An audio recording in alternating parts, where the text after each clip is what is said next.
Hi, welcome back guys. This is your friend, Cabbage Head Fanfics. Back with amazing fanfiction. This is the second part of What If Deku Had Blood Flu-Led Quirk. Now before starting, please give this video a like and subscribe to the channel if you want more videos like this. Now let's get into the fanfic. The next day, as I walked into the school building, the gentle rainfall provided a calming sound to start the new school week. While changing my shoes, Ida entered, fully dressed in rain gear, avoiding my gaze as he put it away. I began to ask him about his brother, but he interrupted me with a forced smile. Everything is fine, thank you for asking. My brother is still in the hospital, but he woke up Saturday afternoon, Ida said, glancing at me briefly before focusing on his school things and quickly heading to the classroom. I sighed and shook my head, following him at a slower pace while waving to classmates who were chatting in groups about the dorms. Upon entering the classroom, I noticed everyone staring at Ida. Some wanted to talk to him about his brother, while others aimed to cheer him up. However, there were also those trying to distract themselves with conversations about their journeys to school. I could sense Ida's despair deepening, and I hoped he wouldn't lose himself in it. Class began once more, with Eraserhead surveying us to take attendance, letting out a heavy sigh. We have a big class today about hero informatics, he announced, and I could feel the tension in the room as everyone braced for what he had in store. After a dramatic pause, he continued, "You need code names. It's time to pick your hero identities." The moment he finished, everyone leaped up in excitement at the prospect of choosing their own hero names. Eraserhead glared at us with his quirk, quickly making us take our seats again before proceeding. This is related to the hero draft picks for your internships that Nizu mentioned after the festival. Normally, students don't have to worry about the draft until their second or third year. However, your class is different. By extending offers to first years like you, pros are essentially investing in your potential. Any offers can be rescinded if their interest wanes before graduation, our teacher explained, likely eager for a nap after another night of patrol. Minetta then smacked his desk lightly behind me, trembling in his seat as he muttered, "Stupid, selfish adults." Toru asked, "So what you're saying is we still have to prove ourselves, even after being recruited?" "Correct. Now here are the results for those of you who received offers," Eraserhead said, turning to point a remote at the smart board and pressing a button. The screen displayed our names alongside bar graphs showing the number of offers from most to least. Midoriya, 7,969. Todoroki, 4,123. Bakugo, 3,556. Tokoyami, 360. Ida, 301. Kaminari, 272. Yayorozu, 108. Kirishima, 68. Jaraka, 20. Our teacher continued, pointing at the board. In past years, it has been more spread out, but there's a significant gap this time. Kaminari exclaimed, "Gah! That's not fair." The dramatic Frenchman pouted, holding his cheeks, while our acidic pink classmate looked on in shock. "What about the real star? Moi." It makes sense that Izuku got the most offers considering how well he performed in the challenges and fights, but I wonder why Todoroki received more offers than Bakugo? Jairu remarked, leaning back slightly, intimidated by the number of offers I had received. "Yeah, Todoroki didn't make it past his second match against Midoriya," Kirishima added casually. "They probably weren't excited about working with someone who had to be beaten down so thoroughly that he ended up in a wheelchair," Siro whispered in response to Kirishima. I noticed Ida's trembling intensifying. He likely wanted to confront them to prove his worth to himself and the class. I hoped this time in that chair would benefit him. Momo sighed at her low number but then began talking to the boy next to her. "That's amazing. You must be proud." "These offers are probably because of my father," Todoroki replied in his usual monotone. Across the classroom, I saw an ecstatic Achiko shaking Ida with barely restrained tears of joy as she exclaimed, "People want us." Minetta then shook me with a trembling hand after writing while everyone was talking. "Midoriya, you almost got the total sum of everyone else's offers. I bet you even received some offers from overseas heroes after your performance." He praised me slightly, and I hoped he had washed his hands before touching me. Our teacher continued with his announcement. Despite these results, you'll all be interning with pros. Got it? Even those of you who didn't receive any offers. I asked aloud for clarification. Oh, so we're all interning then? Yes. While only a few of us dealt with the villains during the USJ incident, it'll be helpful for the rest of your classmates to see pros at work firsthand in the field, our teacher explained. And for that we need hero names. Sato said, raising his fist in excitement. Uraraka chimed in with her bubbly voice, startling him. Things are suddenly getting a lot more fun. Eraserhead continued, these hero names will likely be temporary, but take them seriously or you'll have hell to pay later. A female voice dramatically called out as Midnight entered the room. The perverted trio perked up at the sight of our charismatic teacher, who walked in confidently, her presence commanding attention. What you pick today might be your code name for life. Be careful, or you'll end up with something utterly embarrassing. Yeah, she's got a good point, Eraserhead said, ignoring the playful antics of our female teacher as she teased the class with a glare that turned serious when she looked at me. Midnight will have final approval over your names. It's not my forte, he continued, crouching down to grab the sleeping bag he had staged for easy access. After standing up with it, he added, the name you give yourself is important. It helps reinforce your image and shows what kind of hero you want to be in the future. A code name tells people exactly what you represent. Take All Might, for example. I thought about my hero name and felt I already had an idea of what I wanted it to be. A whiteboard and marker were passed to me, and I handed the extras behind me. Our teacher then went to a corner to nap while the rest of the class began scribbling away at their boards. Midnight then addressed the class. Now, students, who among you is ready to share? I chuckled as I noticed everyone tense up at the thought of needing to present their names. The dramatic Frenchman walked up with his board, an easy smile on his face as he stepped behind the podium. The class whispered among themselves until he began, Hold your breath. The shining hero. My name is, I cannot stop twinkling. He presented proudly, holding the board high above him. Mon Amos, you can't deny my sparkle, he finished smugly, leaving the class stunned while I bit my knuckle to suppress my laughter. It'll be better this way, Midnight said, taking the board and marker to make edits as she spoke. Take out the he and shorten cannot to can't. She presented it back to the boy. It's stunning, mademoiselle, our resident dramatic boy replied, and I couldn't help but fall out of my chair with laughter, earning confused looks from my classmates. Can't stop the TWK. I managed to choke out from the floor, earning scandalized looks from everyone, especially the Frenchman. I grabbed his board, erased what was written, and suggested a new name. He looked at the board and paused, his fury momentarily halted. Well, isn't this better?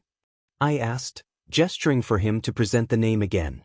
He stepped behind the podium once more, giving me a mix of a grateful yet still cross look as he announced, the shining hero, Lumière des Étoiles. I will shine no matter how dark the day or night gets. He beamed at the chance to incorporate his home language into his hero name. When the class looked slightly confused, I explained, it means starlight in French, shrugging as both he and I returned to our seats. Mina then bounced up to the podium, excitement evident in her voice. Okie dokie, let me go next. She set her board down roughly and presented her name, my code name, Alien Queen. Hold on. Midnight interrupted, her face showing concern as she imagined something unpleasant. Like that horrible monster with the acidic blood?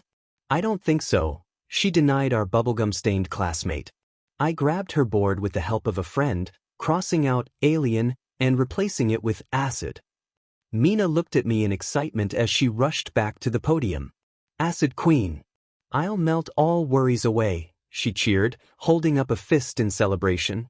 Midnight nodded in approval while everyone else seemed to panic about their choices. Then, a cute ribbit sounded as Tsu raised her hand. I think I've got one. Is it okay if I go next? Come on up, Midnight said cheerfully, pointing at the froggy girl. After Tsu stood behind the podium, she held her board ready to turn it to the class. I've had this name in mind since grade school. Rainy Season Hero, Froppy. She presented the name, turning the board toward us. Midnight slid over, clapping her hands slightly. That's delightful. It makes you sound approachable. What a great example of a name everyone will love. The class began to chant her hero name, and I joined in when Midnight looked my way. Kirishima took the podium next, slamming his board down with passion. I've got mine too. The sturdy hero. My name is Red Riot, he declared boldly, though I could see uncertainty in his eyes. Red Riot? Interesting, Midnight said from beside him. She lifted a finger as she continued, You're paying homage to the chivalrous hero, Crimson Riot, yes? That's right, Kirishima replied with a chuckle, rubbing the back of his head bashfully. He may be kind of old school, but someday I want to be just like he was. Crimson is my idol. Midnight looked up from his board with slight bemusement. HM. If you're bearing the name of someone you admire, you have that much more to live up to, she gently warned him.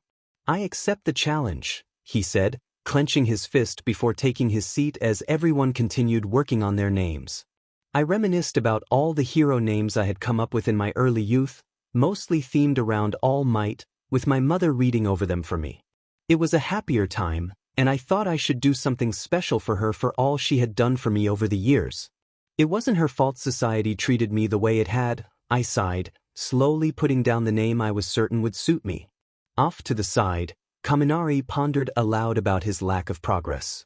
Man, I still haven't been able to think of anything cool enough, he said, resting his chin on the marker as he glared at his blank board. I watched in amusement as Kyuka leaned over, tapping his shoulder and quickly schooling her face into friendly amusement. Hey, I've got one. How does jamming sound to you? She offered with a raised finger. Kirishima immediately fell in love with the name, clenching his fists to his chest in excitement. Oh, it's like Hemingway, who wrote A Farewell to Arms, right? He said, blissfully unaware of the direction Jair was taking this. Real clever, he added, pondering for a moment before giving her a thumbs up. I like it. She struggled to say the next part of the joke, laughter bubbling up as she hid her smile with a hand. No, it's because even though you're powerful, you always jam your brain. She managed to say, giggling as I joined in her laughter. I offered her a fist bump for her cleverness, which she happily returned, still snickering at her successful joke. Kaminari, understandably frustrated, held his fist up at chest level and called out to Kyuka as she got up to present her name. Oh, come on, Jair. Quit messing with me. Kyuka set her board down on the podium and announced, the hearing hero. I'm Earphone Jack. She smiled brightly, but I noticed her gaze drift towards the back of the class, likely aimed at our resident heiress. Now that's a good one. Midnight praised, pointing at the young girl. Shoji was next, using one of his extra mouths to present his name. The tentacle hero, Tentacle.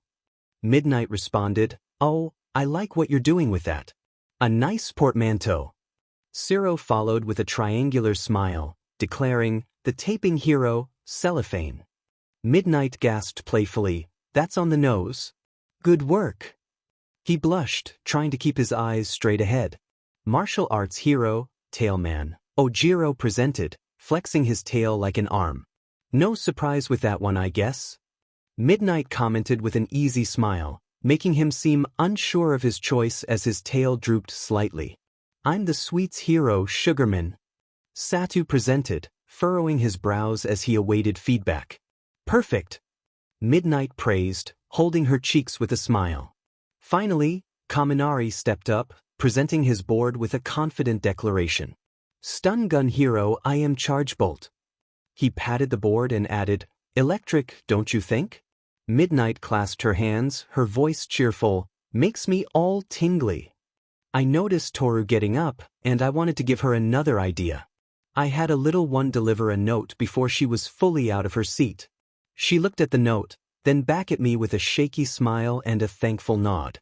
I watched as she erased half of her board to write my suggestion instead, then made her way up with more pep in her step. When she reached the podium, she announced happily, the stealth hero, Kaleidoscope. That really suits you. Midnight praised, leaning to the side to try to look into Hagakure's eyes, but missing by a few inches. After Toru returned to her seat, Midnight dramatically extended her hand to the class. Now come on, who's gonna step up next? She asked passionately, giving everyone an encouraging smile. Momo approached the podium, setting her board down while glancing at it from the side. I hope that I can live up to this name. The everything hero, I'm Creati. She took a serious pose behind the board, saying her name with conviction. Creative. Midnight complimented with a smile and a small clap as Todoroki made his way up to the stand. He presented his board, which only had his name on it. Shoto. Just your name? Is that it? Midnight asked, leaning forward with a slightly skeptical look at the board. He nodded and trudged back to his seat. I sighed, asking the messengers to take his board. I wrote a name I thought he would like and sent it back to him. He looked it over but didn't get up to choose it. I shrugged, thinking I couldn't force anything on him, but at least he didn't seem overly hostile anymore. As I finished my thoughts, Tokoyami stepped up to the podium and presented his name with all his emo heart. Jet Black Hero, Tsukuyomi. Midnight broke his seriousness with a dramatic exclamation, "Oh, God of the Night." This made the poor avian boy hurry off, flustered. When Minetta got behind the podium, only the topmost ball on his head were visible as he held the board barely high enough for us to see. I'm the fresh-picked hero, Grape Juice. Very kitschy. Midnight barely praised, clearly not wanting to encourage any inappropriate behavior. Kuda trembled as he presented his name to the class. Petting hero, Anima. Midnight gave him a friendly smile and a thumbs up, saying, "Yep, all about it."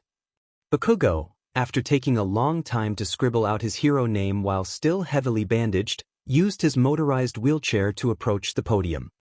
He glared at us all as he presented his name, King Explosion Murder. I'm gonna say that one's a little too violent, Midnight admonished him. He tried to yell back, but his wired-shut jaw made it difficult. His eyes bulged in fury, and he dropped the board he was shakily holding, trying to lunge up to defend his name. However, a beeping sound from his chair interrupted him, and he slowly slumped back into his seat, dazed from whatever had been administered. The class looked on, unsure of how to react, and I let out an audible sigh. I quickly wrote a name suggestion that would suit him, tearing the page from my notebook and leaving it on his desk for him to consider once he was feeling better. I gestured for the class to continue, and Achiko soon got up, holding her board to her chest. Okay, my turn, she said quietly. She set the board down and presented it bashfully. This is the name I thought of. Uravity. She finished with a wobbly smile for the class. Midnight clapped her hands together, a bright smile on her face as she praised Uraraka. The class joined in with polite applause, acknowledging Uraraka's bravery. To be honest, choosing names is going faster than I thought it would, Midnight remarked, glancing dramatically around the classroom. All we have left is young Bakugo, who needs to rethink his name, and Ida. I was slightly caught off guard, realizing I hadn't gone yet. When I looked up to speak, Midnight was already staring at me. Oh yes, and Midoriya too. Could you deliver this to that lovely couple who were your guests at the festival for me? She asked, her tone sweet but with an edge as she handed me a letter sealed with a kiss mark. I sighed, taking the letter and passing it to a messenger.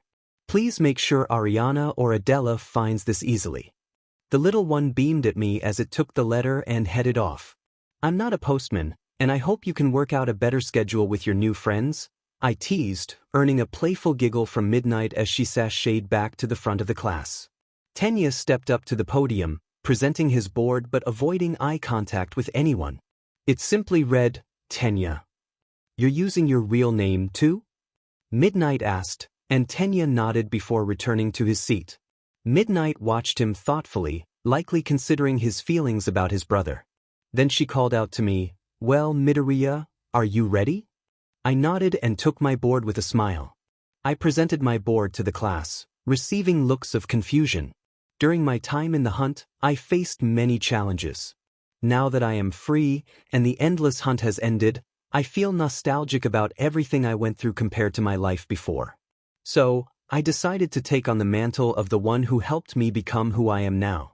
I am the last hunter hero, Flora-Hero of Canehurst. My connection to that void where the great ones had spoken to me thrummed with joy. In the teacher's lounge, Cementos announced, "Offers for the first years are still coming in. Look here." All Might approached, curious. "Who's that one for?" he asked, leaning over to see the screen. "It's for Midoriya," Cementos replied. "Really? Who's after him?" All Might inquired, only to frown at the information displayed. "What? Are you kidding me?" Back in classroom 1, Bakugo stood at the podium again, holding up the name Lord Explosion Murder, prompting an exasperated sigh from Midnight. "That's basically the same thing, so no." Bakugo trembled in anger but flipped the board to reveal my suggestion, Ground Zero. Kirishima stood up, shouting, "Manly!" I noticed Bakugo tear up slightly before reverting to his usual scowl and brushing past Midnight. "That is much better," Midnight said with a relieved sigh. Our homeroom teacher, still half in his sleeping bag, woke up to address the class. "Now that everyone's decided on their hero names, we can discuss your upcoming internships. They'll last for 1 week." As he spoke, Midnight exaggeratedly stretched, drawing the attention of the boys in the class, while Eraserhead continued as if nothing was happening. "Those of you on the board will choose from your offers, everyone else will have a different list. You have a lot to think about. There are around 40 agencies across the country that have agreed to take on interns from your class. Each agency has a different specialty, so keep that in mind," Eraserhead warned. "Imagine that you were 13. You'd want to choose a place that focuses on rescuing people, not fighting villains. Understand?" Midnight explained. "Think carefully before you decide," Eraserhead added, passing out the list to those who didn't receive offers, while Bakugo, Todoroki, and I were given large stacks of offers. "I want to fight crime and bad guys in a big city," Kirishima declared as he reviewed his options. "I just hope I can intern somewhere with a lot of flooding. Or maybe a lake," Tsu mused, playfully pointing to her mouth and giving a small rib bit when something caught her eye. "Turn in your choices before the weekend," Eraserhead said dismissively as Midnight waved goodbye to the class with a smile, and the bell rang to signal the start of lunch. After lunch, everyone began reviewing their choices. Our resident Pinkette lamented her inability to choose her agency. "So, guys, have you decided which pro agency you want to go for?" Minetta proudly announced, "Empty Lady's my top choice." Tsu walked by, calling him out, "Minetta, are you thinking something inappropriate?" She approached my seat, pointing at him. "Possibly," he admitted, looking slightly ashamed. "You made it pretty far in the tournament. It's strange you didn't get any offers," Ojiro remarked to Mina, while Minetta glanced at Tsu, wary of her perceptive abilities. Mina stood up, pointing at Ojiro.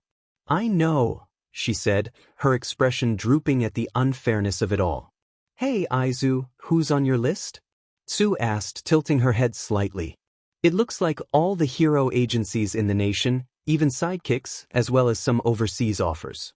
It's definitely going to take some time for me to go through all of these, so I'll probably go over them tonight when I have the time," I replied. "You're really thinking hard about this, aren't you?" Tsu said beside me, with Achiko and Mina on either side of her. "It'll all work out. I've settled on my pick," Achiko said, trying to cheer me up. "Already?" Mina asked, her tone curious. "What agency?" Ojiro asked from behind Tsu. "The one that the battle hero, Gunhead, runs," Achiko said, holding her clenched fists at chest level, determination radiating from her posture. "Gunhead's a big brawler.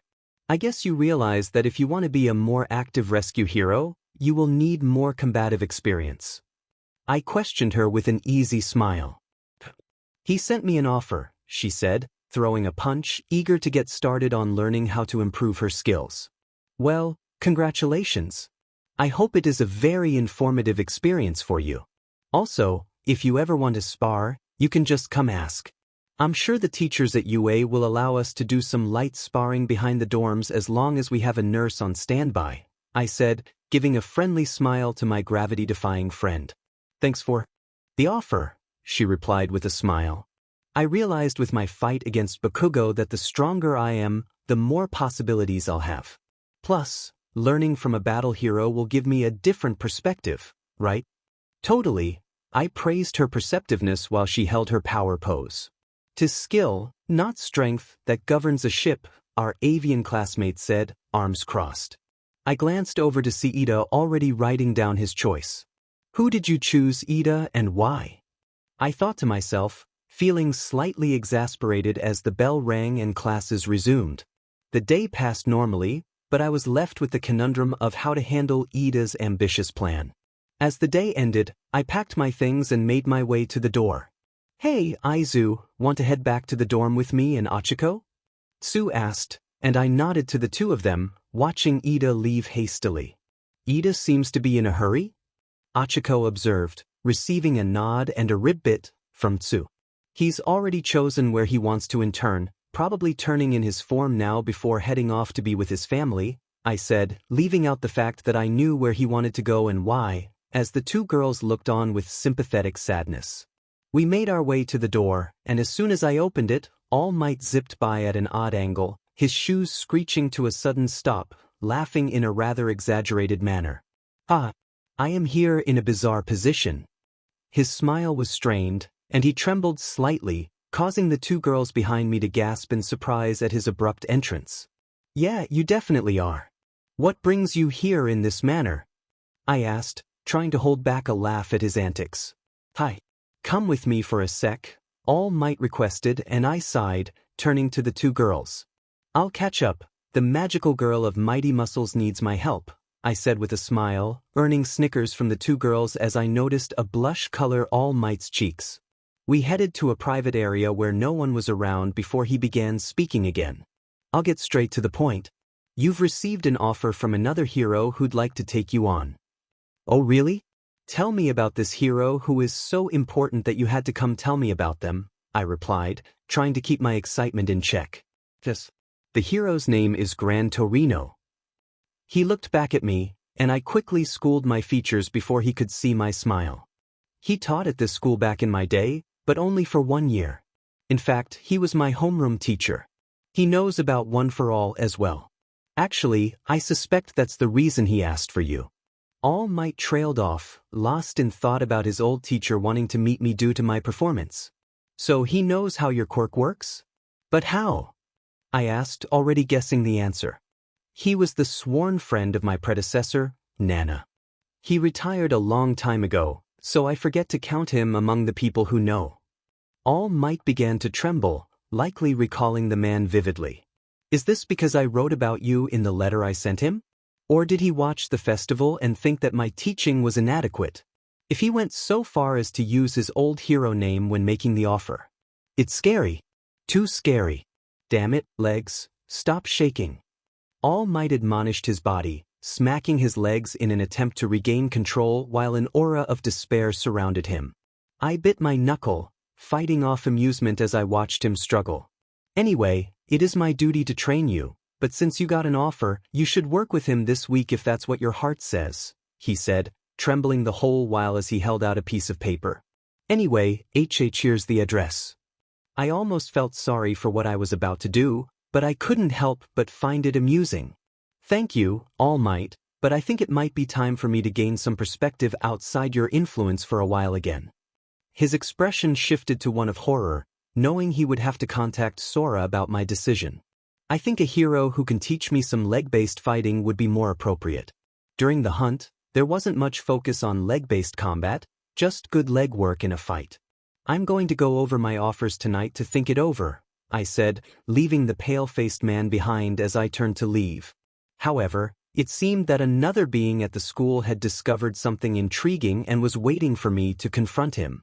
"How interesting, Mr. Midoriya. You'll be pleased to know that this recommendation just came in and fits your qualifications perfectly," the eccentric figure said, offering me a paper that was nearly as tall as he was. I took the paper and, after reading it, couldn't help but smile, followed by a burst of laughter. In the teacher's lounge, Eraserhead was sifting through the internship choices his students had made when a modulated voice interrupted him. "Internships, huh? Yeah. A few students have already chosen theirs," Eraserhead replied, still slowly going through the papers. "It's an important time for them. Make sure they do it right," his coworker Snipe warned, glancing at Eraserhead. Plenty of third years around here still regret their choices. He walked away, leaving Eraserhead to ponder. Of course. Eraserhead paused, reading over Tenya Ida's internship request with a deepening scowl. He sighed in exasperation, leaning back in his chair and looking up at the ceiling for answers. On my way back to the dorms, I thanked the principal and wished All Might good luck in breaking the news to Sora. I couldn't shake thoughts of Tenya and his brother being attacked by the hero killer, Stain. Stain had severely injured Ingenium in Hosu City, making him the 24th hero unable to return to work. Not to mention the 17 heroes he had killed and the slander campaign he waged against them, questioning their worthiness. The Hero Public Safety Commission did everything they could to maintain order, trying to hide the heroes' wrongdoings. This was going to be their final chance to improve, and I wasn't sure I could support Tenya if he went through with his reckless plan. Arriving at the dorms, I put on a smile as I walked in to see everyone preparing for dinner. I waved and greeted them as they called out their own welcomes, waiting for everyone to finish in the kitchen. I then set about preparing the massive feast that had become my signature meal, drawing baffled looks from everyone at the amount of food I made. They were soon distracted as I devoured everything I had prepared, leaving them shocked as their food went cold. I smirked while washing the plates and utensils I used, then settled in the common room to watch the news and jot down notes in my journal. Eventually, everyone finished their meals, and Sue joined me, sitting beside me and observing as I wrote. "Tell me, Izu, have you made any entries about us at school yet?" "Ribbit?" Sue asked, tilting her head with a finger to her mouth.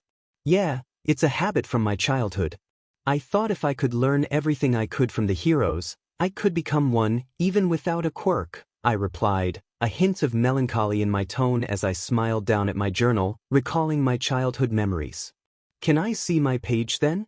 Sue asked, distracted by a commercial featuring MT lady promoting leggings designed for transformation quirks like hers. I pulled out my notebook, turned to her page, and handed it to her. As she examined my observations and theories on how to improve her quirk, I returned my attention to the news. Sue occasionally let out ribbits, jotting down notes on her phone for later. Then she asked, "Rip said you would help me train to overcome my instinct to freeze up. When would be a good time to start?" Guess now." "Surprise attack," I exclaimed, tickling the frog girl, who locked up at my sudden move, bursting into laughter. She froze again as I changed tactics, and I kept it up for a minute or two, catching her when she tried to escape. Finally, I relented, letting her catch her breath while I smiled. "Careful what you wish for," I teased, earning a deadpan look from her as she recovered. "True, but this means war now," Sue declared, only making me laugh. "Bring it on, Froppy," I replied, sticking my tongue out at her playfully. The next day, after a peaceful night, I walked down the stairs to have breakfast with my classmates. To my surprise, I found a very affectionate heiress feeding fruit to her rocker girlfriend while another classmate looked on with envy. I went about preparing my usual feast for breakfast and sat across from the two, smiling. "Morning, girls. You must have gotten up super early to be this active, not to mention how public you are with your affections," I gently teased, causing Kyuka to blush even deeper while Momo beamed, burying her beloved in her embrace. "Actually, I won't be moving in until after the internship. My family and I have some matters to attend to that I'd rather not discuss here," Momo explained, casting a glance at our classmate, to which I nodded knowingly as I began to dig into the buffet of food I had prepared. I know I shouldn't be one to talk, considering my quirk requires more food. However, I wouldn't be able to eat even a quarter of what you made without feeling sick. "Where do you put it all?" she asked, bewildered by my ability to devour my meal with minimal discomfort. "When I got my quirk, it significantly increased my caloric intake. I would estimate that I would need double this per meal to feel truly satisfied, but I can also reduce my need to eat for a while before it becomes uncomfortable," I mentioned casually as I finished my meal, drinking a pitcher of juice I had made. She looked on in shock as I gathered my plates and cleaned up, while she continued to comfort the girl she was holding. As I walked past the boy who had been making inappropriate comments, I overheard him mumbling about the new couple and his plans to spy on them. Without hesitation, I dropped everything I was holding into the dream and pinned him down, drawing everyone's attention. I glared at him, who was trembling in fear, and said, "You will do no such thing. What they do behind closed doors is their business. The only way you would witness anything is if someone gave you permission, and I doubt anyone would want you watching them." I leaned down, whispering into his ear as he began to whimper, "I suggest you think long and hard about whether you truly wish to be a hero and adjust your outlook on life. Or I will be dealing with you." I gave a firm squeeze to his throat, emphasizing my point. He became visibly frightened, sitting quietly on the floor as I stood up and returned my dishes from the dream, washing them in silence while everyone continued to stare at me. Eventually, I made it to the classroom first and approached the figure slumped in the corner. "Eraserhead," I said, and he flinched but rolled over to glare at me. "Minetta is becoming a problem.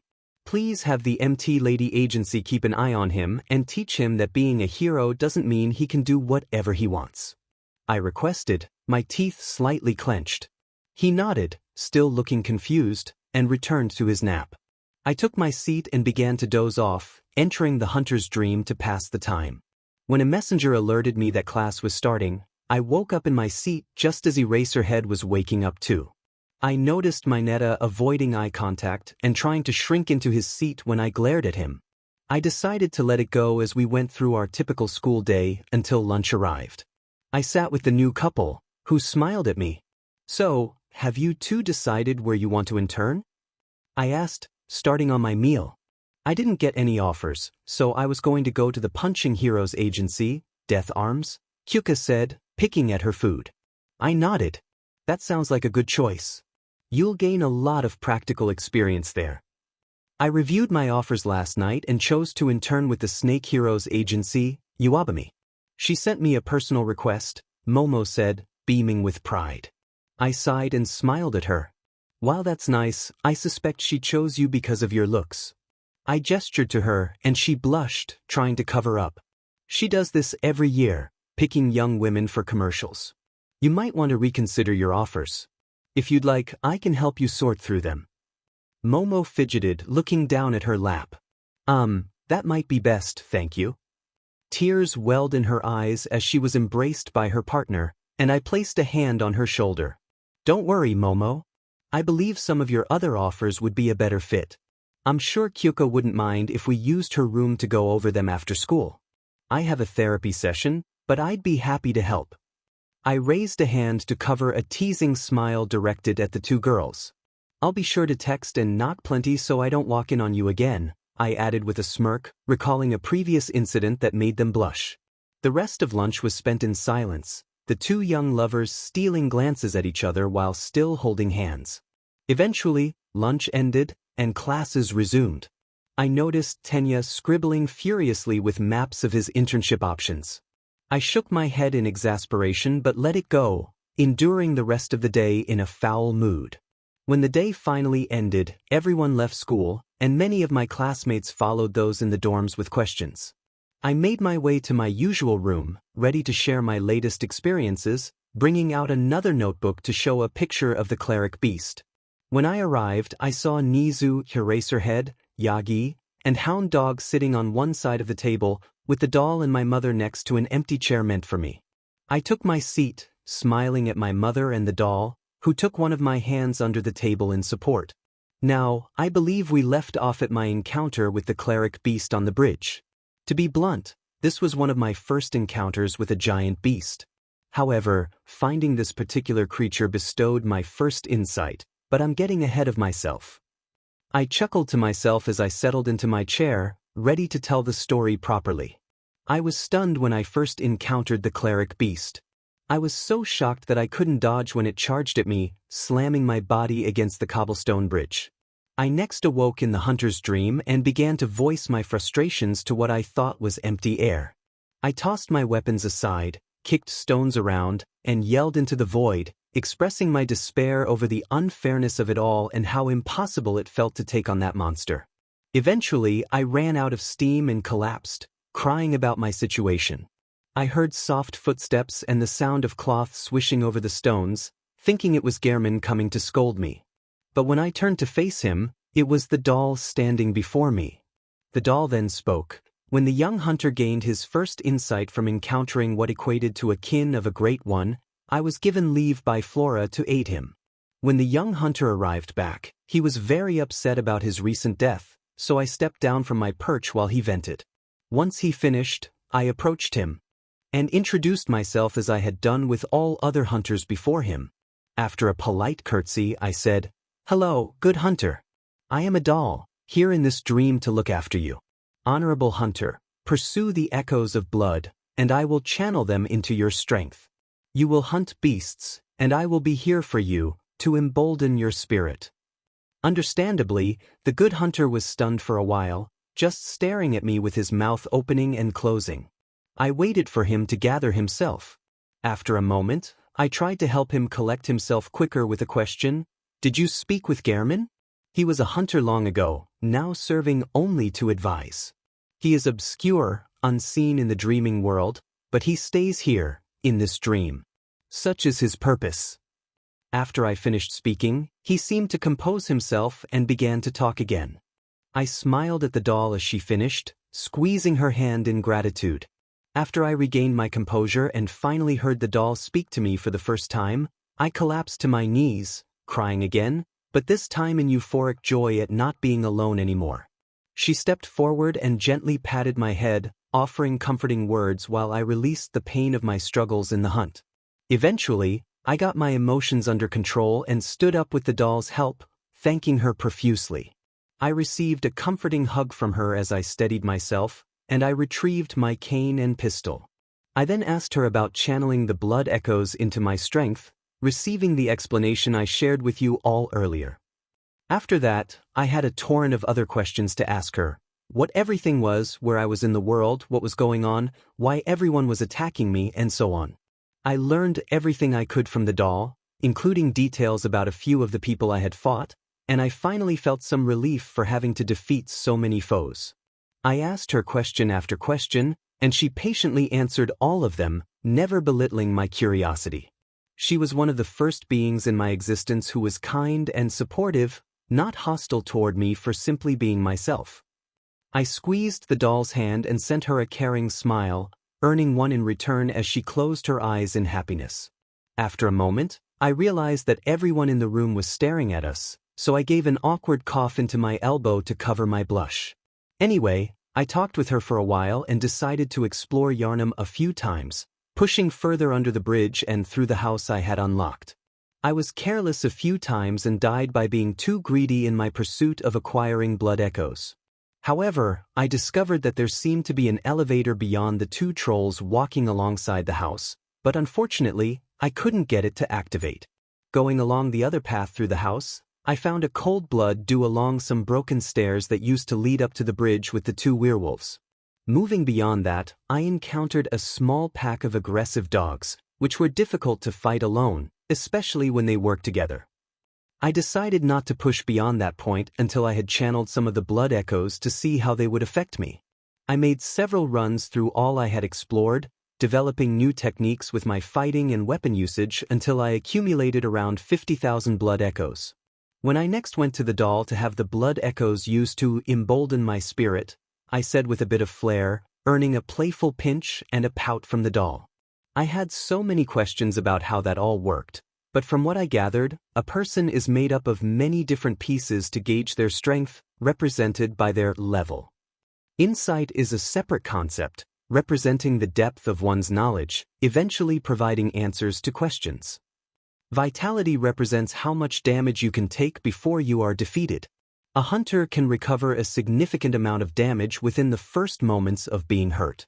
Endurance allows for more frequent attacks and longer running, as well as improving natural resistance to certain types of attacks without armor. Strength enhances your ability to wield heavy weapons and increases the damage of visceral attacks.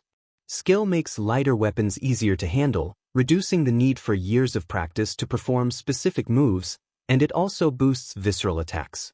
A truly skilled hunter can benefit greatly from this special visceral attack, as it is enhanced twice over. Blood tinge is a complex aspect that increases the damage of most firearms and some weapons that require a certain level to be used effectively. These weapons are powerful and potentially dangerous, so I prefer not to use them outside of the dream. Arcane allows for mystical attacks, like those from my hunter tools. I later discovered it also influences the loot I can gather from defeated enemies.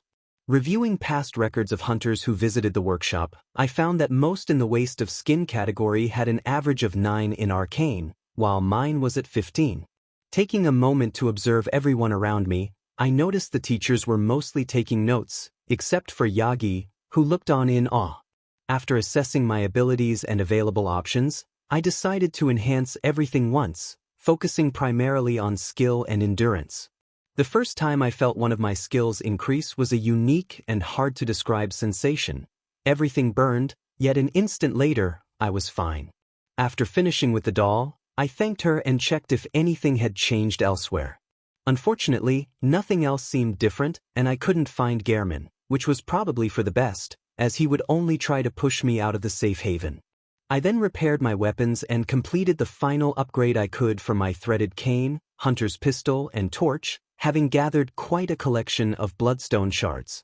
When I next entered the hunt, the difference was like night and day compared to my initial encounters with enemies. They fell much quicker to my attacks, and they seemed slightly slower. I even managed to execute a few rare visceral attacks, although the timing was still tricky for me. Eventually, I decided to push beyond a pack of aggressive dogs, luring them apart with pebbles to handle them one at a time. After dealing with the last one, I came upon a bridge where another dog was barking at a door, but I noticed a path to my right that seemed promising. I kept an eye on the dog while moving down the small pathway, but once again, I was not fully aware of my surroundings. At the end of the side path, I encountered another aggressive dog that jumped at me unexpectedly. After recovering from that encounter and reclaiming my lost blood echoes, I focused on the barking dog across the way. It seemed to only turn away when I threw a pebble or approached it, at which point it would attack. Before crossing the bridge, I collected another cold blood dew, which had been the bait for the trap I had just walked into. After defeating the barking dog, a woman called out from behind the door. "Oh, you're a hunter, aren't you? Do you know of any safe places?" she asked, surprising me since most people either ignored or threatened me, with the exception of Gilbert. I told her I had no safe place to offer, but I would let her know once I found one. She didn't like that answer. Yeah, I should have known. No respect for the elderly. You outsiders think we're all mad, don't you? Well, go on, admit it. I know all your tricks, youngster. She stomped away, leaving me to sigh and continue on my. The next area I explored had a foul smell reminiscent of sewers and was dimly lit. I could see a light moving down some stairs, indicating enemies were nearby. To my right, there was a pile of crates and coffins, and along the wall, I spotted a doorway. I took my time breaking down the crates and clearing the debris, cautiously peering through the doorway. It appeared to lead to the rafters of another sewer access area. Hanging over the open space were bundles that I could only assume were remnants of the unfortunate. I carefully navigated the precarious landings, wincing at every creak of the boards beneath me, and made my way to the left, where I found more cold blood dew. Near it was one of the hanging bundles, which emitted a terrible odor, but I noticed something protruding slightly from it. Knowing I couldn't retrieve it while it was hanging, I carefully approached. Balancing on a wobbly wooden beam, I swung my WHP to cut the rope holding it up. A moment later, I heard it hit the stone floor below, followed by loud hissing and skittering sounds reminiscent of the giant rats from before. However, I didn't look back to see what had fallen or where the rats were. Instead, I focused on returning to solid ground. When I found myself on more solid ground, I looked below and felt a twinge of discomfort at the sight. There were tall, lanky figures like those I had encountered in the sewers before, a gunman, and further down, a swarm of rats scattered across the 2 layers of the canal. I paid them no mind as they weren't focused on me, and made my way over to another hanging bundle next to a doorway. After cutting it down, I caught the attention of the gunman below, prompting me to rush to the nearby exit. As I hurried through the narrow doorway, I quickly took in my surroundings. Crates on ledges resembling large shelves, a lantern burning with a strange smell, and a figure with their back to me, clad in a black feathered cape. This was my first encounter with Eileen the Crow, a member of a group of hunters who pursue those who have lost themselves to their thirst for the blood of the church. Unsure if she was friend or foe, I attempted to approach her stealthily, but the floorboards creaked under my weight. She turned around quickly, her hand moving toward her cape, likely ready to draw one of the many knives she carried. However, when she saw me, she paused, and I was momentarily stunned by the old plague doctor mask she wore. It seemed she assessed that I posed no threat, as she slowly removed her hand from under her cape and adopted a more relaxed stance, waiting for me to make my move. Despite everything I had been through, I clung to the hope of trusting someone, so I lowered my WP and approached her cautiously. Once I was close enough, she spoke. "Oh, a hunter, are you? A very young outsider as well? What a mess you've found yourself in. And tonight, of all nights." I explained my situation, how I had arrived there, and where I was from, learning that she hailed from a different land, one unfamiliar with our quirks and society, but reminiscent of the time PRD of Yarnum. "Here, to welcome the new hunter," she said, handing me 4 bolt hunter marks that would allow me to escape to the hunter's dream without losing my blood echoes. She continued, "Prepare yourself for the worst. There are no humans left. They've all become flesh-hungry beasts now." Her gaze drifted over the ledge in disgust, lost in some memories. I attempted to ask her more questions, but she seemed distracted, remarking, "Still lingering about? What's wrong? A hunter, unnerved by a few beasts? No matter. Without fear in our hearts, we're little different from the beasts themselves." She shook her cape in a peculiar manner that caught my attention, and I felt an urge to mimic her. However, I resisted the impulse, still trying to engage her in conversation or see if we could team up. But she turned to me, and I felt her glare through her mask. "What are you still doing here? Enough trembling in your boots. A hunter must hunt." Sensing that further conversation might provoke her hostility, I thanked her and retraced my steps. I made sure to hug the wall as I returned to the small entrance to the rafters, avoiding the gunman's line of sight. Upon reaching the area with the broken crates, I crept up to the stairs, keeping a close watch on the torchlight. It drew nearer until finally, it turned the corner, prompting me to throw a pebble to distract it. When it lunged at me with a big swing, I used my smaller size to roll between its legs, striking my cane against the floor to execute a visceral attack. The creature's torch extinguished as I withdrew my arm, and I descended the stairs cautiously. Upon reaching the entryway of the area I had previously overlooked, I quickly located the gunman to eliminate him before he could raise his musket.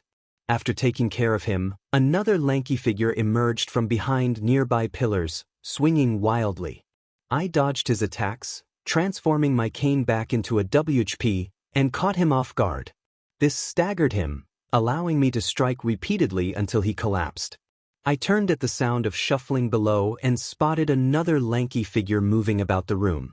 I decided to leave him for now, as I had seen another cold blood do while fighting the second one, which I retrieved before approaching the final enemy on my current level. I managed to sneak over and hide behind a pillar, tossing a pebble to lure the third figure past me unnoticed. I executed another visceral attack, swiftly eliminating the creature before it could harm me. Now faced with a choice, I could jump down to confront a group of rats or proceed through a doorway from which I could hear more groaning and shuffling. Considering I wouldn't have a way back up if I jumped down, and knowing I might hurt myself in the process, I chose to go through the doorway. I crept along, doing my best to remain unseen and unheard as I peered around to assess what lay ahead. As I glanced around the corner, I spotted another gunman nearby, with another across the way alongside a wandering lanky figure. I recognized that the gunman across would pose the biggest threat, so I doubled back and made a loud scraping noise to draw the nearby gunman. Thankfully, I heard shuffling steps approaching, but only one set, so I crouched down, ready to spring into action. Finally, the gunman came into view, and I tackled him to the ground, swinging my WHP repeatedly until he lay still. Unfortunately, the noise attracted the attention of the other two, who came running. The lanky man rushed down the path to cross the bridge towards me, but the gunman spotted me and aimed his rifle. I quickly dodged to the right as he fired, but I heard a howl of pain as the lanky man stepped into the line of fire. Seizing the opportunity, I rounded the corner and managed to land a few strikes while the gunman hurried to reload. By the time he raised his weapon again, the lanky man had fallen, and I ducked behind the corner, listening to the man curse as he chased after me. It seemed that after consuming a lot of blood, his judgment had been impaired, as he came around the corner with his gun not ready to fire. I took advantage of this moment, striking at him with my WHP and preventing him from taking another shot. After the confrontation, I explored the area they had been guarding and discovered another cold blood dew at the back of the sewers, along with a ladder that would allow me to return after dealing with the rats. Approached the spot where the first creature had fallen and found some crates to cushion my fall. I jumped, but the crate shattered under my weight. Rolling to absorb the impact, I swung my WHP, catching the group of rats by surprise. Despite their attempts to pounce on me, I managed to defeat them all. Breathing heavily, I used a blood vial to recover from a few scratches and the ache in my legs. Next, I examined a bundle of human remains that had been hanging for a long time, now bone dry. To my surprise, I found a weapon jammed into one of the bodies. It took some effort to free it, but eventually, I retrieved my second hunter weapon, the saw spear. Fortunately, it didn't require any special skills to wield, so I secured it to my belt for later practice. As I continued to search the area, I noticed rats skittering toward me from across a channel. They attempted to jump over, but most fell short. One rat, however, made a running start but only managed to grab onto the edge with a sickening crunch. I felt a pang of sympathy as it fell into the water below. The rats in the channel began to swarm, trying to climb the derelict boats that had once floated there. I took out my spear and sucked it from its compact form, stabbing down at the writhing mass. Frustrated by my lack of skill with the new weapon, I sucked back to my WHP, slashing at them until they were incapacitated. I then checked the area and found a skull, slightly cracked, with a small glowing blue flame emanating from it. Cautiously, I picked it up, surprised that it didn't burn me. As I turned it over, the fragile skull crumbled in my hands, and the flame rushed toward me, sinking into my head. Panic set in as I tried to understand what had just happened, but after a few minutes of confusion, I found myself drenched in the filth of the dry dock. I climbed up the ladder and returned to where the other rats were, cutting down another bundle from the rafters. Inside, I found 2 more bloodstone shards, which I pocketed for upgrading my new weapon. Once back at the ladder, I climbed up to the other side of the bridge where the gunman and lanky man had been. I noticed a group of crows gathered, looking down into the canal, and felt a surge of luck. I dispatched the crows, and when one rolled into the canal, I spotted something shiny on one of the beams. I looked around and saw more crates and coffins nearby, so I made my way over. I was caught off guard by a crow that burst out from the stacked crates by the stone bridge. After fending it off, I used 2 blood vials to recover from the surprise attack that had left me with a painful scratch on my back. On the other side, I peered over the edge and noticed a ladder leading up, making a mental note to explore it later. Turning around, I saw the shiny items but felt wary of the crates and coffins. I swung my WHP at them, revealing 2 crows hiding behind the debris.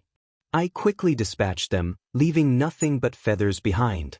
Breathing heavily, I collected the oil urns that had been used as bait for the crows.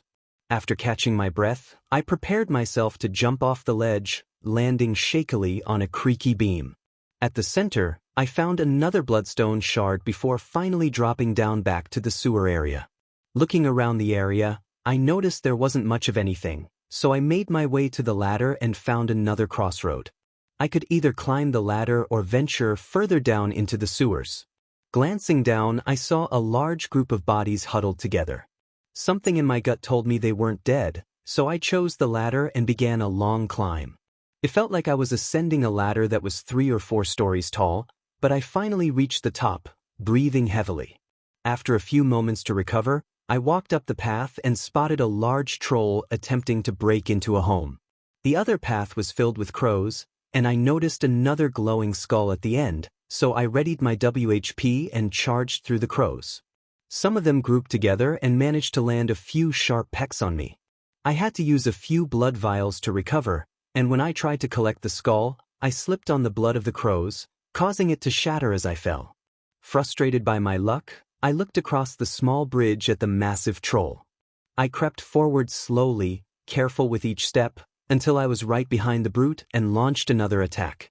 Unfortunately, he seemed quite strong, swinging the massive stone around, forcing me to dive out of the way. The battle was a challenge due to the limited space for dodging, but it also restricted the troll's ability to attack me. After using half of my blood vials and quicksilver bullets, I finally brought the troll down and collapsed onto my back in celebration. After what felt like a half hour of catching my breath and reflecting on the difficulty of that encounter, I looked around the area and climbed the ladder that the brute had been blocking. As I ascended, a music box grew louder with each rung I passed. I braced myself as I reached the top and surveyed my surroundings. I saw a lantern lit on a windowsill, a little girl turning a small key when it ran out, and a lever to release the gate by the fountain. The little girl sighed and looked out her window, jumping in surprise when she saw me, nearly dropping her music box. She backed away from the window and asked in a shaky voice, "Who are you?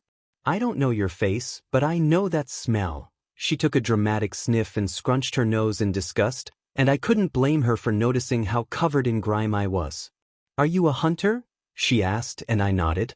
Her face lit up, and she leaned closer to the window, almost pressing against it as she pleaded, "Then please, will you look for my mum? Daddy never came back from the hunt, and she went to find him, but now she's gone too. I'm all alone and scared because my sister left to get some food from a friend." I offered to find the girl's mother but advised her to stay hidden and quiet for her safety. She brightened up, and her smile melted my heart after everything I had been through. "Really? Oh, thank you. My mum wears a red jeweled brooch. It's so big and appealing. You won't miss it. Oh, I mustn't forget. If you find my mum, give her this music box." She slid the small music box out the window toward me, and I took it gently. It plays one of Daddy's favorite songs. And when Daddy forgets us, we play it for him so he remembers. Mum's so silly running off without it. The little girl giggled adorably, then looked away shyly, fidgeting with her foot. "Thank you for chatting with me, and take care on your hunt, Mr. Hunter," she said before taking the lantern, shutting the window with a beaming smile, and dashing away into the house. I was struck by how adorable she was and took a moment to gather myself from the cuteness overload. After that, I pulled the lever, causing the gates to creak open and creating a shortcut for me, though I was cautious about using it if the brute returned. Having already cleared the area at the fountain, I made my way back down the ladder, then slid down the other ladder back into the sewers. When I reached the final ladder down to the pile of bodies, I took out my torch and threw an oil urn at them, coating them in the flammable substance. I poked the nearest one with my torch, and the mass of bodies ignited, accompanied by their collective screams as they burned. Some thrashed around enough to extinguish themselves and crawled toward me, so I used my WHP to keep my distance. While dealing with them, once they were taken care of, I found a stack of 10 quicksilver bullets to replenish my supplies, and along the back wall, I discovered more blood vials. I proceeded cautiously, glancing up to see some crows perched on a beam, as well as another of the playing dead bodies next to an alcove. I threw pebbles at the crows until they swooped down, but they seemed unable to fly properly, landing on the playing dead body, which groaned and then began to pursue me. As long as I stayed out of their reach, I could handle them easily, my WHP giving me the advantage. After defeating them, I checked the alcove and found one more of the playing dead crawlers. Unfortunately, I couldn't use my WHP in such confined quarters, making the battle a bit trickier, but I still emerged victorious. As I continued through the sewer, I encountered more crawlers and crows, dispatching them with ease. In the next alcove, I spotted something at the back, but 2 crawlers were inside. I tagged the nearest one with my cane and waited for it to crawl out. After dealing with the other, they were much easier to handle outside the cramped space. The item they were guarding was another bloodstone shard, which I took before finishing off the last of the crows. I then found another ladder leading further into the darkness. I could hear something snuffling nearby, sounding much larger than the brute I had faced before, so I decided to climb the ladder. Upon reaching the top, I cursed whoever designed these tall ladders. To my left was a room with a metal box and several bars, while in front of me were some stairs. I cautiously climbed them, ducking down when I spotted a large group of people on the bridge ahead. I decided to check the room, where I found a lever next to what seemed to be an open cage. I pulled the lever, but nothing happened. Cursing myself, I stepped into the box, aware that it was likely a trap. My instincts were confirmed when the floor sunk down with a click, and the box closed around me. I began to beat on the cage, trying to break free. Eventually, the cage came to a halt, and the other side opened, revealing a familiar room. I crept out slowly, realizing it was the area where the two trolls wandered by Gilbert's window. I chuckled to myself, grateful that I had already taken care of them. After collecting my thoughts, I returned to the elevator and stepped on the plate, activating it once more to return to the bridge below. I was uncertain about facing either the fight below or the small mob ahead, but at least I knew what I was up against with the mob. I approached and began shooting at them, drawing their attention as they charged toward me. I dodged skillfully, managing to hold my own against the group until a loud bang echoed from further up the bridge. I glanced in that direction just as a giant flaming ball was about to crush us all on the right side of the bridge. I dove to the left, narrowly escaping while the mob cried out in panic. Catching my breath, I felt my life flash before my eyes once again. As I stood up, I noticed a troll getting up further up the bridge, smoldering and starting to hobble toward me. I prepared myself, dodging its charge and slashing at its back as it cried out, collapsing after a single strike. I poked and prodded it a few times to ensure it wouldn't move again before cautiously continuing up the bridge, eventually reaching more stairs. At the top, I found one of the Yarnamites lying still, not breathing, with a torch in one hand.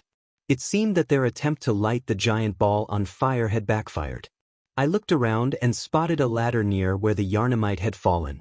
Choosing to ignore the path ahead, I noticed a small opening at the bottom of the ladder, which would prevent whatever was below from following me if I needed to escape. I slid down, holding the torch in front of me as I peered into the foul-smelling sewer.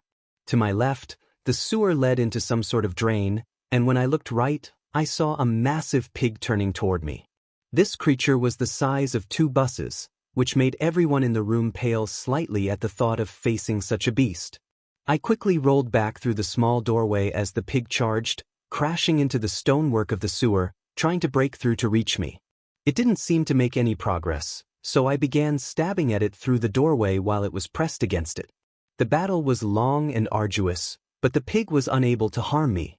In a final attempt to reach me, it pushed its head through the doorway. I drove my cane through its skull, finally bringing it to a stop. Leaving the stuck corpse behind, I made my way up the ladder, struggling to keep my grip as my hands were slick. Eventually, I reached the top and hurried back down the bridge to the elevator, quickly descending the ladder there. I then walked through the sewer where the pig had been, holding my torch forward to light the way in case of any more ambushes. After a long path, I entered an odd chamber. To my right lay a corpse clutching something around its neck, showing signs of having been eaten by an animal. Across from it, I noticed more cold blood bundled up in some scat, but I decided it wasn't worth the risk. I pried open the corpse's hand, revealing a necklace shaped like a saw with runes on either side of the blade. I took it, placing it in my pocket beside the music box, and slowly approached the body of the pig. It remained still, so I skirted around it and looked down a drop that seemed to go on forever, with only echoes of crashing water reaching me. I made my way back to the spot where the ball had been launched at me on the bridge. However, as I approached the stairs, a terrible feeling of dread washed over me, making me feel sick with every step.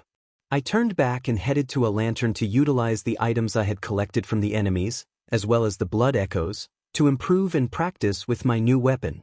When I returned, the doll was napping against her perch, so I took the long way around to avoid waking her and went straight to the workbench. It took a while to repair and upgrade everything to the best of my ability with the shards I had, and then I tried to find information about the necklace I had discovered. I couldn't find anything, so I wandered back down the path by the graves, staring at the trinket in my hand. I paused when I saw a group of the messengers waving at me.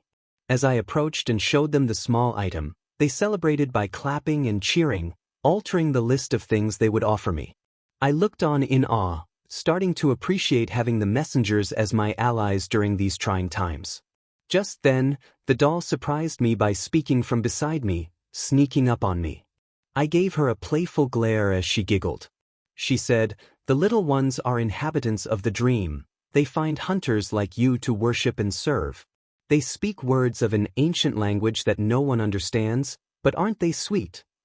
One of the messengers offered her a lumen flower. It took me a while to calm my racing heart after that scare, but I collected myself and looked out into the void. I saw pillars of graves stacked impossibly high, rising out of the fog below and piercing through the mist above. Curious, I asked her about the pillars. She replied, "Over time, countless hunters have visited this dream. The graves here and beyond stand in their memory. It feels like so long ago since we last had a hunter." She seemed to get lost in thought, so I asked to improve my stats once more. Unfortunately, I didn't have many blood echoes left after all the repairs and upgrades, but I felt confident that with a little more time, I could defeat the cleric beast and find the church to help me. As I finished up, a loud grumbling echoed throughout the room, everyone's stomachs declaring their longing for food. The principal chuckled and said, "I think that's a good spot for us to stop for now. Perhaps we should all head off to get something to eat and let Mr. Midoriya get some rest for school tomorrow." He gently dismissed us, and we went about our day, most heading off to eat, myself included. When I returned to the dorms to prepare something to eat before heading up to help Momo with her offers, I was surprised when the two of them came down together. "Ah, there you two are. I just got out of my session and was getting something to eat before I headed up to help you. After I'm done, I'll go shower and then I'll be up to help you go through all the offers, okay?" I asked them, tilting my head to the side and giving them a gentle smile. I earned nods and smiles from both as they took care of their meals. While I continued eating, I felt the hairs on the back of my neck stand on end, and I couldn't help but smile. Moving my head to the side, a long pink tongue shot past me. I looked back and smirked at Sue. "Nice try, but you'll have to do better than that to catch me by surprise," I teased, and she retracted her tongue with a sour look that quickly turned into an adorable pout. She made herself food and sat down to eat. I decided some payback for her earlier attack was warranted, so I dipped my hands into the fog after she swallowed her bite. Suddenly, she let out a loud croak as I grabbed her sides, giving her a slight tickle before pulling my hands back. She shot me a glare, which I responded to with a playful raspberry, only for her to say in her usual tone, "If you keep sticking that out at me, I'm going to be tempted to lick it with mine." This made me drop my jaw, and a blush heated my face while she wore a smug look, returning to her meal. After finishing my meal, I washed my dishes and headed back to my room. I washed away the stress of the day and put on some comfortable clothes. I made my way to my friend's room, secretly hoping to tease them about being adorable while I was there.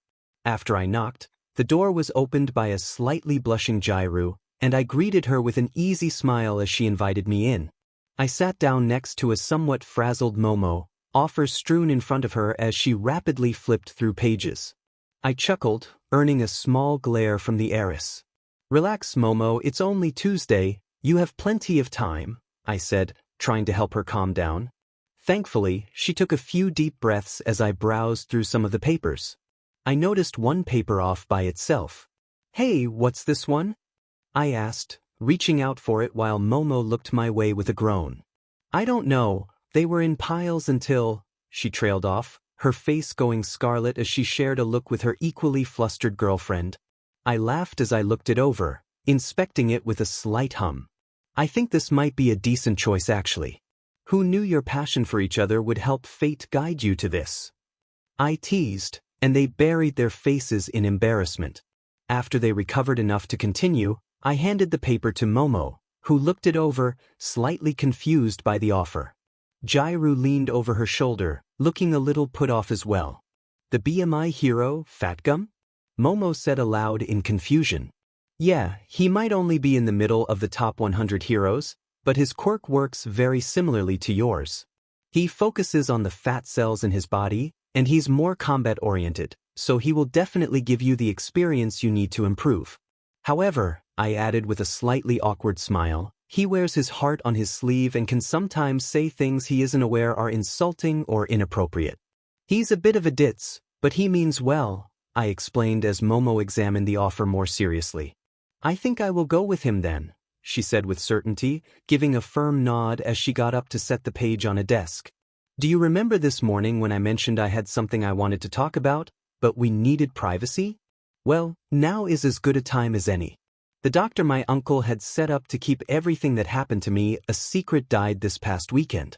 Apparently, he was returning from a deal when a nearby construction crane malfunctioned and struck his car, sending it into the bay. He couldn't escape. Momo took a shuddering breath.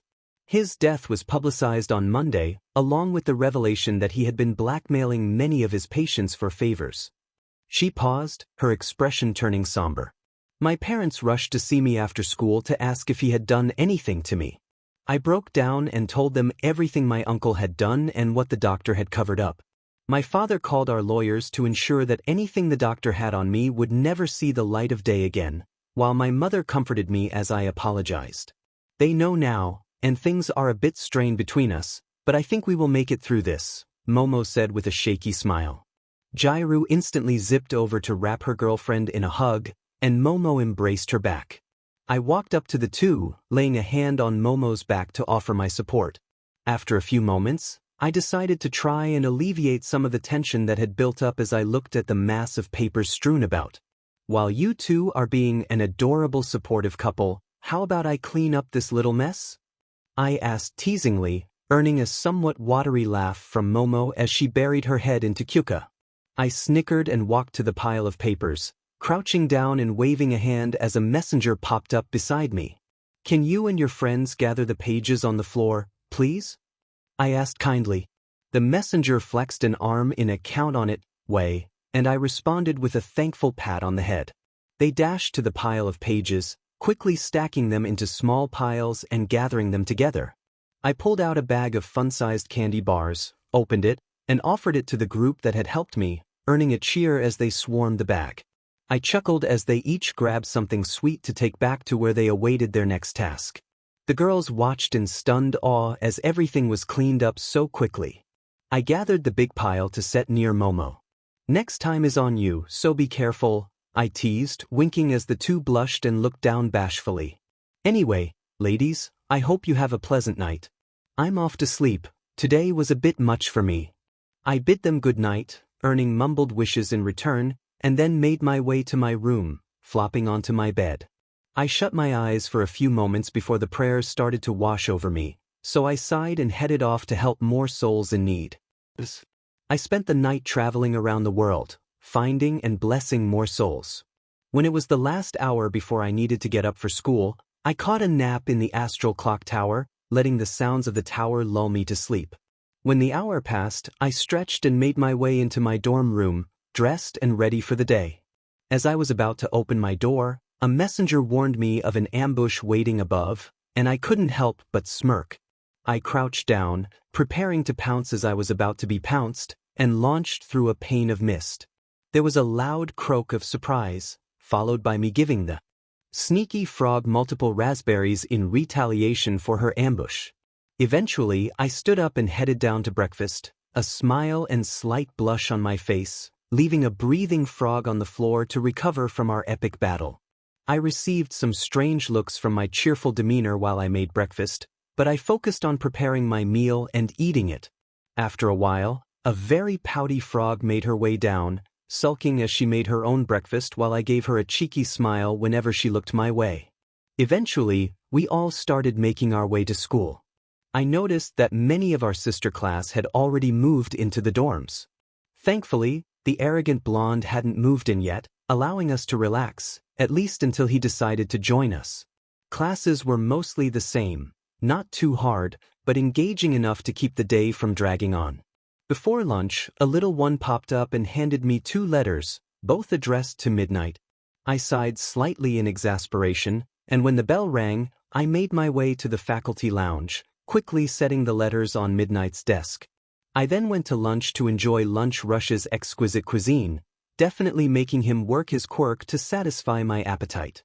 I chatted with my classmates, some hearing about my offer to spar and accepting some challenges, but I made a mental note to run it by Eraserhead. When classes resumed, Everyone was buzzing with excitement about checking out the dorms or looking forward to their upcoming internships. When the school day ended, I asked Eraserhead for permission to hold after-school sparring, and he agreed, provided that the doll was present to attend to any injuries. As I left the school, I was approached by an excited Midnight who wanted to know what she should bring for her weekend visit. I warned her that time worked differently where she would be, suggesting she pack for 2 to 3 decades if she planned to spend the whole weekend on the other side. This made her even more giddy about her upcoming vacation, and she mentioned that she would visit again to discuss bringing food and drinks for her friends and others there to ensure she didn't seem rude. I smiled and thanked her for her generosity, wishing her the best as I made my way to the dorms. Upon arriving, I found everyone who hadn't been to the dorms marveling at all the amenities available to them. I informed everyone that sparring would start in about an hour, giving those interested a chance to chat, explore, and prepare. I headed to the back of the dorms, where the doll had just arrived in her nurse outfit, her satchel bulging with supplies. We chatted for a while, and she expressed her excitement about helping others beyond the hunters who had gone through the dream. She stood close to me, leaning in as she shared what she was learning and practicing. Eventually, everyone who wanted to spar began to gather in their gym uniforms. I explained that we would do rotational sparring, swapping partners every 5 minutes. I handed the doll a pocket watch, asking her to call out the time and keep an eye out for any major injuries. I then transformed into our gym outfit, drawing some envious looks from my classmates. I chuckled as I stood before Ojiro, ready to begin our training session.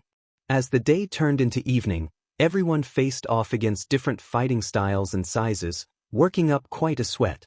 I merely reacted and studied everyone's techniques, a smile never leaving my face. As sunset approached, I called an end to the sparring, and everyone collapsed onto the ground, groaning about how long they had gone. I chuckled and went inside to grab plenty of water bottles to refresh my classmates after our workout. As I distributed the water, I received expressions of gratitude and a few envious looks for not being as affected by the sparring. After passing out the water, I let the doll check if anyone needed medical attention. While preparing my evening meal, I watched my classmates come in, chatting about everyone's fighting styles. They headed off to shower, and by the time I finished cooking, everyone was done. After washing my dishes, I decided to take a soak, enjoying the warmth of the bath as I settled into my human form. When I got out, I noticed that most had either gone to sleep or were still up in their pajamas discussing the upcoming internships. I waved goodnight to them and headed to my room to get as much rest as possible before I once again blessed those in need in the world. However, as I turned onto my floor, I was suddenly tackled by a green blur. I managed to take a step back to avoid her momentum causing any harm. Good job, Sue, but still not enough to take me down. Since you failed, I think it's only fair you be punished, I teased, noticing her look of mock fear. She quickly escaped my grip, hopping away, but I couldn't help but smile as I dashed forward with quick step and pinned her down. She struggled, kicking about in an attempt to escape, but it was in vain as I leaned down to her. For the next few minutes, I playfully blew raspberries against her neck and face while tickling her sides, careful not to overstep any boundaries. Once I was satisfied with my playful punishment, I stood up and swaggered back to my room, humming a happy tune. As I walked in, I glanced back at the breathing Tsu, who was getting back on her feet, sending me a half-hearted glare. I called out in a sing-song voice, "Pleasant dreams, Tsu." Settling down into my bed, an amused smile still on my face, I frowned slightly as I sensed a call being sent out to the world. It wasn't as powerful as the great ones, but it was enough to draw my attention. I tried to ignore it, suspecting it might be a trap, but insight didn't warn me of any danger, leaving me to weigh the decision of whether to investigate. I donned my hunter's outfit, wrapped myself in obscuring mist, and stepped into a large open room. Inside, a man taller than I was dramatically played an organ, the thunderous weather outside crashing as if to join the music. A family had their heads bowed, seeking guidance from spirits, while a tall, thin woman, undoubtedly appealing, extolled a request from beyond. 2 children glared at each other, their hostility apparent, yet a deep-seated love for one another was also felt. Across from the tall beauty was a man gazing lovingly at her, hanging on every word she spoke, seemingly waiting for the moment to express his passion. An elderly woman sat with her eyes closed before a large crystal ball, rocking in time with the woman's words. Finally, another man at the table looked around nervously, his bald head contrasting sharply with everyone else's full heads of hair. As I was about to ask why they were calling out to spirits from beyond, I noticed something truly baffling. At first, I thought it was a pet tarantula moving across the table, but upon closer inspection, I realized it was a hand not belonging to anyone in the room. I stared in confusion as it was treated affectionately by the unique family gathered around. As they seemed to be reaching the climax of their ritual, I decided to make my presence known. "What's with the open-ended call into the void?" I asked aloud, causing them all to flinch and look up at me in shock. "Oh look, darling, it seems something has answered our call," the tall woman purred, taking her husband's hand and gazing into his eyes with joy. "Indeed, my love, isn't it just wonderful?" the man replied, kissing her hand repeatedly. The others around the table were similarly excited about my arrival, and I sighed as I waited for them to settle down. I stepped off the table as the family stood together, all giving me various smiles or looks of mild judgment. "So, what was the reason for your call into the void?" I asked again, and the family came alive with excitement. "We hold these seances every so often. It's a tradition we started when my brother went missing for a time," the man explained, indicating the bald man beside him, who was still embracing his wife. "Indeed, welcome great spirit from beyond to our humble abode," the woman said, gracefully bowing her head. The rest of the family greeted me warmly. "I am Morticia Adams, and this is my beloved Gomez," she introduced, and I felt a blush creep across my face at their bold affection. The bald man shuffled forward with a slightly unsettling eagerness. "I am Fester Adams," he said, greeting me with a jerky handshake. He then held our joined hands up to the passionate couple. "Look, Gomez, I was the first to shake hands with a spirit from beyond," he teased, earning a mock cry of anguish from his brother, who didn't seem truly upset. The children approached me and their uncle, eyeing me curiously as they circled around us. "This is Mama," Morticia indicated to an older woman who smiled creepily. "The gentleman playing our lovely organ is Lurch," she added, pointing to a large man with a slack face who waved at me. "And our two lovely children, Pugsley and Wednesday," she said, indicating the boy and girl, who were already plotting some mischief. I glared at them suspiciously as they stood beside their parents with wide, sharp smiles. "And this," she sang as the disembodied hand scrambled up her dress onto her shoulder, "is Thing," she said affectionately, as it gave me a finger salute. "I see. However, I need you to stop your little rituals as they are interfering with my work helping those without quirks," I requested of the odd family, stepping back as the parents gasped in joy, looking at me eagerly. "Are you the spirit of the moon?" Gomez asked, getting into my personal space and taking my hands, vibrating with excitement. "Well, technically, but I try to discourage those who worship me," I replied with a sigh, feeling a bit deflated. "So modest too," his wife complimented as she joined us while the family watched on. "Wednesday, do you want the spirit to bless you as well?" Gomez called out to his daughter, who looked at me with an unreadable expression. She approached us, still judging me with every step. "What would happen to me if you did that?" she asked, standing before me and her parents. "Essentially, you would become connected to me. I would share some of my essence with you, and your body would be transformed," I explained dramatically, and the family seemed to grow more excited, prompting another exasperated sigh from me. "Well, my little viper, what do you think?" Gomez asked his daughter, giving her a wide smile. "Yes, my thorn-ridden rose, no matter what you choose, we will love you all the same," Morticia added, with the whole family, plus the disembodied hand, in agreement. Wednesday seemed to ponder deeply, but when she glanced at her smirking brother, she clicked her tongue. "Let's do this. I can't stand that my brother got a quirk and I did not. Now I will have a quirk given to me by a spirit so he can no longer lord his quirk over me," she declared, glaring at her brother, who looked shocked and then dramatically disappointed. "Wonderful. Our little raven will soar to bring even more chaos," Gomez said, hugging his wife. What would happen if one of us with a quirk were to partake of your essence? Morticia asked curiously. As far as I know, you would turn into a mindless creature that wanders about aimlessly, I recounted, recalling the state of many I had encountered during my journeys. A pity, Morticia said, looking disappointed at that last bit of information, while the rest of the family seemed excited by the possibilities. Anyway, I said, removing a glove and offering my hand to the little girl. Drink deep and dream anew, child of the moon. I spoke dramatically, and her family watched with anticipation as the girl wrinkled her nose slightly but still took my offering. After a few moments, she gasped, much like others who had been transformed by my blessing, and then passed out. Her family exchanged confused glances, and I sighed, explaining, "This happens whenever I bless a new child. The strain on the body during the change causes them to go into a temporary slumber." "I see," Gomez said, picking up his daughter to rest her on a small couch. I noticed black feathers beginning to sprout from the girl's head and nodded, recognizing her potential. She should develop a crow-influenced quirk, which will grant her a form of evasion. There are spirits that will visit her in her dreams to guide her, I explained to the family. We will support our daughter through every step of her journey. Even if she had declined your offer, we would have loved her all the same, Morticia said, stroking her daughter's hair and admiring the new feathers. If she ever needs help, she only needs to pray to the moon. All children of the moon are welcome to my advice, but I won't dictate how they live their lives, I said, preparing to leave. Suddenly, I had to dodge as a sword was thrown in my direction, giving a bemused look at the grinning Gomez.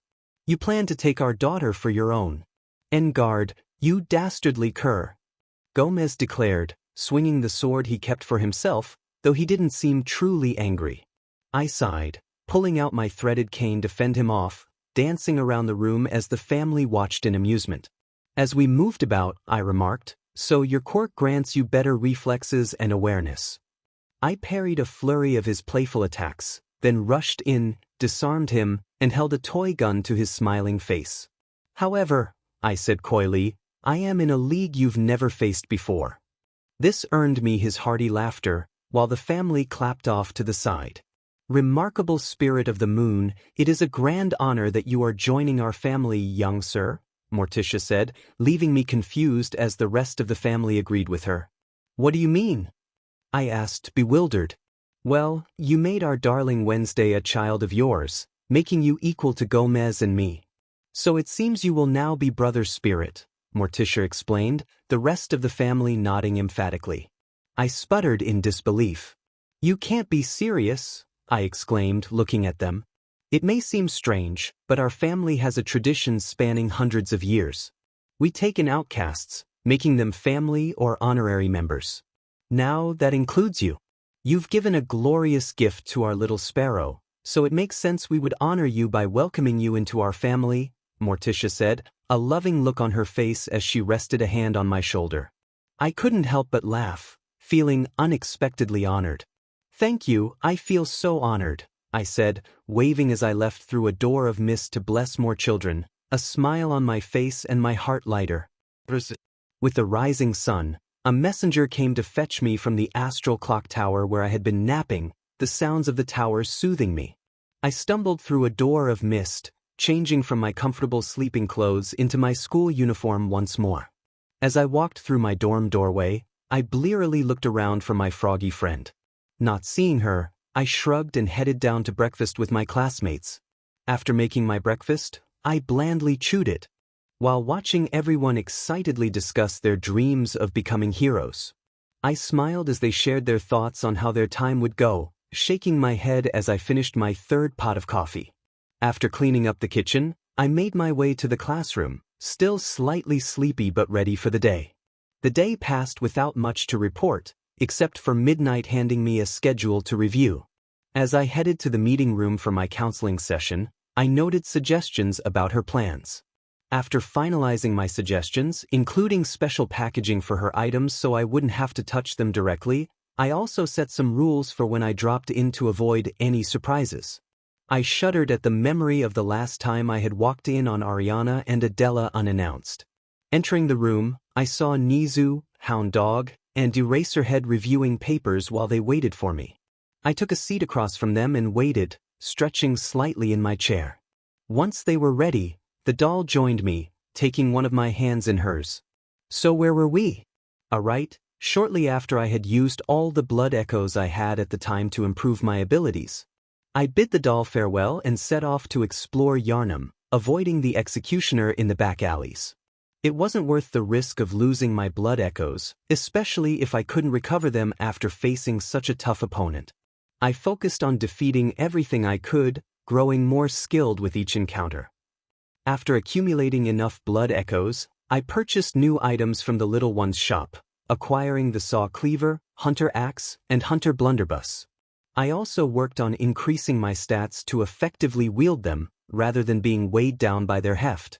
Learning to utilize each weapon took time, but they offered varying levels of damage and health recovery after being attacked. The hunter axe delivered the most damage but required precise timing between attacks. The threaded cane provided the best speed and dodging ability, though it had the least damage potential even after upgrades. I continued to enhance my stats while filling the coffin with items collected from defeated foes. Eventually, I decided to test my skills by facing the executioner, aiming to prepare myself for larger enemies. I struggled initially, as its attack patterns were challenging and led to my defeats. However, with persistence, I learned to consistently defeat it. Occasionally, I received hard stones from it, which I later discovered were blood gems that could enhance weapons by increasing damage or improving their effects. Nizu sat up, intrigued. He asked if we could use these gems on our side, but I shook my head, explaining that their power could corrupt anyone who used them without a blessing like mine. At that time, I couldn't use them anyway, as I needed a specific hunter tool to imbue the blood gems I had collected. Ultimately, I sold them to the messengers for blood echoes to further strengthen myself. After mastering my combat skills, I decided to confront the cleric beast again. I still faced many defeats, but I learned valuable strategies from each encounter. I discovered that using serrated weapons or Molotov cocktails inflicted more damage on the beast. Staying behind it during attacks was crucial, as its counterattacks were less severe. During some attempts, I managed to break its limbs temporarily, making the fight easier, although they would eventually heal and become more aggressive. Landing a visceral attack was challenging but rewarding, as it caused significant damage. After numerous attempts and various strategies, I finally emerged victorious, claiming the Sword Hunter badge and gaining 3 more insight. When I approached the gate leading to the upper area, I found it locked, as was the side door. Turning around, I noticed the little ones setting up a lantern on the bridge. I sighed in gratitude and returned to the dream.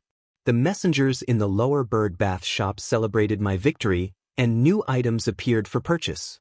With the new badge, I received more than before, including the Kirkimer, repeating pistol, antidote, bolt hunter's marks, a hand lantern, and a hunter chief emblem. After reviewing their descriptions, I decided to buy the hand lantern to reduce my reliance on the torch.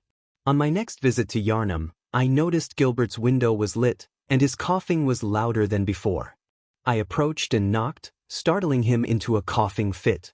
I explained that I had tried to cross the bridge but couldn't. Mimicking his wheezing, I listened as he spoke. "Yes, I see. But the Great Bridge is the only way to the Cathedral Ward. During the hunt, the bridge is closed. You could try the aqueduct. There's a rather colorful area south of the Great Bridge. An aqueduct leads to the Cathedral Ward," he suggested, cautioning that it wasn't a place I'd normally want to visit. After explaining that I had already traversed that area, I realized I would have to push through my apprehension. Gilbert wished me luck as he wheeled away, coughing harder. I then spoke with other friendly Yharnamites, but they had little to say, and Eileen was nowhere to be found. I pressed on past the bridge with the large fireball, easily defeating the enemies and standing before the steps once more. The sense of dread that washed over me as I approached the archway made me tremble, but I steeled myself and climbed into the cemetery above. Upon arriving in the graveyard, I heard the sound of wet chopping and saw a man swinging a hunter's axe into bodies. He spoke in a guttural whisper, warning of beasts everywhere and suggesting I would become one of them sooner or later. After he turned to me with a growl, I saw his bandaged face, and he rushed at me with incredible speed. This fight was unlike any I had faced before. His skill and weapon usage were far superior. I could barely land a few attacks before he defeated me, taunting me as everything went black. I needed time to process this new challenge, and after several more attempts, I realized I needed to further enhance my stats, as I couldn't find a weak spot, and the opportunities to stun him were minimal. As I focused on improving my skills, I dedicated myself to building up my stats and experimenting with different fighting tactics to gain an edge. Each time I reached 5 stat points, I would challenge my opponent again, but I continued to face defeat. Despite my relentless efforts and constant self-improvement, I found myself falling short time and again. I tried to use the gravestones in the environment to my advantage, but this highly skilled foe remained unbeatable. Eventually, I managed to inflict some damage, prompting him to exclaim, "Ooh, what's that smell? The sweet blood, ooh, it sings to me. It's enough to make a man sick." He then extended his weapon, gaining a greater range, yet his skill with it still allowed him to utilize his firearm effectively. Preparing for another attempt, I stumbled upon the small music box the little girl had given me. I decided to take it with me, thinking it might help during my next encounter. As I stepped through the fog-filled doorway, music box in hand, the man charged at me again. I activated the box, and he covered his ears, crying out in pain. Seizing the opportunity, I attacked him while he was distracted. After he recovered, I wounded the box again and continued to strike when he flinched from the painful melody. On the third play of the music box, something unexpected occurred. The pain seemed to transform him into a more feral version of himself, much faster and more aggressive in his attacks. I barely survived a few moments before I was overwhelmed. Once again, I found myself lying amidst the luminous flowers in the hunter's dream. Determined to improve, I decided to practice with the Quirk and repeating pistol, though I quickly learned that the hammer's weight was a challenge. I chuckled at the memories of my initial struggles with the Quirk, but I relished the power it offered, capable of nearly obliterating my foes. I worked hard to familiarize myself with my new weapons, though mastering the Quirk proved difficult due to its weight. Despite its damage potential, its slow speed made it impractical for consistent use. Nevertheless, I continued to train, honing my combat skills and refining my stats and weapons. With each attempt, I felt myself getting closer to defeating the man in the graveyard, who I suspected was the girl's father. I tried reasoning with him through the music box, hoping to reach him, but nothing seemed to work. During one attempt, while dodging around him near the stairs, I noticed a peculiar moment where he seemed stuck, unable to reach me. Seizing this opportunity, I swung my hunter's axe, landing hits while he lunged at me. Eventually, he transformed into his bestial form, and I had to duck to avoid his dangerously close swipes. After a fierce struggle, I finally managed to take him down. As he rolled down the stairs, he muttered, "Forgive me, Viola." Cautiously, I approached, wary of whether he was truly defeated. I aimed my gun at him from a distance and fired, confirming his demise. Slumping to the ground in relief, I took a moment to catch my breath before discovering a key on him.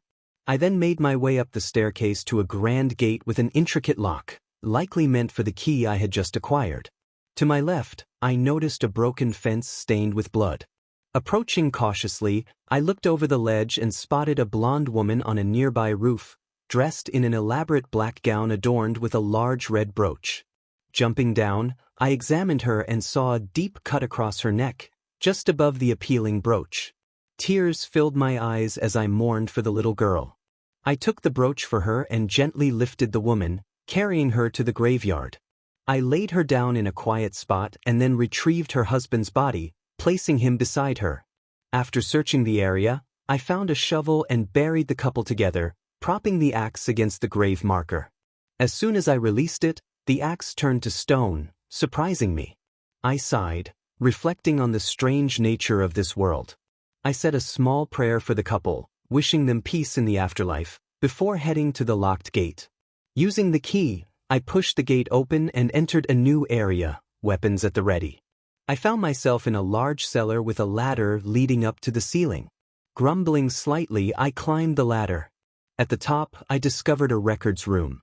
As I inspected the area, I spotted a chest. Approaching it cautiously, I kept an eye out for any traps but was relieved to find it easy to open. Inside, I discovered a hunter's tool, the blood gem workshop tool, allowing me to imbue gems into my weapons. Smiling, I handed it to some messengers who appeared, grateful for their assistance. With my weapons ready, I ascended the stairs in the room, entering a church-like space. As I walked into the room and noticed a lantern, I approached to light it. Suddenly, I flinched as someone moved and attempted to speak to me. Preparing for an ambush, I relaxed slightly when I saw the cowering man and walked up to him. I tried to speak in the manner of the chapel dweller. You must be a hunter. I apologize. The incense must have masked your scent. I told him I was a hunter and asked what he needed. He responded, Good. I've been waiting for one of your kind. These hunts have everyone locked up inside, waiting for it to end. It always does, you know. But this time, it won't end nicely. Even those hiding inside are starting to lose their minds. The screams, the stench, the snarls. It's all too common now. Yarnum's in trouble, I tell you. If you find anyone still with their wits about them, tell them about Eden Chapel. They'll be safe there. The incense wards off the beasts. Spread the word. Tell them to come over. If you wouldn't mind, he finished with a chuckle. I attempted to ask him about other matters, seeking answers, but he kept insisting I find survivors to bring to him. I lit the lantern and headed back to the clinic to inform Iosefka about the supposed safe area. When I knocked on her door, she responded, but something felt off. Oh well, hello. Splendid. I presume you're off to hunt? If you find any survivors, tell them to seek Iosefka's clinic. Upon my Hippocratic oath, if they are still human, I will care for them, perhaps even cure them. This sickness and these beasts are not to be feared. The night is long. I might be trapped here, but I must do something to help. I'll even offer a reward for your cooperation. Tempted? Well, off you go then. I tried to ask her why she was acting differently and willing to let people in, but she continued to urge me to find survivors. Withholding the information about the chapel, I made my way to deliver the tragic news to the little girl. As I approached her window, it was lit, so I assumed she was nearby. I knocked on her window, and I heard excited footsteps as she peeked through the curtain, almost ripping them aside when she saw me. I could only smile sadly at her while holding the brooch and music box in my pockets as she hurried to open her window. Mr. Hunter, did you find my mummy and daddy? She asked eagerly. I hesitated, not wanting to break the news to her, but I did, handing over the music box and brooch. She began to cry, her words muddled by her sobs. Mr. Hunter, was it really them? Don't leave me alone. She collapsed against the windowsill, and I reached through the bars, hugging her as best I could while she cried. I didn't care how long I had to stay there to comfort her. I wanted to ensure she wasn't alone, and eventually, she settled down enough. After a while, she gathered herself enough to ask, "What do I do now, Mr. Hunter?" I told her about the chapel as I didn't trust Iosefka, and while the dweller was a bit uncertain, his intentions seemed more genuine to me. I advised her to wait for her sister and promised to return to help them both get to safety. She nodded, rubbing her face to clear away the tears, and I gave her another hug through the bars. She trembled as she gripped me tightly, and I comforted her by rubbing her back. Eventually, she stepped back. See you soon, Mr. Hunter. Thank you for helping me. I hope my sister will be back soon. I love you as much as Mummy, Daddy, and Granddad, she said, trailing off as she picked up the brooch and music box, wandering back into the house. I closed the window, holding back my own tears of anger as I went to find the old woman. When I reached her door and knocked, I received a cross reply. What is it now? I have better ways to pass the time. Unless you found me a nice, safe place? I told her about the chapel, but just as I was about to share my plan to her and the little sisters, I heard a scream from the sewers, a little girl's scream. Ignoring whatever the old woman yelled at me, I ran. I dashed forward, disregarding the pain of falling into the sewer as I rushed towards the sound. I reached the alcove where the giant pig was, the source of the screams. I lit my lantern on the run and entered the chamber, only to see the pig bite down on the girl as she tried to crawl away, silencing her screams. I launched myself at the pig, prying its mouth open with all my strength. After ensuring it was dead, I moved to the motionless girl, trying to help her, but it was too late. I sat there in the filth, cradling her body as I cried out in anguish over the loss of such an innocent girl. I didn't care when my broken lantern died out. I just sat there, apologizing over and over, rocking her body as I wept. I lost track of time, but eventually, I gathered myself and secured her to my body to carry her to her family's graves. As I passed the pig's body, I noticed a bloody ribbon tangled in its teeth and took it as a memento of the sweet girl. Climbing the ladder, my tears continued to fall, each rung heavier than the last. I didn't even look at the enemies at the top, just shooting them until they stopped moving. Eventually, I stood before the graves of her parents, collapsing to the ground as sorrow overwhelmed me. Even as I stand again, I lean heavily on the shovel as I start to dig the grave of the little girl whose name I didn't even learn. Each shovel full of dirt feels heavy, and I break down crying every so often as I dig, holding the girl in my heart as I lay her to rest. I take off my coat and wrap her in it, so the dirt would not touch her. As I begin to bury her, that first shovel of dirt is one of the hardest things I have ever had to do. Each one hurts so much because I feel I failed to protect her and help her family. Once it's done, I sit leaning on the stone, crying and clutching the ribbon as a final reminder of my failure to save her, even with the power I had acquired. Hound Dog clears his throat, gaining my attention as tears fall from my face. I think we can stop here for today. Thank you, Midoriya, for sharing this with us. We all understand the pain of civilians being lost, even those that are within reach. I nod and get up, the doll taking my arm and holding me close as we leave to the dream. Shortly thereafter, I collapse and silently cry, the doll kneeling beside me, taking my head and resting it on her lap as she runs her hands through my hair. The next day, I awaken without heeding any prayers for the night, not in any mood to be anywhere but in the doll's embrace. I smile up at her as she smiles down at me. Thank you, I whisper, nuzzling into her hand and almost purring as she runs her fingers through my hair. Of course, good hunter. I will always be here for you, even if Flora were to come back and bid me otherwise. I will never leave you, she says, lifting my head and hugging me against her body. I feel flustered as my face gets half squished against her softness. After blushing, I thank her again and wish her a pleasant morning as I retreat into my room in the dorm. I still feel my face warm as I work on my breakfast far earlier than I normally rise, but I'm still well rested. Eventually, some early risers make their way down to breakfast, all excited for the weekend, while others dread any surprise tests. Walking to school, I observe the other students, watching as Momo nearly tackles Kyuka to the ground in her hug, Ida scowling all the while, and Minetta skittishly avoiding me.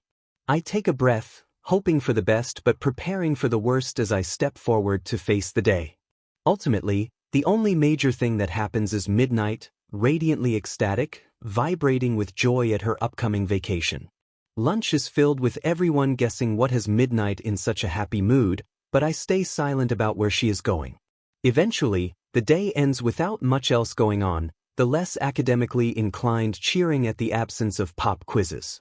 The moment the bell rings to dismiss us, the door slams open, startling everyone as Midnight rushes toward me. Her outfit is a business suit and pencil skirt, her heels clacking loudly as she zooms over with some of her luggage. I give an exasperated sigh as she stops abruptly before me, an intense look in her eyes. "I'm ready to go now," she says, slamming her hands on my desk, bouncing with barely restrained excitement. "I did all my work, all the plans are set, so let's go." She tugs at my sleeve, almost pulling me out of my chair, as everyone stares at us, and a blush starts to burn across my face. "All right, just calm down." I pull my arm from her grasp as she bounces even more. A door of mist opens beside us, and she rushes through. I palm my face as the class looks at me in confusion. She made friends with some on the other side. They invited her over for a sleepover, and she's excited for the time she will have there. I sigh again as I walk through the door, entering to the excited screeching of Ariana hugging Midnight as she bounces about. Alright, settle down, I admonish as everyone gathers in front of the house. As everyone gathers, I let them know, alright everyone, Midnight is going to be spending some time here as a guest of Ariana and Adela. The paranoid couple glares off to the side, but it seems Ariana has talked to them about their guest stay. Most others appear accepting of her, so I continue, Midnight has also graciously offered to have me bring some food from the waking world periodically. Thank you for your consideration in her stay, I say, bowing my head to the residents before giving Midnight a wave. She waves back as Adela takes her luggage and guides her inside. I hope the soundproofing I placed in their area of the house holds up to their collective excitement. As I walk back to the classroom, some are still looking at me and I shrug. As long as she isn't in danger, she should be fine. I then pack up my things and head to the dorm, reviewing the schedule for Midnight's deliveries.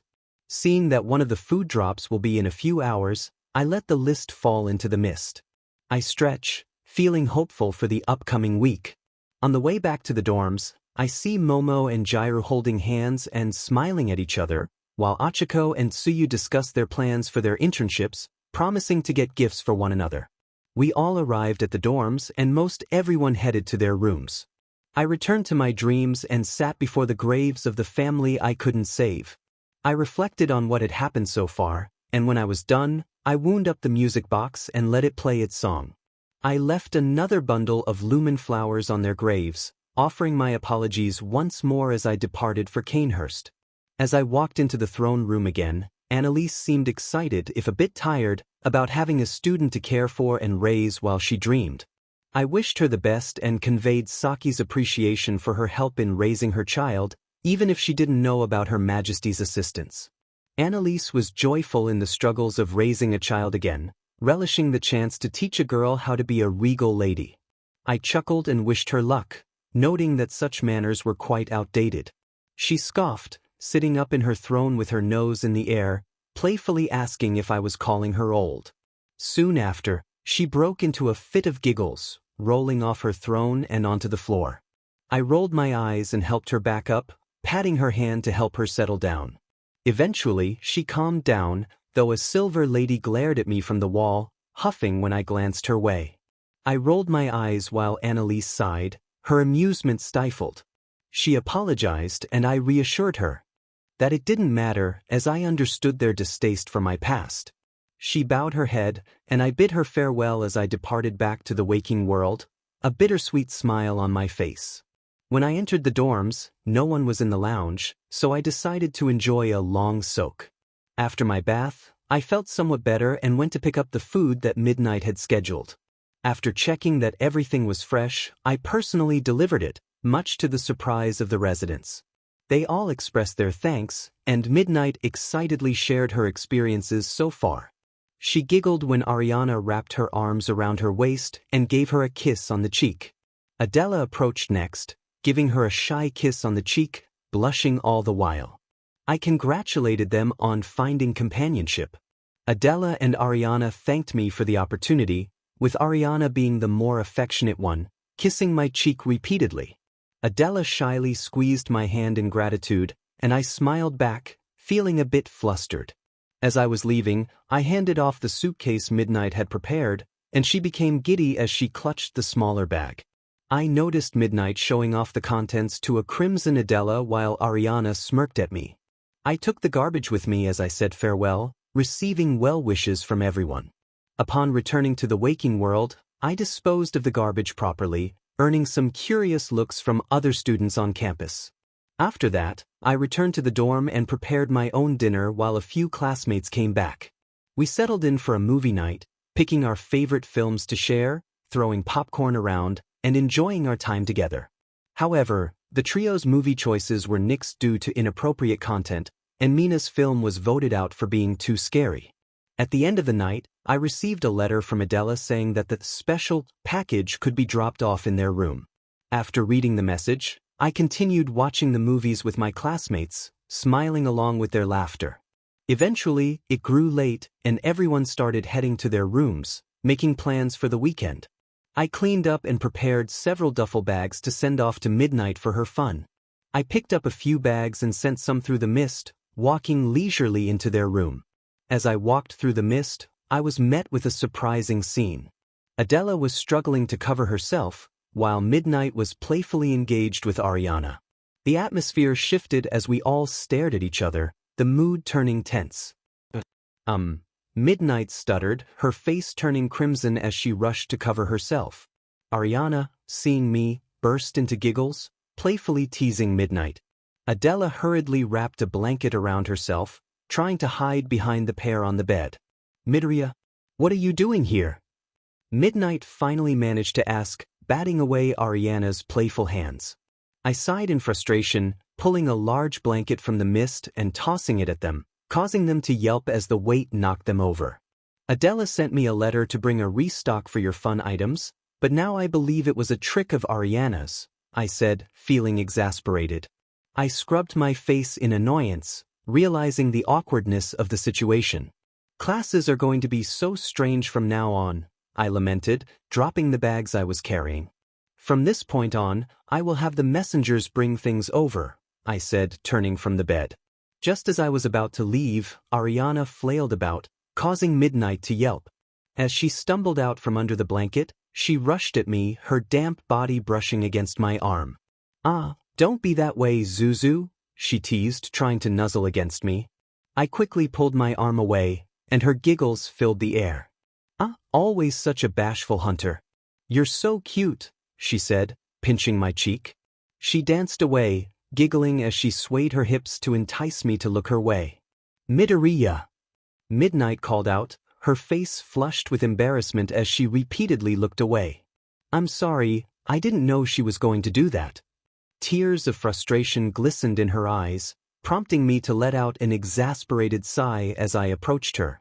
Her lip trembled, and I sighed again, gently patting her head. "It's fine, Midnight. I should have known Ariana would do something like this. She always seems to enjoy frustrating me. I hope you're enjoying your time here. It's only been 6 hours in the waking world.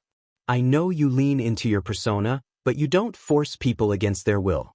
Don't let Ariana's mischief dampen your time here. If you need to reach me, just hand a letter to Adela." I rubbed her head with one hand, wiping away some of her tears. She nodded with a slight hiccup as I turned to leave, ignoring Ariana, who was rummaging through the bags I had brought. After stepping through a door of mist, I found myself on the coast where I had faced the orphan, walking into the crashing surf. Once beneath the water, I collapsed to my knees, overwhelmed by embarrassment. Saturday. After my moment of panic, I took the night to reflect, feeling more at ease. I also fulfilled my promise of sending the supplies with the messengers. When morning arrived, I went down for breakfast, watching my classmates either leave to hang out or set up in the lounge for games or shows. I waved goodbye to those departing and welcomed a somewhat bashful heiress as she headed up with her girlfriend.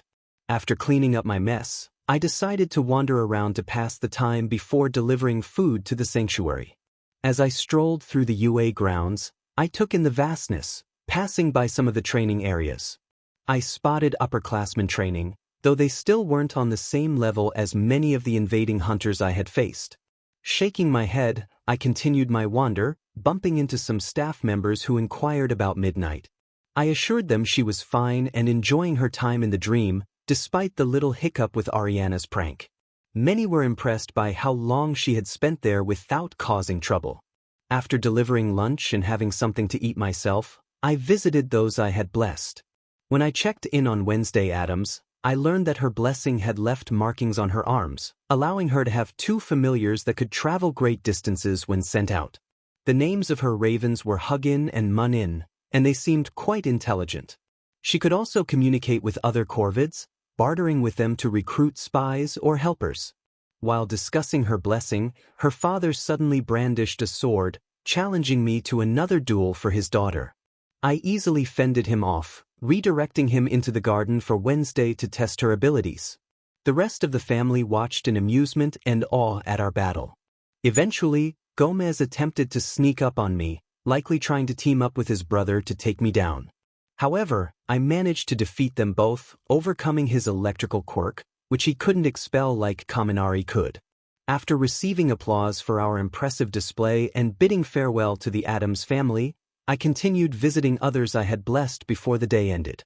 Saki had chosen a new life overseas with the help of detectives and was now a part-time model, advocating for mothers in the fashion industry.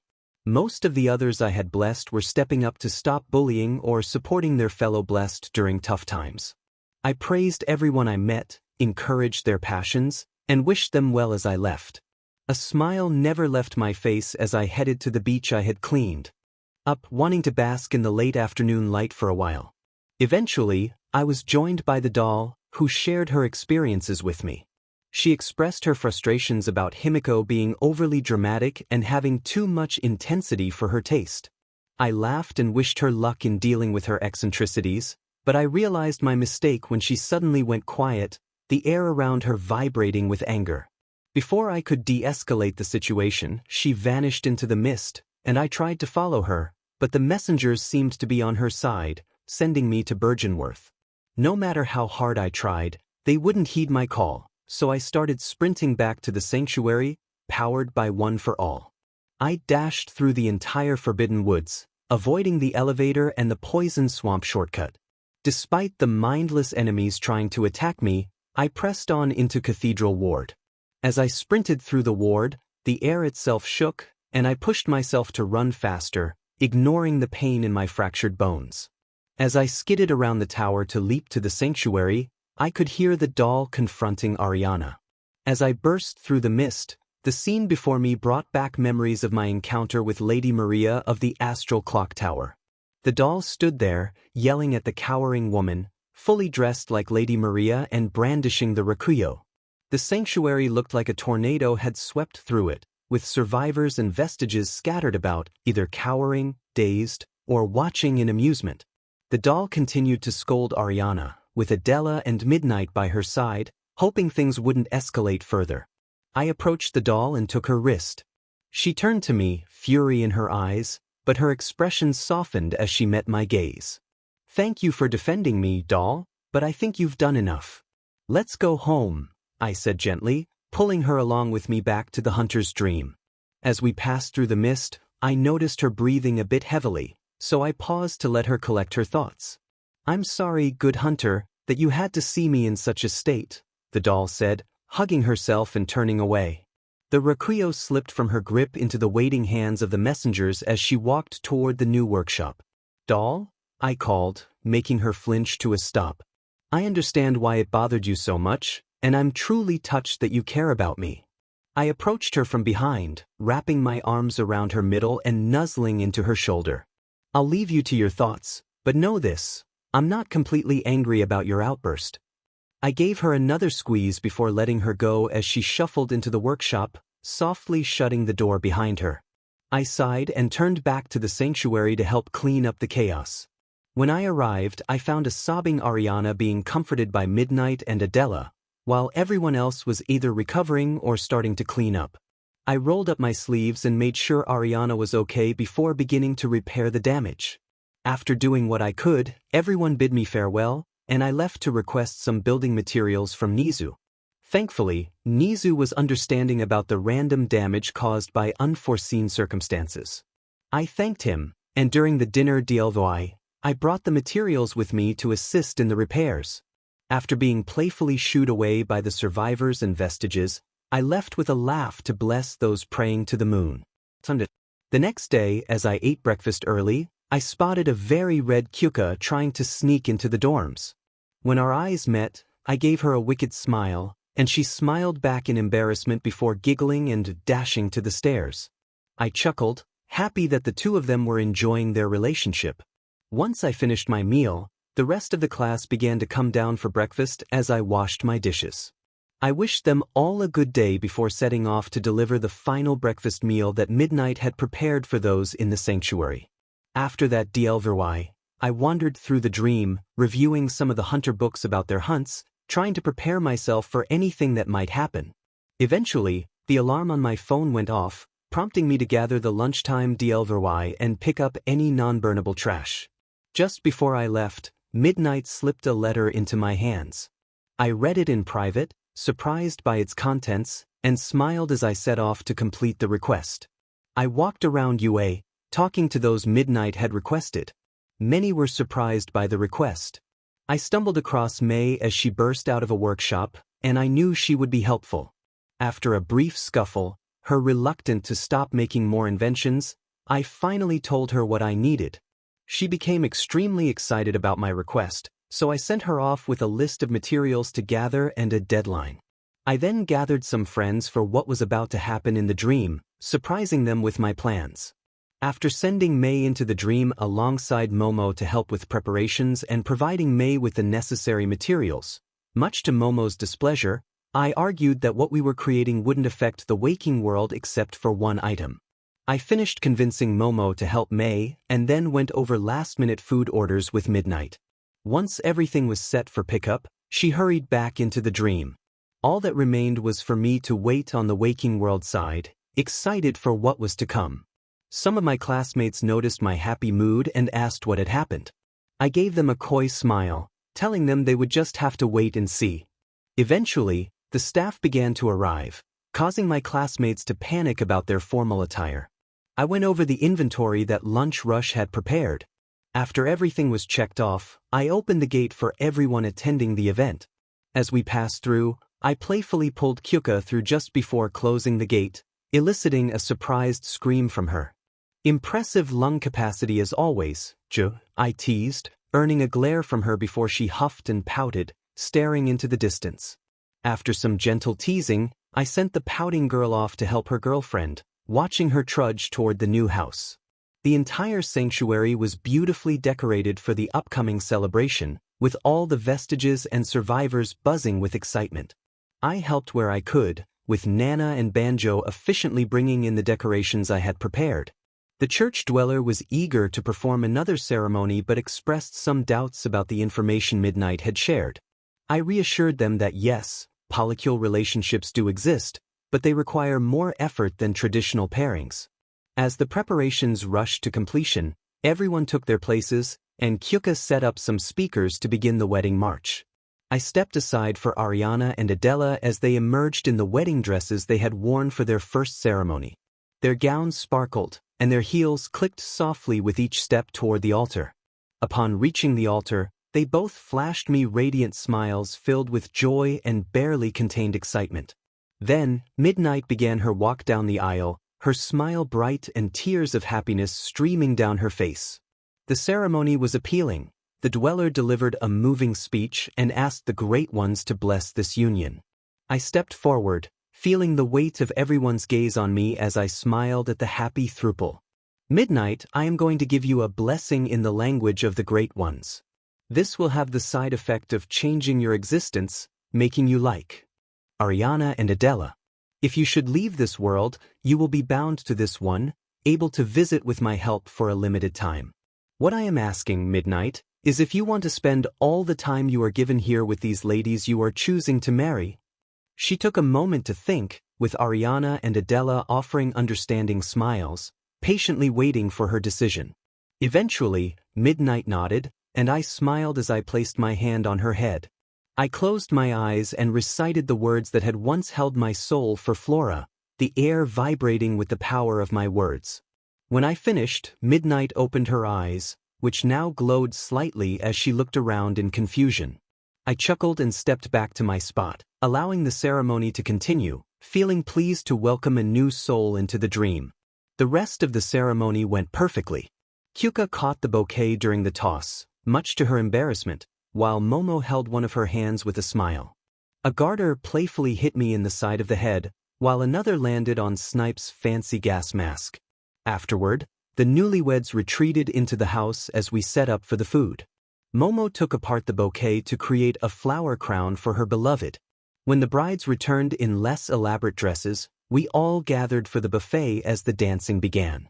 The brides pulled me into some dances, and despite my clumsy moves, their happiness made it all worthwhile. When it was time to cut the cake, Midnight delighted in playfully smearing cake on her brides, who retaliated with laughter. We all clapped, enjoyed the cake, and as the party began to wind down, Midnight's co-workers came up to congratulate her. She beamed as she introduced her brides to her friends, playfully warning them about Ariana's mischievous nature, which earned a pout from the retired entertainer. Ariana and Adela expressed their gratitude for being introduced to Midnight, marveling at how their little vacation had turned into such a joyful event. I congratulated them both and offered an apology regarding the doll, but they seemed understanding, albeit a bit pale at the memory. As the hours of merriment passed, things began to wind down, and we encouraged the new throuple to handle the cleanup. Thanks to everyone's quirks and the help from the little ones, the cleanup took less than 10 minutes. Those of us from the waking world, minus Midnight, walked through the portal back to the front of the dorms. Everyone was surprised at how little time had passed, but I shrugged it off and let everyone do their own thing. I noticed Nizu deep in thought as he wandered back to the main building with his staff. I then prepared dinner for the night, sending the last of the special packages to Midnight.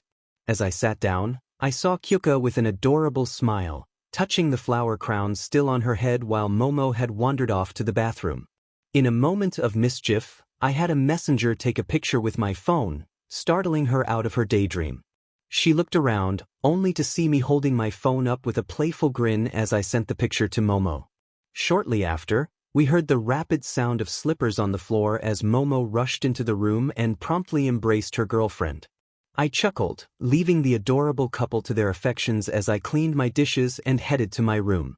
Later, I returned to the astral clock tower to rest through the night, preparing for whatever challenges my internship would bring.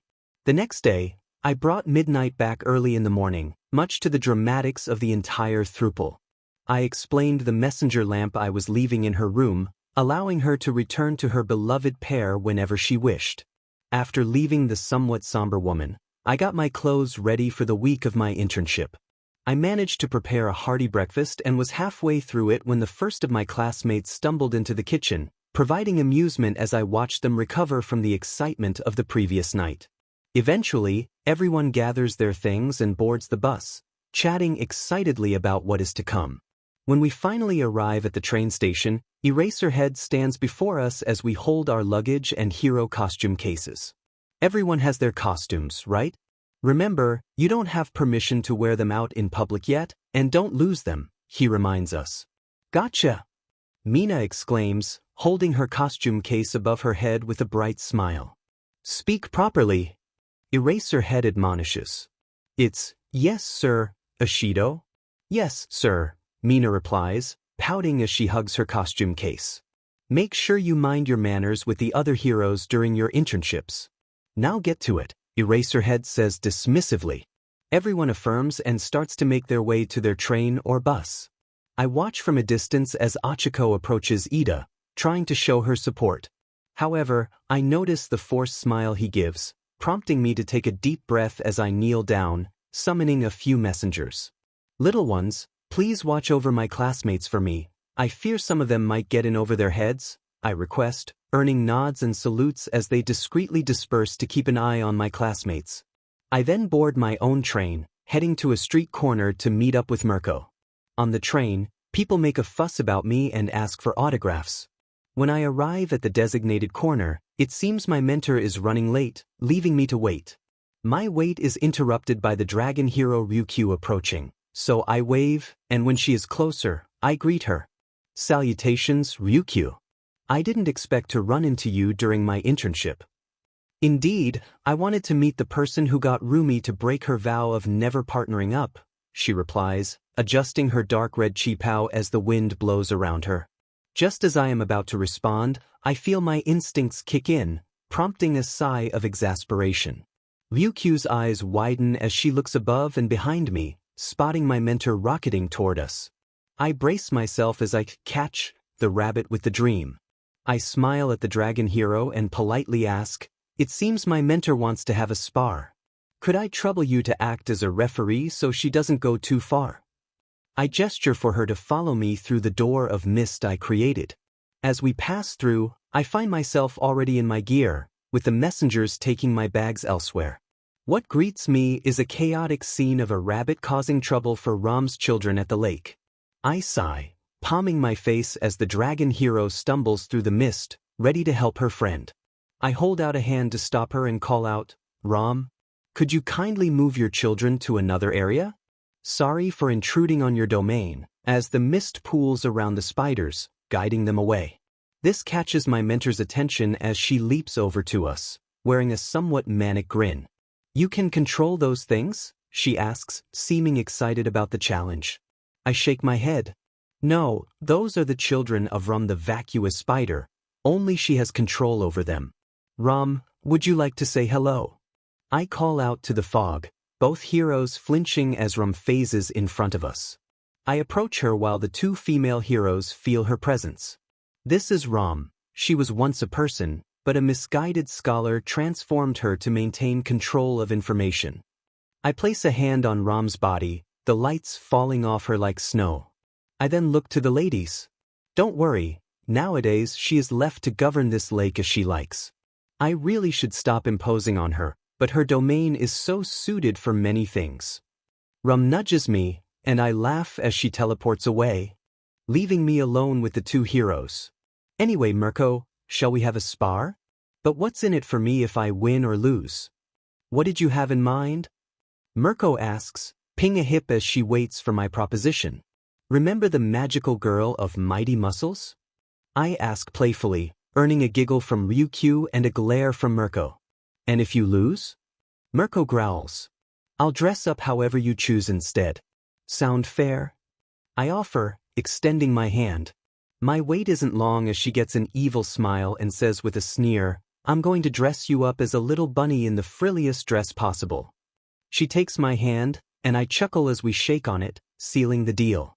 I then give a confident smile to my mentor's fierce expression as she crouches, ready to launch at me, but I hold up a hand to get her to wait. "I feel like we'll be here forever if we do a proper fight, so let's do first to 3 solid hits?" I suggest, glancing at the dragon hero, who nods in understanding. I fall through the mist to the other side of the clearing, waiting for our referee to start the fight. Both Mirko and I tense like tightly wound springs, the air thick with anticipation. At the first sound from Ryukyu, the rabbit hero launches off the ground, kicking up water and earth. She rockets toward me, almost untraceable to the normal human eye, but I easily sidestep her, leaving only a hair's breadth between us. She crashes through the lake as I let out a teasing tisk, my smile mocking as she glares at me. "Is that all you've got?" I expected more from someone who said teaming up was for weaklings. Yet here I am, saying we need to work together to build a better society, and you can't even scratch me. My teasing prompts her to snarl at me as she charges forward once more, creating a crater in the ground from the force. I roll my eyes and dodge her attack, a loud thud echoing as Mirko crashes into the ground. When she stands up, she places a hand on her side, clearly feeling the sting of my earlier slap. "Sorry, I couldn't help myself," I mockingly say, holding up my hand, which only deepens her scowl. Once again, she launches at me with even more intensity, the ground shaking beneath her. I sidestep her attack and give another playful smack, causing her to crash on the other side of the clearing, cursing under her breath. I glance at the astonished dragon hero beside me. "Had to make it even," I say coyly, noticing her face pale as she realizes what I've done. Our staring contest is interrupted by a thunderous crash as Mirko leaps into the air. "Luna fall," she screams, descending upon me like a meteor. I can hear the dragon hero moving to intervene, but I leap from the ground, meeting her with a smile. "Sorry," I say as I deliver a punch to her diaphragm, sending her crashing into the ground. I land next to the crater she created, watching as she struggles to catch her breath amidst the water rushing in. Ryukyu rushes forward, and I reach into the hole to pull Mirko out by the back of her leotard. I observe as one friend fusses over the other, who is trying to brush off the concern while eager to return to the fight. I can't help but say what she probably doesn't want to hear. "I win. The fight's over. Didn't even use any tools or weapons. Seems you aren't anywhere near my level." My taunt earns me glares from both women as I pull out the choir bell, making them flinch. I chuckle as I ring the bell, the lights causing them to recoil, looking at me as if I'm a monster. However, when the lights settle around Mirko and her surprised expression is healed, she stands up, testing her injuries. She looks at me with newfound respect, but her expression quickly shifts to anger when she sees my grin. "We can discuss your magical girl debut later, There's so much I can do with your bunny theme, I tease, dodging her swipe with a laugh as I lead the way to the hunter's dream. The two follow me, curiously looking around the sanctuary, but they flinch when we approach the insight bath messengers. When you both saw Rom, you gained insight. These little guys should be able to help you with that, so the whispering won't be an issue, I explain. I hope this will work. You'll be buying either fire paper or bolt paper from them to reduce the insight you've gained. The little messenger holds up the two types of paper. If you apply it to your gear, it will imbue it with fire or lightning for up to a minute. Their interest is piqued as they decide which paper to take. Eventually, Mirko chooses the bolt paper, and Ryukyu opts for the fire paper, the insight leaving them in a ghostly wisp. Both women look slightly shocked at the sudden silence they hadn't realized they were missing. I demonstrate how to use the papers, assuring them I can get plenty more from the labyrinths. Afterward, we return to the waking world, and both ladies are surprised at how little time has passed in the dream. I laugh it off as they marvel at how quickly I changed back into casual wear.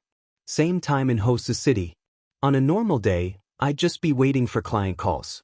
Not very exciting. But things have been hectic lately, the normal hero manual tells his intern as they walk down the street. So you're using street patrols to suppress crime, Ida observes, his helmet echoing slightly as he scans the area. Exactly. I can't believe Ingenium's little brother is interning at my agency, the hero replies, waving to some fans across the street. I'm sure you had offers from pros with much bigger followings than mine. The hero killer. So elusive he's managed to avoid capture for his crimes. I know I might not find him, but I have to try, Ida thinks, recalling his brother in the hospital. I can't forgive him for what he's done.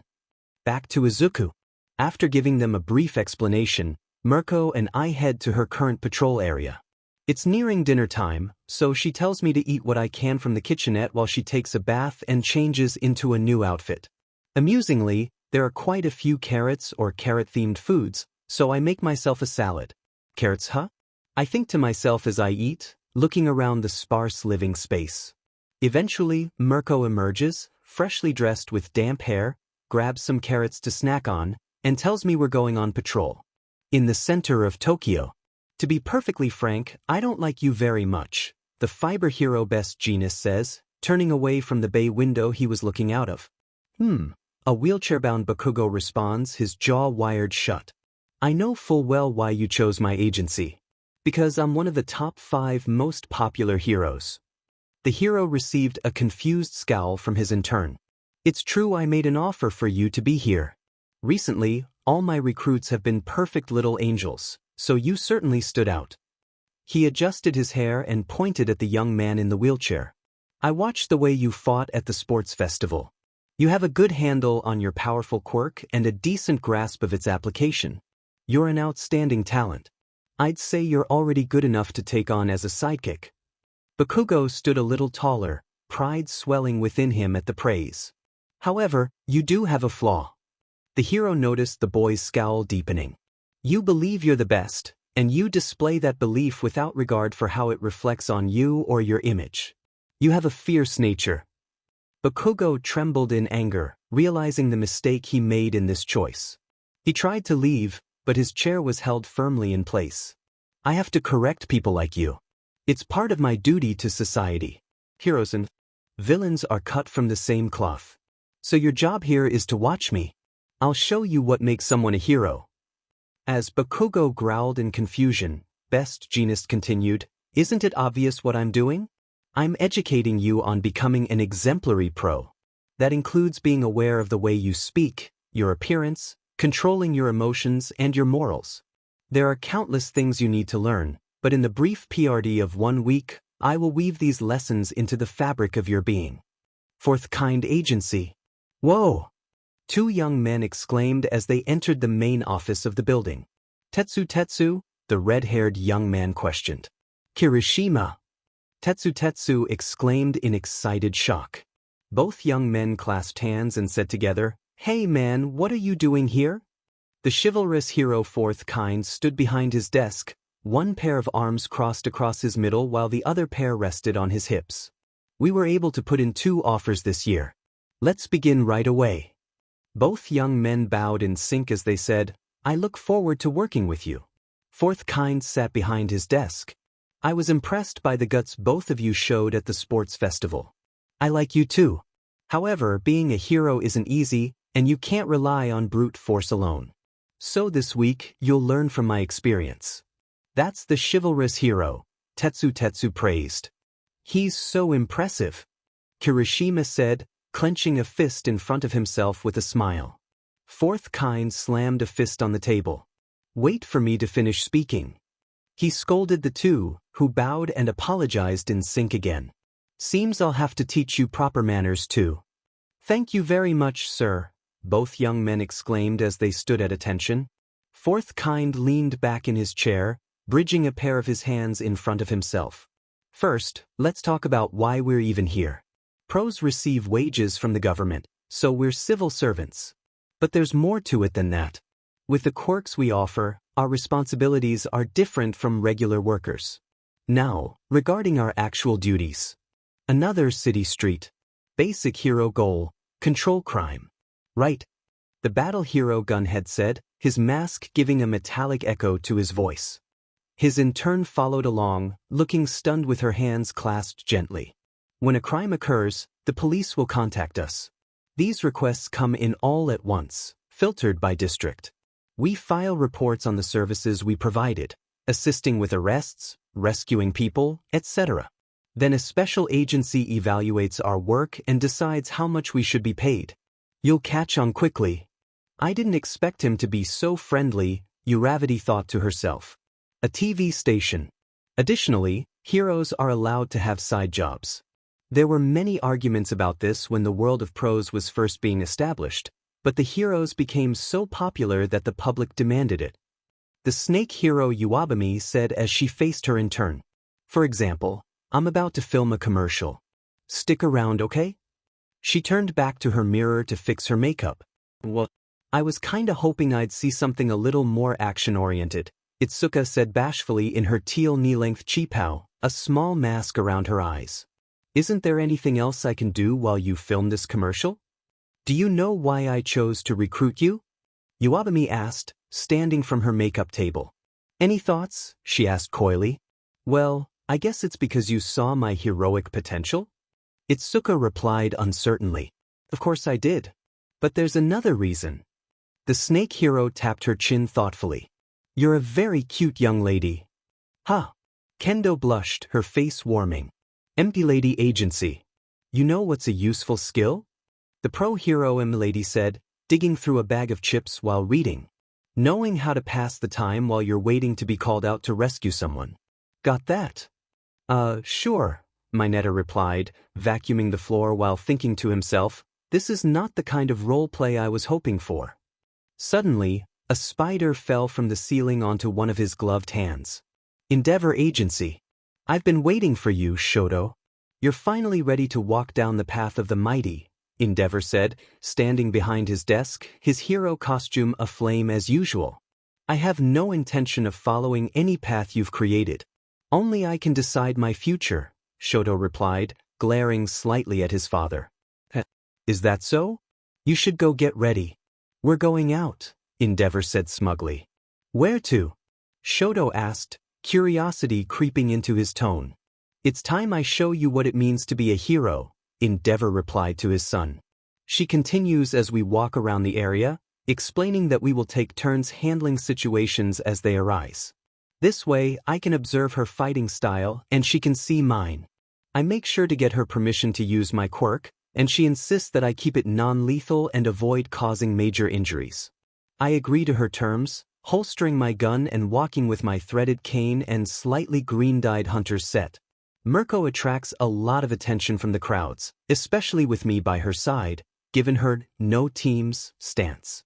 Once everyone recognizes who I am, I start getting swarmed as well, with the crowd spreading the word of my hero name to the media. I give out some autographs and pose for pictures, but I prioritize our patrol whenever Mirko starts looking restless. As we continue, my mentor for the week showcases her impressive leg-based fighting skills. I take note of her movements, how she follows up after an attack, and the level of skill needed to stay aware of her surroundings. When it gets late, We return to be on call for any significant events that the underground heroes can't handle alone. Back at the safe house, Mirko teaches me the basic forms of leg-based fighting and then wishes me a good night after I complete her training regimen. In my dreams, I face off against various foes to better understand what she has taught me so far. I even challenge myself by foregoing my weapons and binding my arms to my body. However, like my early days in training, it's a steep learning curve to master this new fighting style. I spend days pushing myself against different enemies, altering environments, and navigating through a labyrinth. After months of training, all condensed into a single night, I finally master all the techniques my mentor has shown me. After rewarding myself with a refreshing nap in the astral clock tower, I wake up and stretch before walking back through the mist to the safe house. As I arrive, I catch Mirko yawning widely as she scratches her stomach and stumbles toward the kitchen. I watch in amusement as she prepares her breakfast in a sleepy haze, staring off into space while waiting for her coffee to brew. I see her come to life with each sip of the dark liquid, her energy returning as she slams her carrot-themed coffee mug onto the table with a bright grin. At the gunhead agency, Uravity and the sidekicks call out practice jabs. Right? Right. Left. Gunhead advises them to focus on each individual punch, emphasizing the importance of basic physical strength. He offers encouraging words while flexing in a compressed pose, causing Uravity to freeze with an extended fist, thinking to herself how cute his pose is. Meanwhile, at the fourth kind agency, a ceramic cup slams onto the desk, splashing green tea as fourth kind berates his interns for making lukewarm tea. He expresses his frustration, wanting to impress clients who visit their agency. As he slams his fists down, the interns activate their quirks just in time to avoid the impact. Fourth kind chuckles, acknowledging the satisfaction of using their powers to cushion the blow, despite the pain he feels from the reflected abuse. At the best genist agency, the hero emphasizes the importance of calming those in danger and presenting oneself as a capable hero. He finishes styling Bakugo's wild hair, who sits trembling in his chair, wishing he had chosen a different agency. As Bakugo's hair resumes its natural state, his sidekicks praise Best Genist for his perfect style. On patrol with Fatgum, he discusses the importance of maintaining energy while out in the field. He munches on various street foods gifted to him, while Momo trails behind, trying new foods. Fatgum advises her to have a set of instant creations ready to buy time when using her quirk. Spending a full day with Mirko has been an interesting experience. I demonstrate the mastery of the techniques she taught me the night before, her scowl turning into a pout as I show better form and battle sense. After lunch, she suggests we spar again, but this time only using our legs, which I eagerly agree to. The spar lasts longer as I focus solely on leg-based attacks, but my quickening gives me an advantage even without the boost from One for All. Eventually, I claim victory, but Mirko insists she was going easy on me as she attempts a sneak attack. In a random bar, Stain confronts Shigaraki and Kurogyri, realizing they are the ones who attacked UA and want to recruit him to rebuild their group. Shigaraki casually sits on a bar stool, expressing excitement about Stain's experience, while Stain narrows his eyes, questioning their mission. For now, I really just want to take down All Might. I like to destroy anything that frustrates me, like this brat here. Shigaraki showed Stain a picture of a tall young man with curly green hair in a sports uniform. Game over. I was a fool to think you could offer me anything. It turns out you're the type of person I despise most in this world, Stain said, his scowl deepening. Shigaraki grunted, confusion evident through the hand he wore on his face. Stain reached for the knives on his chest. The goals of your league are childish. What meaning is there in killing if you don't have real convictions? Kurogyri observed closely, thinking, the hero killer Stain. Tamura Shigaraki cares only about senseless violence, so we brought this man in to guide him. Perhaps we made a mistake. He glanced at the monitor displaying audio only. Mr. Should I step in? Let it happen. It's possible this is the only way he'll learn. He needs to think about how he must grow and mature. Only then will he reach his potential, the modulated voice from the screen replied. As evening fell, Mirko and I returned to her temporary office to shower and eat after handling a few more incidents following our spar. While she was in the shower, I sketched a mock-up of what I envisioned for Mirko's magical debut. When the water turned off, I took a picture of the drawing and left it out for her to see as I went for my own quick shower. As I rinsed off the soap, I heard my mentor shout my name in frustration, and I couldn't help but laugh. I could hear her nearly tearing the building apart in her attempt to get at me for the outfit I had designed for her. I then led the hare on a little chase after the hunter, thinking how much fun this internship was turning out to be. In an unmarked bar, Stain confronted Shigaraki. "So you want me to be part of your crumbling little league. But you won't accomplish anything without conviction. Without that, you'll always be an aimless weakling, achieving nothing." He pinned Shigaraki to the bar floor with a knife, threatening him at the neck. "That's how you got here." Shigaraki breathed heavily in pain, chuckling slightly. "Hey now, you're being a little rough, aren't you? Kurogyari, take this guy back." "I'm sorry.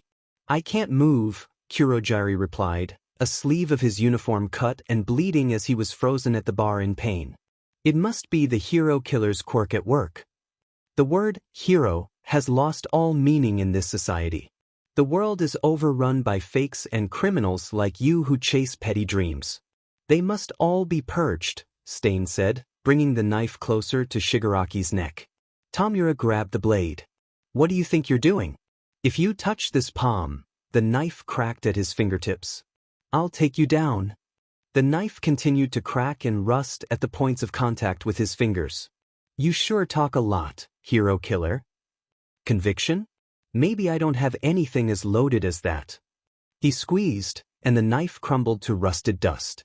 "If I had to choose a goal, though, it'd be taking down All Might. If this world wants to worship someone like him, I'll destroy their beloved symbol of peace and then crush them while they're in shock."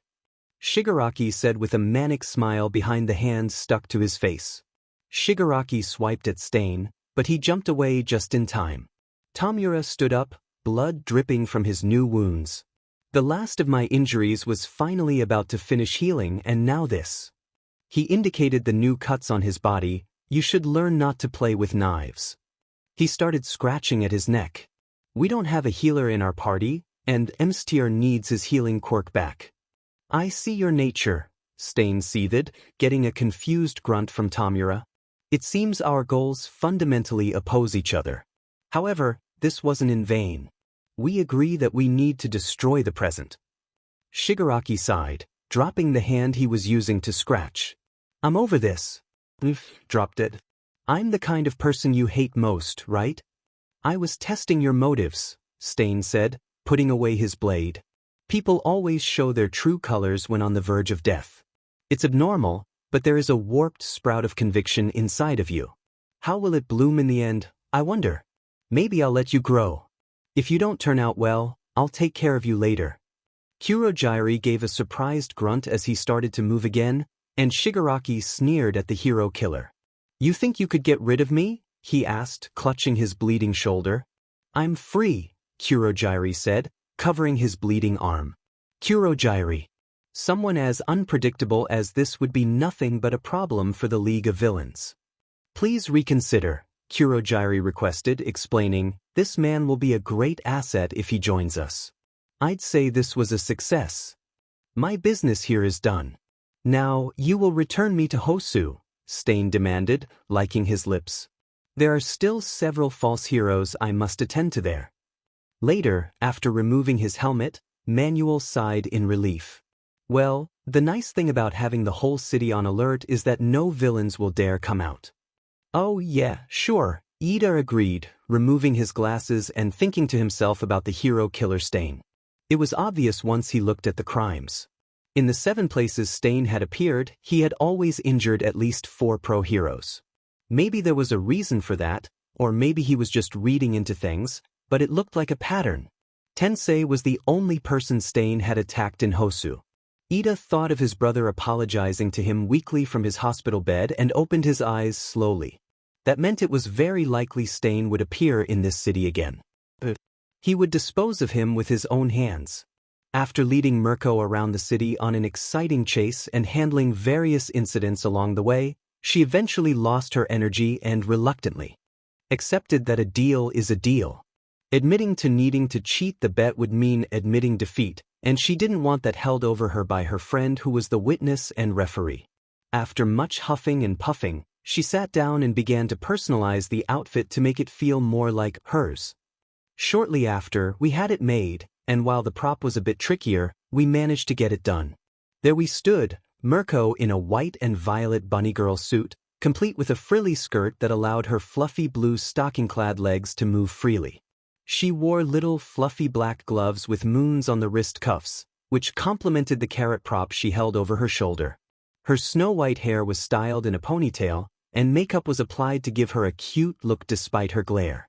All the while, she grumbled about how humiliating this was and threatened me if I posted any pictures online. We posed in various typical magical girl stances, and then she suggested some poses with the carrot prop. Ultimately, she decided to send a picture to her friend, enjoying the idea of death or carrots while playfully threatening the camera with the prop. Overall, it was a fun time filled with laughter, especially when I showed her an app that allowed her to send pictures that would delete themselves after 5 seconds. She sent a few of those out to tease other heroes she knew, laughing as she was bombarded with responses. She flopped onto the couch, giggling as she engaged in a text battle with her friends, and I couldn't help but smile as I watched her enjoy herself. Hosu City. We'll patrol Kyoto today too. Sorry if this is monotonous, Manuel said as he walked down the street with Ida following him. No, it's better this way, Ida replied, looking around the street. Hey, Manuel said, trailing off awkwardly. Ida glanced at his mentor with slight curiosity. This is kind of hard to ask, but you're after the hero killer, aren't you? Manuel asked, turning to Ida, who flinched in surprise. How did you? Ida started to ask. I couldn't think of any other reason why you'd come to my agency, Manuel said bashfully, holding a hand behind his head. He flinched and added, I mean, don't get me wrong, I'm really glad you did, but, he looked down, gathering his thoughts. You shouldn't be pursuing personal grudges. We heroes don't have the authority to arrest or punish people. The only reason we're allowed to use our quirks is because of the regulations put on them. That's why, no matter how noble the reason may be, a hero must not use their quirks for personal gain.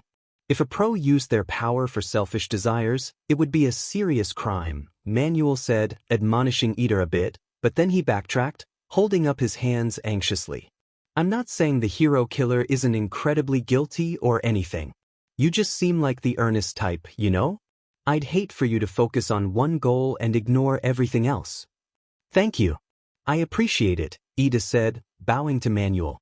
Oh, it's fine, as long as you understand what I'm saying. So we good? Manuel asked as he turned back to continue the patrol. No. What am I supposed to do with this burning hatred if I can't act? Ida thought to himself as he followed Manuel. Atop a random water tower in Hosu. Stain looked over the city from the water tower, his tongue hanging out the corner of his mouth as a portal opened behind him, and Shigaraki stepped through. Hosu City looks nicer than I expected. So, what are you going to do? I will reform it. To do so, blood must spill, Stain said clearly, even with his tongue still sticking out. You have a clear goal. Your dedication is admirable, Kurogyri praised Stain. Finally, someone who understands, Stain replied, standing up while still looking over the city. I get the feeling you enjoy picking on me, Tamura complained, holding his recently injured shoulder. Hero is a title for those who've accomplished great deeds. This city is full of false champions. All they care about is money and fame, Stain seethed, grabbing his sword. Until this world realizes its mistakes, I will continue my work. He finished by jumping from the tower, pulling out his swords as he ran off to hunt. He talks all high and mighty, but he's wasting his time focusing on a small stage. He's so noble I could cry, Shigaraki said, scratching at his neck. You shouldn't dismiss his methods. The reality is, in all the cities where Stain has appeared, the crime rates have fallen. Perhaps because heroes are more conscientious, or perhaps out of fear. Regardless, he does bring change, Kurogyri told Tamura, only for the man-child to turn in anger from the misty figure. Oh, isn't that just wonderful? Heroes are working harder thanks to all those incidents. I guess you could say our hero killer is also a hero breeder, Shigaraki sighed in exasperation. This is getting boring. It won't work. We just can't agree on a basic level. And he annoys me. Kurogyri, bring out the Nomus. A portal opened before the water tower as 3 large, heavily deformed creatures stepped through. You think you can get away with stabbing me? When I get tired of you, I'll deal with you. Just like that stain. Tamura chuckled slightly. But let's make it more interesting. How about I crush your honor and pride first? What do you say, big bad hero killer? A few hours later, streets of Hosu. What did you say? Villains appeared? Don't worry. I can head there right now. Stay with me. We're running, Manuel commanded his intern as they rushed toward the chaos that had erupted moments ago. Couldn't be. This is different. That murderer wouldn't be so flashy, Ida thought as he ran with Manuel. He stopped when he passed an alleyway, his eyes widening at what he saw down the dark path. He then rushed down the alleyway, focused on the goal he had set his sights on. Stain observed the scene with a calculating gaze. He had important work to finish, but the hero he had caught was struggling to move, his face contorted with anger. I can't move. You'll pay for this, the hero managed to say through gritted teeth. If you call yourself a hero, choose your last words wisely, Stain replied, preparing his sword. Just then, he heard footsteps approaching and turned to see a young boy in a suit. The force of his arrival knocked the boy's glasses off. You shouldn't be here. This is no place for children. You're the hero killer, Stain, the young man shouted, determination in his voice. I've been looking for you. I am. Stain interrupted, pointing his sword dangerously close to the boy's eyes. Your eyes burn with vengeance. Be careful what you say next. Even someone your age can be my target. The young man clenched his fist, his voice trembling. You think I'm not a threat? I'm the brother of a hero you attacked. He's the best brother anyone could hope for. I'm here to stop you because he can't anymore. You'll remember my name. I am Ingenium, and I will defeat you.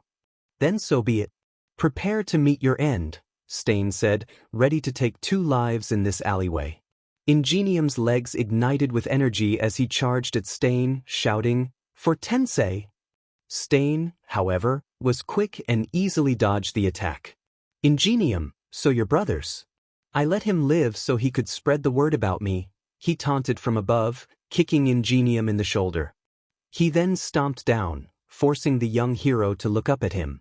You're weak, just like he was, Stain sneered, stabbing Ingenium's other shoulder. You're not a hero. Have no right to call yourself one.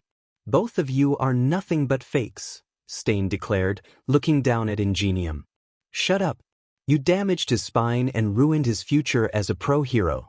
My brother was incredible, a caring person who saved many lives.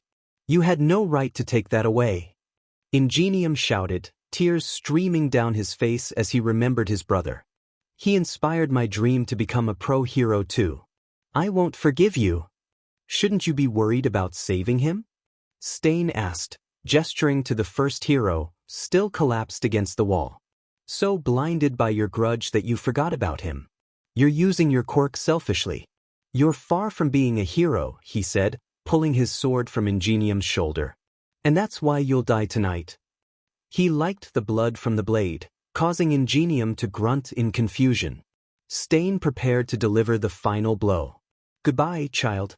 May your death bring about a better world. No, please. Not like this. Ingenium pleaded, thinking of his brother. You're just a criminal who hurt my brother, he cried out as the blade descended. Suddenly, a voice called out, deflecting Stain's sword with a silver saber. Stain was kicked down the alley into a dumpster, the wind knocked out of him. A figure emerged from the fog, exuding an oppressive aura. Lock the alleyway down, the figure commanded, and fog enveloped the entryways.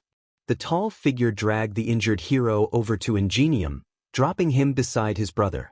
The figure produced a small silver bell and rang it, summoning lights that enveloped the 2 injured heroes. Hold them in the dream while I handle this, the figure instructed, and they vanished into the fog as the imposing figure approached the fallen hero killer. While on evening patrol, Murko was discussing strategies for dealing with unique villains when a messenger alerted me to Ida's situation. I grabbed Murko's wrist, and we fell through the fog onto a rooftop in Hosu.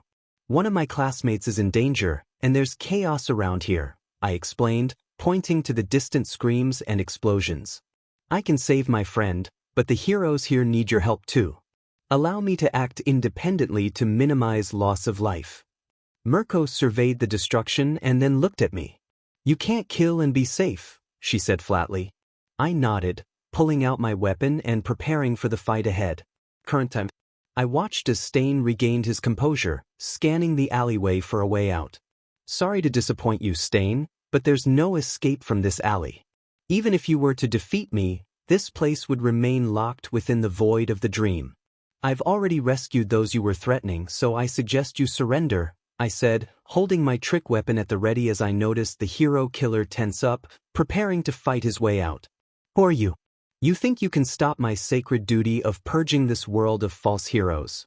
Stain hissed, adjusting his stance to a high guard, clearly surprised by how thoroughly I had caught him off guard. How rude of me! My name is Flora-Hero, I replied with a slight bow, then swiftly caught the thrown knives from the hero killer between my fingers. Now that was rude, I said, letting the blades fall into the fog, watching Stain scowl even more. For the record, I don't disagree that something needs to be done about the state of the hero profession, but your methods are far too extreme and narrow-minded. Crippling decent heroes only creates opportunities for worse ones to take their place. I could see Stain gritting his teeth, his body tense as he prepared to attack. Shall we see who is better with a sword? I won't use my guns or tools, and you give it your all, I taunted, splitting my weapon into its second form and relaxing my stance in preparation for what was to come. Stain wasted no time rushing at me, matching the speed of many hunters who had invaded my dreams. I smiled beneath my mask as I parried his swipe with my saber and lunged forward with my dagger. Stain barely recovered from my parry, bending awkwardly to avoid my dagger. I didn't give him a moment to breathe, swiping at him with my saber and forcing him to retreat. I kept the pressure on, batting away the hero killer's thrown knives, then parrying his chipped katana with my saber and elbowing him in the sternum, sending him down the alleyway near the border mist. Stain seemed to underestimate my control over the alley, running through the mist only to emerge where he had entered. He rushed me again, and we exchanged a series of blows that damaged the surrounding brickwork, trash cans, and dumpsters. A smile spread across my face beneath my mask as I realized Stain stood at the average hunter level of skill. However, I was above average, and with heavy strikes, I knocked the blades from his hands. He attempted to retaliate with a kick, but I caught his leg and slammed him against the brick wall. I didn't let up, rotating my body to peel him from the wall and slam him into the ground. Finally, I decided to end the fight by letting him sink into the dream, leaving only his head sticking out of the ground. Eventually, Stain cleared his head from the impact and struggled to free himself. It was amusing to watch, but he soon tired out and sighed in frustration. You will only allow the festering sickness of our society to continue to rot away at the world, he seethed, his eyes wild and frantic. I sighed as I knelt before the messy street art I had created. While I can't deny that your capture will lead to an increase in corrupt behavior, I must admit I'm somewhat saddened that it had to come to this. I would have preferred a meeting to discuss how to achieve justice without raising suspicion, I said, releasing a weary sigh.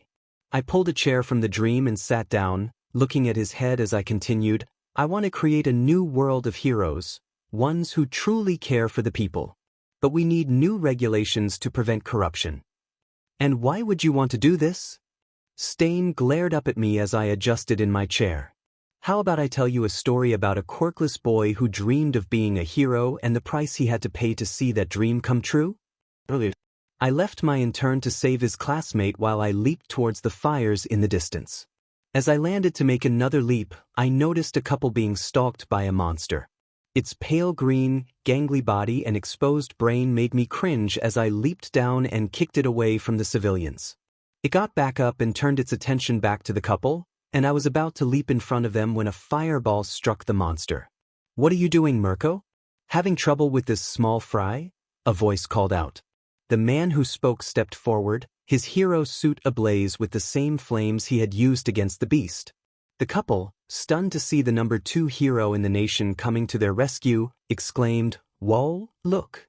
Why is he in Hosu?" his female companion asked as Endeavor smiled confidently. "It's because I'm a hero." As he said this, the flames on the beast extinguished, leaving it twitching with its 4 eyes staring blankly. That was just a low-temperature warning shot. But it always knocks out my opponent. I watched for a moment longer, sensing something was off. Something's not right. This guy is... I was interrupted as the monster erupted in flames, forcing me to jump back to avoid being caught in the fire. Endeavor simply batted the flames away with one hand. "Your quirk absorbs and releases, but you still took damage from my flames, didn't you?" he observed as the flames dissipated. "Not a very impressive power." I watched intently, preparing to leap into action, only to see the monster's body convulse around its stomach. "What's he doing?" I asked, then shouted, "Watch it, Endeavor! I think this guy's got multiple quirks." The creature expanded, growing bigger and more muscular, before leaping into the air and tearing up the ground beneath it. "I see. So that's how it is," Endeavor replied as I noticed the couple we had been protecting finally escaped to safety. Endeavor raised a hand, blazing with his quirk, just as the beast opened its mouth and a strange appendage began to grow from it. I leaped into the air, kicking the appendage back, then twisted my body to slam the creature into the ground with another powerful kick. The monster groaned as I delivered a double stomp on its back, further cratering the ground and burying it deeper. "Nice work, Mirko," Endeavor begrudgingly praised me, but then we heard another explosion in the distance. That must be where the rest of the heroes are gathered. It's been 2 or 3 minutes. They should have taken care of things by now, Endeavor said, scowling at the rising smoke and the sounds of battle drifting our way. "Let's tie this thing up and head over there. The cops can handle this creature now that it's out cold," I suggested, pulling out some quirk suppression cuffs to restrain the monster, while Endeavor growled, his scowl deepening. After I secured the villain, Endeavor and I made our way to the burning streets, where we saw another of the monstrous creatures throw a punch at a hero, who barely dodged in time. The hero who had jumped, along with another who looked similar, began throwing a barrage of ninja stars at the muscular beast, but to no avail. "He's too strong," one of them exclaimed, and when they landed, it seemed they were out of stars to throw. "CRP." Another hero with horns on his head charged at the beast, shouting, "Everyone attack at once." The rest of the heroes responded affirmatively, launching themselves at the creature in an attempt to overwhelm it. The monster screeched as it raised its arms and brought them down, destroying the street and sending debris, along with the heroes, flying everywhere. "Damn it. Can't see," a female hero cursed, but I spotted the Nomu right behind her, so I leaped forward, destroying the ground beneath me as I launched into action. "Watch out," someone screamed. The female hero I was about to save looked around in confusion as the black beast pulled back its fist to strike her. I was there just in time, delivering a violent kick to the creature's sternum, sending it away from the group of heroes. Endeavor followed up with a blast of flame, burning the flesh of one arm down to the muscle. Yet, the monster flexed its arm and quickly regenerated the burnt flesh. "So, you can regenerate? Well then." Endeavor rushed the beast, grabbing its face before it could land a blow on him. "Let's see you come back from this," he hissed as the monster's head was engulfed in a brilliant blaze. The fire shifted from orange to a brilliant blue, resembling a jet engine, as it burned the creature's head. The screaming seemed to go on for a long time, but it was only moments before the flames extinguished and the monster's limbs went slack.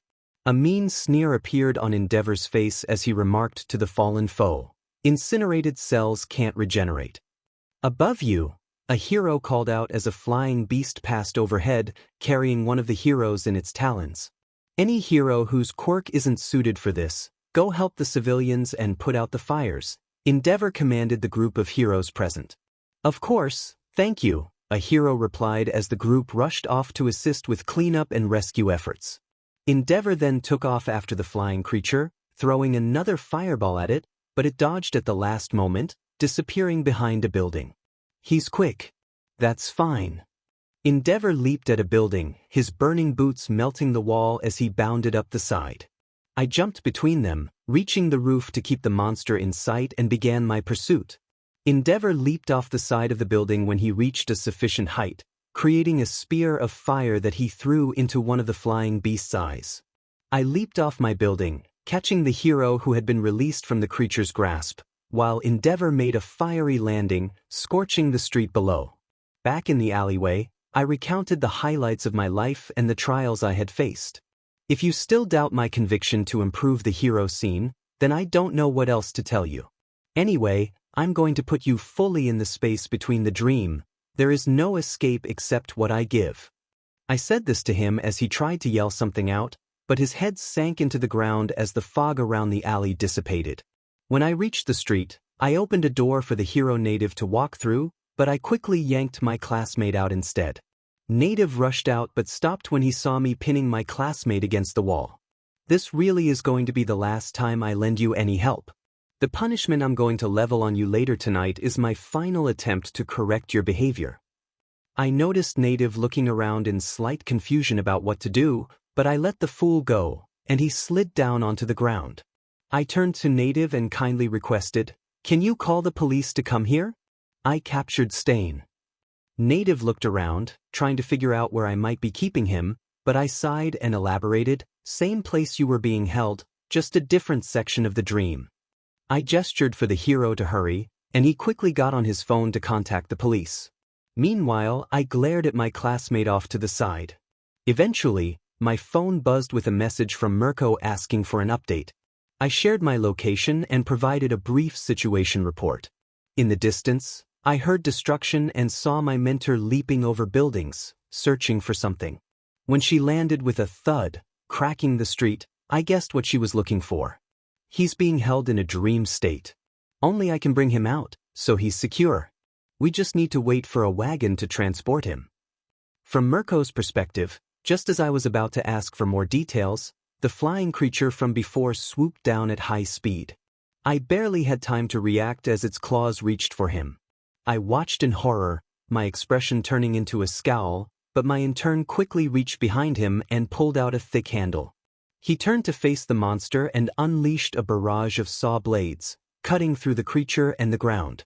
The chaos was intense as the blades stopped screeching, and my intern looked toward a rooftop with a water tower, where I saw fading black smoke. After I had neutralized the flying creature, the situation became chaotic, with everyone panicking to see if there were more villains around. When the police arrived, they were confused to find no living villain present. I approached the back of the police van and instructed them to be ready, as I had already disarmed the villain when he was pulled into the dream. Once the police signaled their readiness, I let the Coast Parasite and Black Whip flow through my arms, transforming into black and white tentacles. I moved them into a portal where Stain was being held. After securing Stain, I pulled him through the portal, and he immediately began shouting about his ideals, insisting that only All Might and Flora-Hero were worthy of defeating him. I manipulated my transformed arms to slam him into the van and secured the doors. Exhausted from dealing with such a fanatic, I reported to my mentor and the police on site. Native and Ingenium were taken to the hospital for evaluation, and I was questioned extensively about the events. Endeavor approached me with relentless inquiries after sending his son to deal with the fire. Mirko defended me, boasting about my skill in capturing the hero killer. This led to a slightly heated argument between them, prompting me to sigh as the hero manual arrived to speak with Ingenium. I glared at Ingenium as he faced criticism, deciding that measures needed to be taken. I walked over, lifted Ingenium from the ground, and announced to everyone present, "I am taking this one to be properly punished. I shall return shortly with him," before dragging him through a portal before anyone could object. In the hospital ICU room, we emerged from the fog into a room where a man lay in bed, surrounded by family members. As they prepared to confront me, I tossed Ingenium before them and commanded, "Stand down." My authoritative voice froze them as they looked at their injured family member on the floor. Tonight, This foolish child attempted to avenge his brother. I saved his life and captured the one who harmed your family member. I apologize for taking your target. The hospital staff became aware of my presence and attempted to approach, but I blocked the door with the dream. I glared at Ingenium, who was panicking as he looked at his family. I am at the end of my patience with this foolish child. I will no longer assist him if his reckless behavior continues. His correction is now in your hands. I stepped forward to stand by the bed, where the injured hero looked between me and his little brother, who was struggling to get up. I had the little ones restrain him. You, whom this fool admires and loves deeply, will be his final chance for redemption. Do not waste this opportunity, Tensei, I said, pulling out the choir bell as the family tried to rise in defense of their bedridden member. I had more messengers hold them back as I rang the bell, and lights surrounded me, then flowed into the injured hero. Once the lights completed their task, he looked around in shock, moving his fully healed body and staring at me in wonder.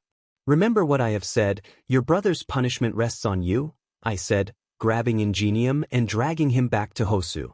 Upon our return, I tossed Ingenium back to his mentor, ignoring his pleas to take him back, and returned to my own mentor. She was on the phone, and it seemed the conversation was not going well. Eventually, she hung up and informed me that we needed to join those heading to the hospital. After some time, we were admitted, and those of us who fought Stain were examined. Once we received the all-clear, Mirko and Manuel entered with a tall man with a dog's head. Mirko stood beside me, glaring at the dog-headed man while I remained alert for any developments. I am Hosu's chief of police, Kenji Tsuragami. The man introduced himself, nodding to the room. He looked at me and said, "So you're the UA student who brought down the hero killer, huh?" The last part seemed to be a Quirk-related tick. I nodded in response, keeping my eyes on him. Stain has several serious injuries, multiple fractures, and a significant concussion. He is currently in the hospital under strict guard.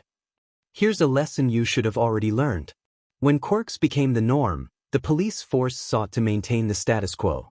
They decided we wouldn't use quirks as weapons. That's when heroes came in. They could do what we couldn't, if they were licensed, of course.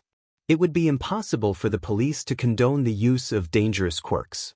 After all, we're here to stop such harm from being done. The only reason pros can use their powers now is because of the strict code of ethics that the early heroes chose to abide by. That's why it's against the law for uncertified people to use their quirks to cause injury. Whether you were up against the hero killer or not, neither you nor your classmate had the authority to harm the villain. That means the two of you, along with your supervisors, Mirko and Manuel, should receive serious consequences for this misuse of your powers. I decided to speak up, noticing that the battle bunny beside me was about to confront the officer.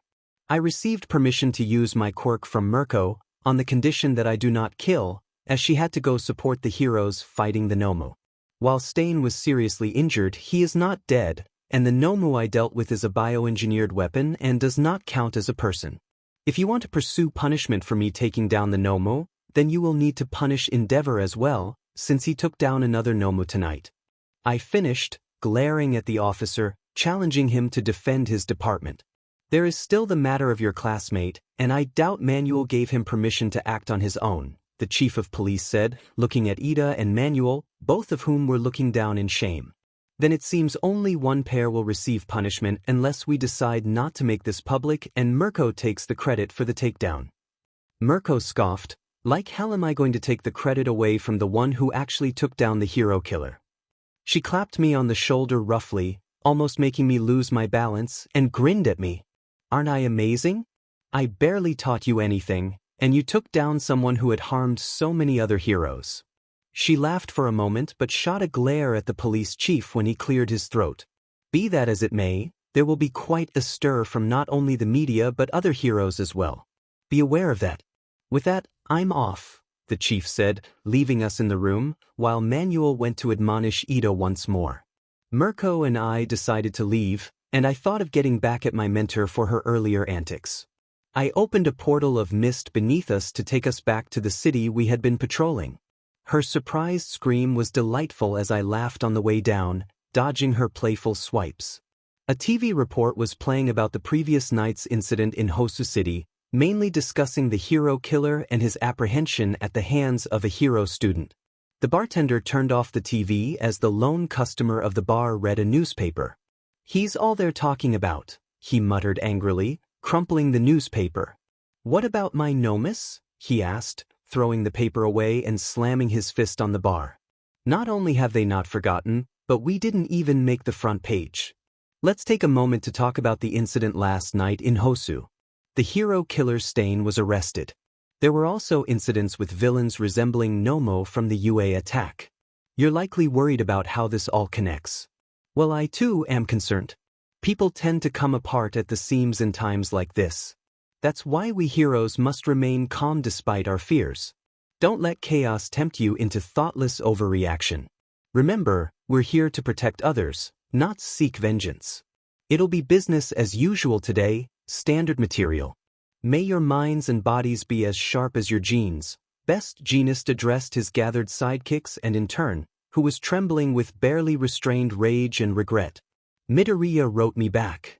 Kirishima exclaimed in front of the locker assigned to him for his internship, holding his phone as he read a text message. But wanted to ask him all the details on how he took down the hero killer. He's so impressive.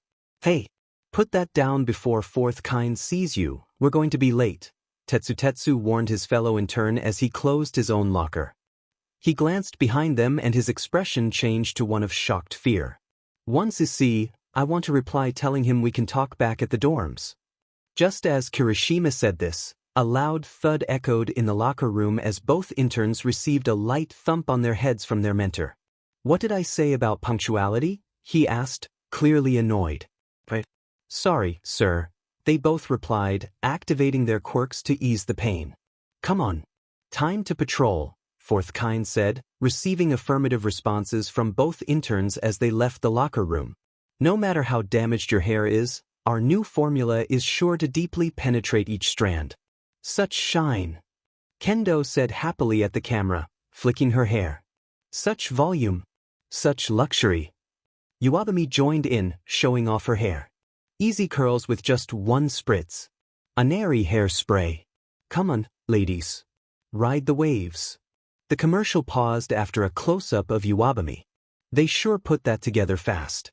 This is just the first cut, so it'll be another month before it airs. "It needs lots of CGI, Iwabumi remarked to her intern, who stood with her mask in her hands. "So weird being in a commercial for TV," the intern said, looking a little bashful about being seen by people she knew. "How about we go patrol?" Iwabumi suggested to her intern as she walked off in her fashionable hero outfit, joined by an excited intern rushing to put her mask back on. "Oh my gosh. That's so scary. I'm just glad you guys are okay. I was really nervous when I saw the news articles talking about how Izuku captured Stain and saved you and another pro-hero," Achiko said over the phone to her classmate Ida. "I'm sorry to worry you about that," Ida said, his voice filled with regret and shame. "Don't worry, it sounds like you went through a lot. Get some rest. I want to hear everything later at the dorms," his friend replied. "Thanks, I will be sure to tell you what I can when we next meet," Ida assured him. "Uravity. We're about to start," Gunhead said as he approached his intern, who was distracted by her phone, surprising her slightly. "Oh, sorry," she exclaimed, turning to her mentor. Then, addressing her phone, she added, "I'll see you back at school, bye." "Was that a boy?" Gunhead teased, dramatically placing a hand in front of his face as if he had just gasped. Yeah, but it's not like that," a flustered Achiko replied to her mentor. "It hadn't even been one day, and already my whole class, minus a couple of classmates, were hounding me for details on how I caught Stain. I sent a message to everyone saying I would share the details when we returned to the dorms. Then, of course, my mother needed to be calmed down for a good hour after hearing the news about my actions. After that, going out with my mentor became even harder as people on the street swarmed me. Mirko, on her part, was having a blast watching me deal with all this, as evidenced by her laughter from the rooftops whenever I caught sight of her. 2 days later, in an underground bar, a heavy-set man lamented to his friend, "You know, lately it's been hard finding people to do business with. My buddies all complain about not being able to sell stuff, it's a real pain. He pulled his drink up through a straw. That's because it's a serious crime to develop or sell support items and costumes without a license, the friend replied, admiring a gun in his hands. On top of that, there have been rumors that legitimate support companies have been selling extra gear on the black market to people who aren't certified heroes. Ugh, the first man groaned in frustration. Man, I miss the days before All Might. I was still small time back then. Remember when villains were wild and impulsive? Everyone thought they could take over the world. It was a good time, he lamented, setting his glass down harshly. But when All Might showed up, everything changed and got so boring. Can't have any fun with that pillar of justice around. He held the gun he was toying with up to a new cigarette and lit it with a disguised lighter. Maybe it's time for me to finally call it quits. Don't be rash, the friend said, smoke leaving his mouth with each word. Listen, just between you and me, I know of a way to make some real cash. He waved around the lighter gun. Keep this on the down low. I'm only telling you because I know your guys have quality goods to sell. Have you seen this yet? He showed off his phone. What's that? The first man asked, squinting at the screen from across the table. It's a video about the hero killer. He's hot right now, the second man said, playing the video for the first. The video played a macabre biography about the hero killer, detailing his ideals and history. It showcased a clip from a different encounter during the Hosu incident, highlighting his conviction. This keeps getting uploaded and immediately taken down online, but they can't stop it. It's clear this guy is stirring something in people. From villains with countless convictions to felons on the run, all the major players, including me, are watching. It's infectious. Do you feel it? I don't think the heroes realize what's awakening. The evil that was once quiet and scattered now has a rallying cry. Individual criminals are seeking out the organization that the hero killer stain was connected to. They're all headed to the League of Villains. These past few days after I had taken down Stain have been a test of patience. Even my mentor was getting snippy. It had gotten to the point where we both patrolled on the roofs, waving at the more persistent fans. At night, Mirko taught me advanced forms of leg-based combat, but I sensed she was running out of things to teach me. So, I showed her around Yarnum and some of the challenges I had faced, and she took to it like a duck to water. She would make a great unique hunter if they were ever to be made again, but I had sworn to never begin the hunt again. I heard that Ida, after being written up by his mentor, was taken by his family and was undergoing rigorous community service, picking up trash, cleaning off random tagging from walls, and more, all while wearing heavy boots. Mirko wanted to visit her friend Tensei, so I had time to check in on my classmate. I truly hoped he learned from this lesson because if he messed up again, I didn't know what else to do. When we left, I was profusely thanked by the family for helping restore their elder son to how he used to be. Surprisingly, Endeavor tracked us down and had a stern yelling match with Mirko, directing some of his ire at me, which I ignored entirely as I talked with Shoto about his internship with his father. This earned me even more yelling from Endeavor, but I got some chuckles from my stoic classmate, so I counted that as a win. After Mirko won her argument with Endeavor, she asked me to take her to her favorite bakery for some victory carrot cake. As we walked through the mist, I couldn't help but wonder how everyone else's internship was going. It's possible some villains were inspired by what happened in Hosu. That means they could be feeling bolder. This may just be a patrol, but keep your guard up, Best Jeanist advised his intern, who was trembling in rage, being pushed along by a sidekick. Here's a question for you. Patrols are mainly meant to deter villains from committing crimes, but they also have a secondary purpose. What do you think that is? After a dramatic pause, he continued while waving at some fans who thanked him. The answer is to remind people who we are. Our presence gives the public peace of mind. This earned an exasperated huff from his intern, who he glanced at over his shoulder. This helps weave a tapestry of trust between the protectors and the protected. Hey! A boy from a group of children passing by pointed at the blonde intern. I've seen that blonde guy on TV before. Yeah, an ooze villain caught him, and he almost cried. This comment made the hot-blooded intern's neatly combed hair stand on end as he tried to yell at the child while thrashing in his wheelchair. The children ran off screaming, prompting Best Jeanist to give a long, beleaguered sigh as he massaged his temples. Gunhead Agency. Let's start with how you'd fight against someone wielding a blade. Uravity, try attacking me, Gunhead instructed his intern within the studio. Achiko looked down at the training knife uncertainly and then up at her mentor. Are you sure? There's no need to hold back. Alright, here I come. Uravity exclaimed, charging at her mentor with the knife. When someone's waving a knife around, Gunhead said, dodging the knife swipes, your best bet is to keep your distance. Achiko lunged to make a direct stab at her mentor. If they attack directly, plant one leg and use it to pivot and dodge. He demonstrated, making his intern stumble past where he had been. Then grab their wrist and back at the same time. Now you can take them down. Gunhead once more showed his intern how to do it, making her fall to the floor and be pinned down with just one of his hands. See how I did that? Twist your attacker's wrist to make them drop their knife. Make sure you kick it away for your own safety. Easy peasy, right? He asked, noticing his intern massaging her wrist as she got up. She reflected on her mentor and the methods he was teaching her, absorbing everything she could. This time, how about I hold the knife?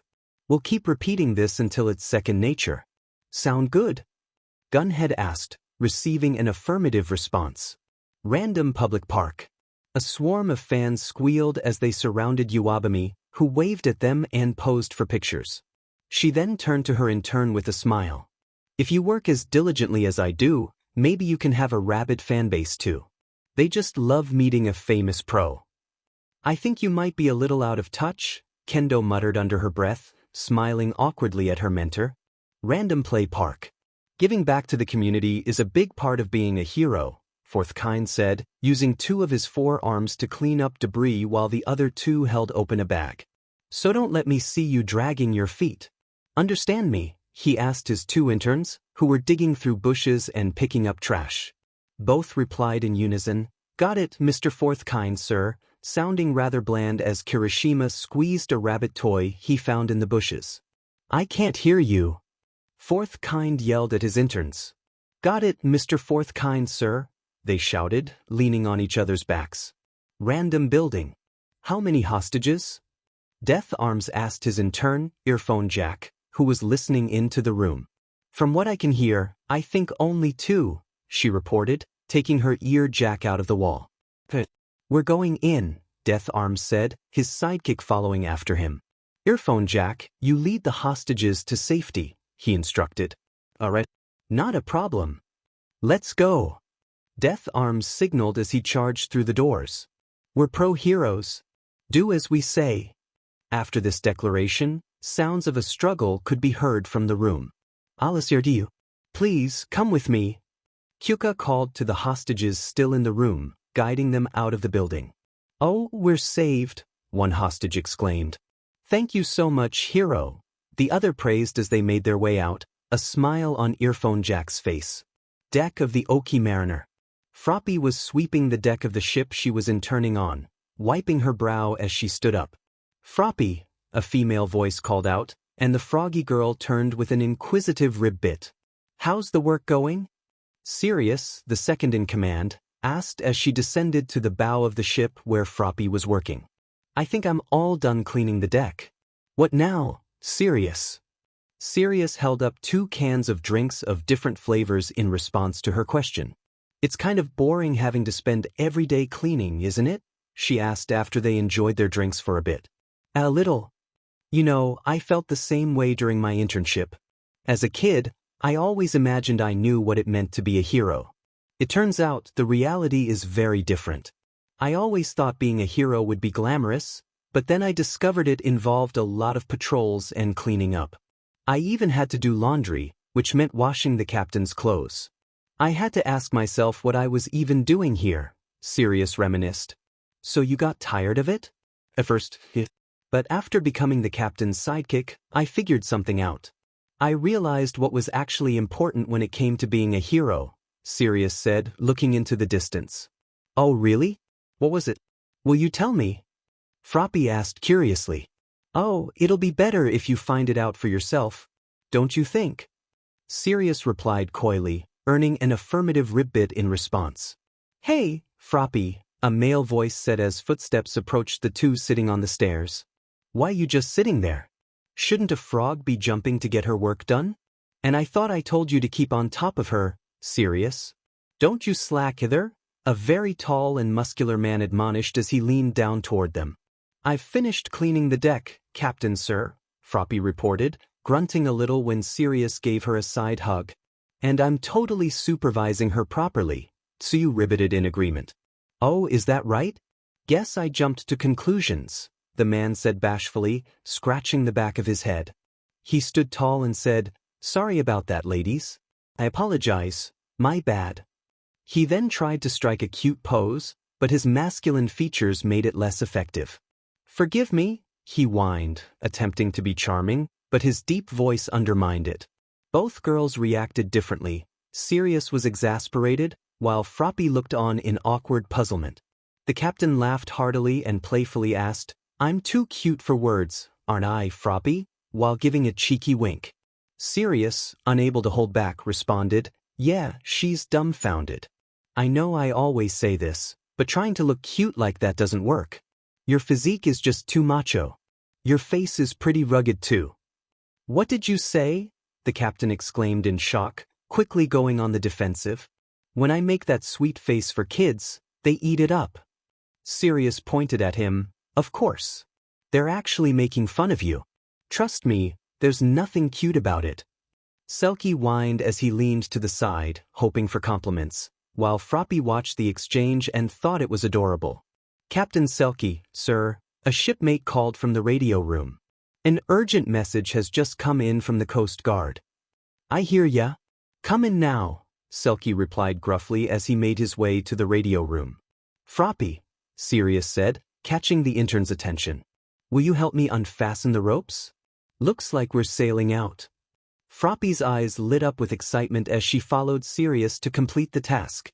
They worked together to untether the ship from the dock, and Sirius praised Froppy for her good work. She then called out to the cabin, "The ropes are pulled in. Hear that, sailors? Emergency departure." Captain Selkie announced loudly, receiving an affirmative response from the crew and intern.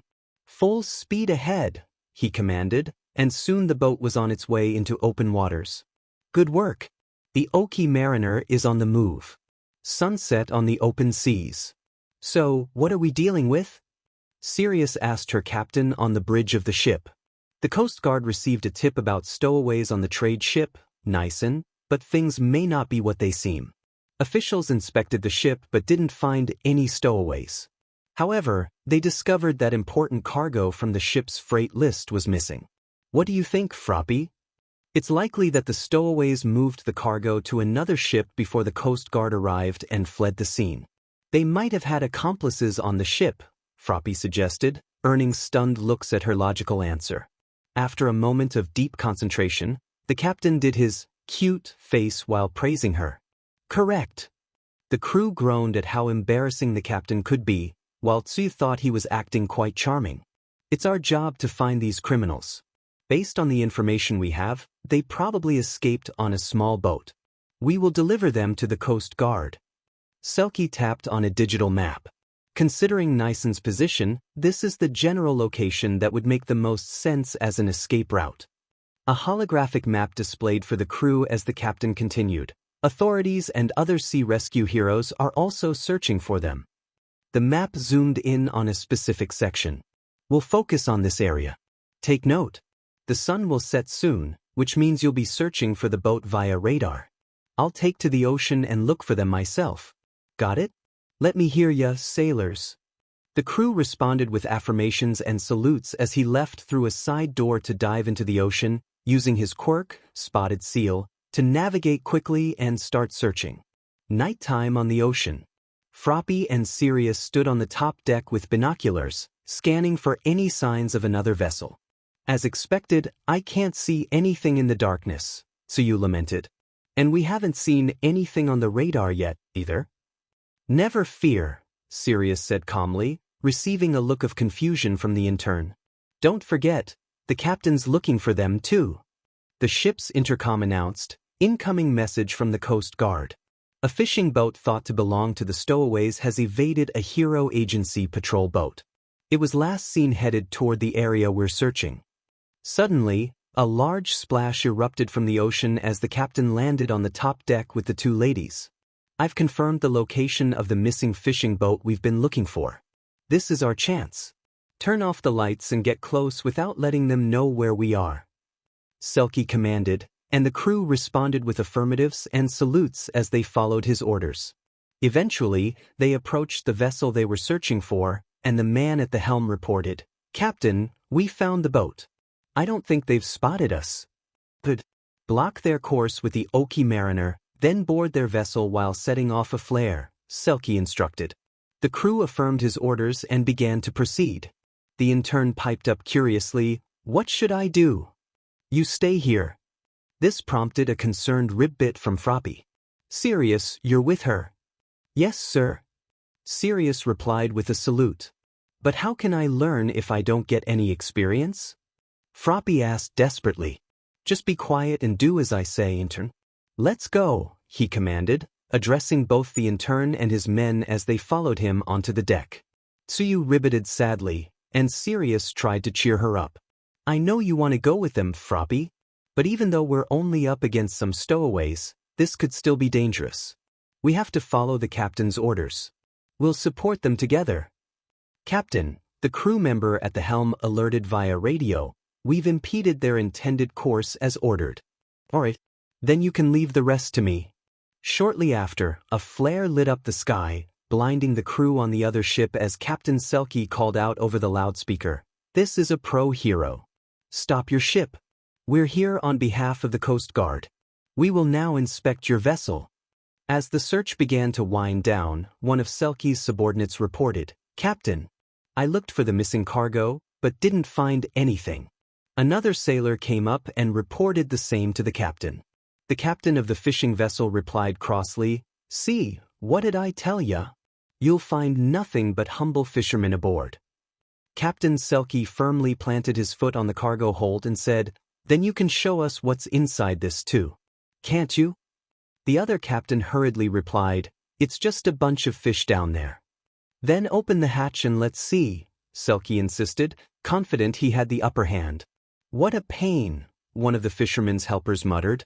"This is pointless," another one chimed in, sharing the sentiment. The crew of the fishing vessel opened the hatch while Selkie's crew peered into the dark holding area. One of Selkie's men remarked, "It's too dark to see anything clearly." "Can't you turn on the lights?" Selkie began to ask, but the fishing crew suddenly pushed the three men into the cargo hold. The captain of the fishing vessel looked at the two men with unusual features in fear and said, "I did exactly what you said. So please, there's no reason to harm me." The two men stood behind him, placing a hand on his shoulders. The one in red said, "Oh, we won't harm you. Don't worry," the one in blue added in a falsely calming tone as they pushed the captain into the cargo hold as well. Working together, they closed the hatch, and the red one said, "I think we bought some time." The blue one agreed, "It'll be easier for Boss Innsmouth to do what he needs to do now." They exchanged fist bumps, and the red one declared, "I think this means our job here is complete." Both men then shouted their farewells as they jumped over the side of the ship and swam away from the fishing vessel. Back on the Oki Mariner, one of the ship's crew kept trying to hail the captain to no avail. "It's no use, we've lost contact." "I'm going over there." The man started making his way to help, but Sirius stopped him, holding a hand up to her ear fin. "Hold on." After listening to the captain's sonar clicks, she said, "The stowaways. Different boat. We're fine. Find them. Start the ship." The crewmate began preparing the ship to pursue the fleeing villains. If that boat was a decoy, then the stowaways are probably heading toward the shore. "Hurry. We're going full speed," the crewman replied. "Shouldn't we rescue the captain and the others?" Froppy asked, concerned. "The captain is relying on us to follow his orders. If we believe in him, then we trust his course of action. Do you have faith, Froppy? In the captain and in us?" Tsuyu asked, receiving a determined nod in response. After a short time of searching, The Oki mariner neared two large rocks shrouded in fog all the way to the coast. Hiding in the shadow of those rocks, Sirius pointed out to the helmsman. This won't be easy, he said as a sense of dread settled over them the further they ventured into the fog. Cut the engines and approach their blind spot, Sirius commanded, receiving an affirmative response from the man at the helm. What do you say, you in this with us? Sirius asked Froppy, who gave a determined ribbit in agreement. As they approached the criminal's blind spot, the helmsman informed them over the radio, there's someone keeping watch. Froppy, Sirius asked her in turn, can you bring the guard over to us? Leave it to me, Suyu replied with conviction as she launched her tongue to restrain the guard. What's happening? The female guard yelped, then began to scream as she was yanked from the ship to some rocks overlooking her vessel. As she landed in the arms of a burly sailor, she tried to cry out to alert her crew, you guys we're, only to have Sirius cover her mouth. If you answer our questions, we won't have to be rough with you, Sirius said. Shortly after questioning the woman, they restrained and gagged her. They quickly devised a plan and made their way onto the ship, with Froppy carrying both the sailor and Sirius onto the boat using her tongue. There's only one other person on this cruiser. He's hiding out in the main cabin, Sirius informed the others. The sailor grunted confidently, I can take care of him. Suddenly, a stream of black ink shot directly into his eyes, causing him to cry out, my eyes. He instinctively raised his hands to clear away the ink, not expecting the blow that followed. Despite Sirius's warning, he was hit and thrown from the boat onto the rocks, landing out cold. Froppy! Sirius yelled at her in turn, who watched the sailor land on the rock, lunging to push her out of the way. As Sirius was pulled into the air, the cabin of the ship exploded, revealing a large man with heavy octopus-like features. The fog dissipated momentarily before creeping back around the area. One of his many long tentacles held Sirius securely as he cackled, I've got you now. A villain, Sirius hissed, struggling against the tentacle wrapped around her torso. And here I thought I'd gotten away with it, Innsmouth said angrily. But you won't give up, will you? He earned an angry ribbit from the tense intern at the rear of the damaged vessel. How sad, a girl and some kid are all that's left to stop me? As he spoke, Sirius reached behind her back to pull out a collapsible baton. She swung at his head, but one of his tentacles easily batted the weapon away. The tentacle holding Sirius tightened around her, squeezing her as it coiled more. Seeing this, Froppy crouched lower to leap to help Sirius, but Innsmouth warned, not so fast. I'll give her back just as soon as the Coast Guard calls off their search. But first, you're going to help me unload the cargo, got it?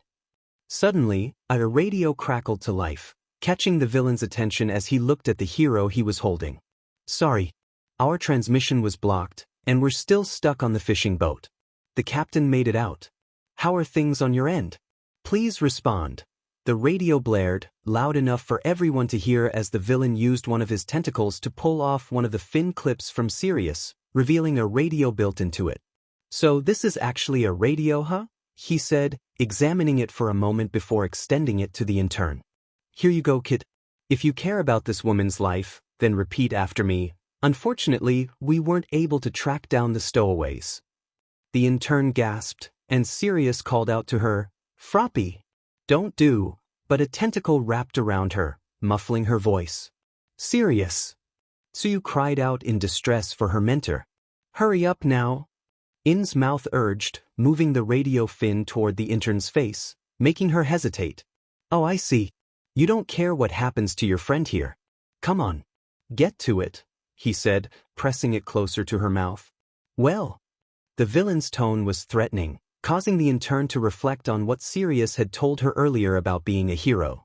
I get it now, Froppy said, bowing her head and looking at the deck as the villain laughed, thinking he had won.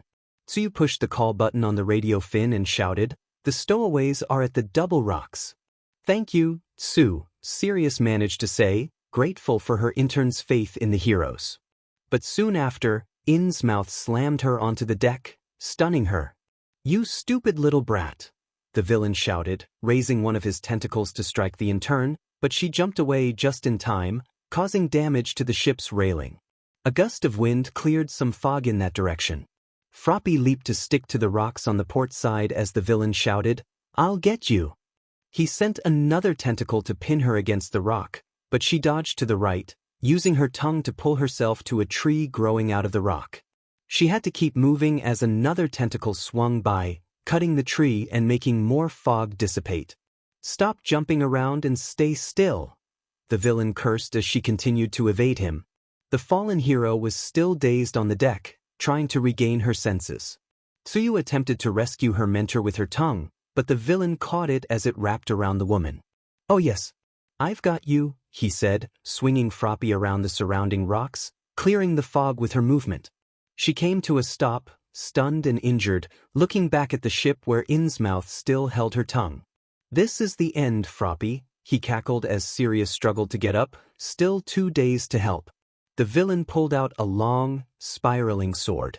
"You're just a helpless child. But since you came here uninvited, I'll have to teach both of you a lesson," he howled, pulling the intern toward the ship. Sirius cried out for her in turn, stumbling to save her, but fell again, still disoriented. Then everything went silent except for a small, choked sound as the sword was driven through Froppy's chest, narrowly missing her heart. From the top of the ship, a cry echoed that shook the very air. The scream resonated, causing pain in my ears. I tried to look at my intern through clenched eyes, wincing as Innsmouth roughly pulled his sword out of Froppy to cover his ears. Standing on the deck was someone unfamiliar, tall and clad in a strange greenish coat. The air seemed to tremble around him, and I barely noticed the screaming had stopped. He waved his hand, and Innsmouth was restrained by the fog as he knelt beside Froppy. I needed to use the choir bell to help heal my friend. "That won't work, young one. She's lost too much blood and only has a few moments left," a voice warned in my head. "Kos," I hissed in anger, preparing to take Tsuyu to a hospital. "That world's science can't save her either." "Eden," I growled warningly, wrapping a mix of black whip and the Kos parasite around Tsuyu to stop her bleeding. "You know what must be done, my child," the voice urged, and I fought back angry tears at the only option left. Izu," Tsuyu croaked weakly. "Tsu, I can save you, but you might not survive. You might turn into a—" I couldn't finish the sentence, overwhelmed by the unfairness of it all. She lifted a shaky hand to my face, holding it against my cheek. "I don't want to die. I trust you, Izu. Just please. If I don't survive, tell my family I love them." Froppy choked out, then began coughing. I clenched my teeth and swore at everything that could hear me as I bit my wrist and brought my hand to her mouth. "I know it's unpleasant, but please drink," I urged, petting the back of her head with my other arm. I felt her recoil, but I kept my bleeding hand in her mouth until she began to swallow, and I started the chant. I looked on in stunned horror as the person who had appeared from nowhere put his bleeding hand in her mouth. I tried to get up to stop him and help my intern, but I was still too disoriented and fell to one knee. Watching the two, I saw Tsuyu slowly drink his blood, and with each swallow she seemed to regain strength. She clutched his hand in her mouth, as if she hadn't eaten in days.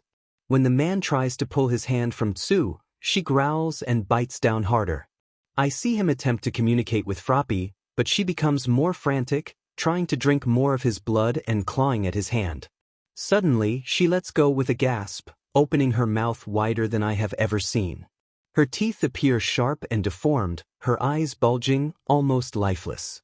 Once she catches her breath, she emits a primal howl, blood and spit flying from her mouth.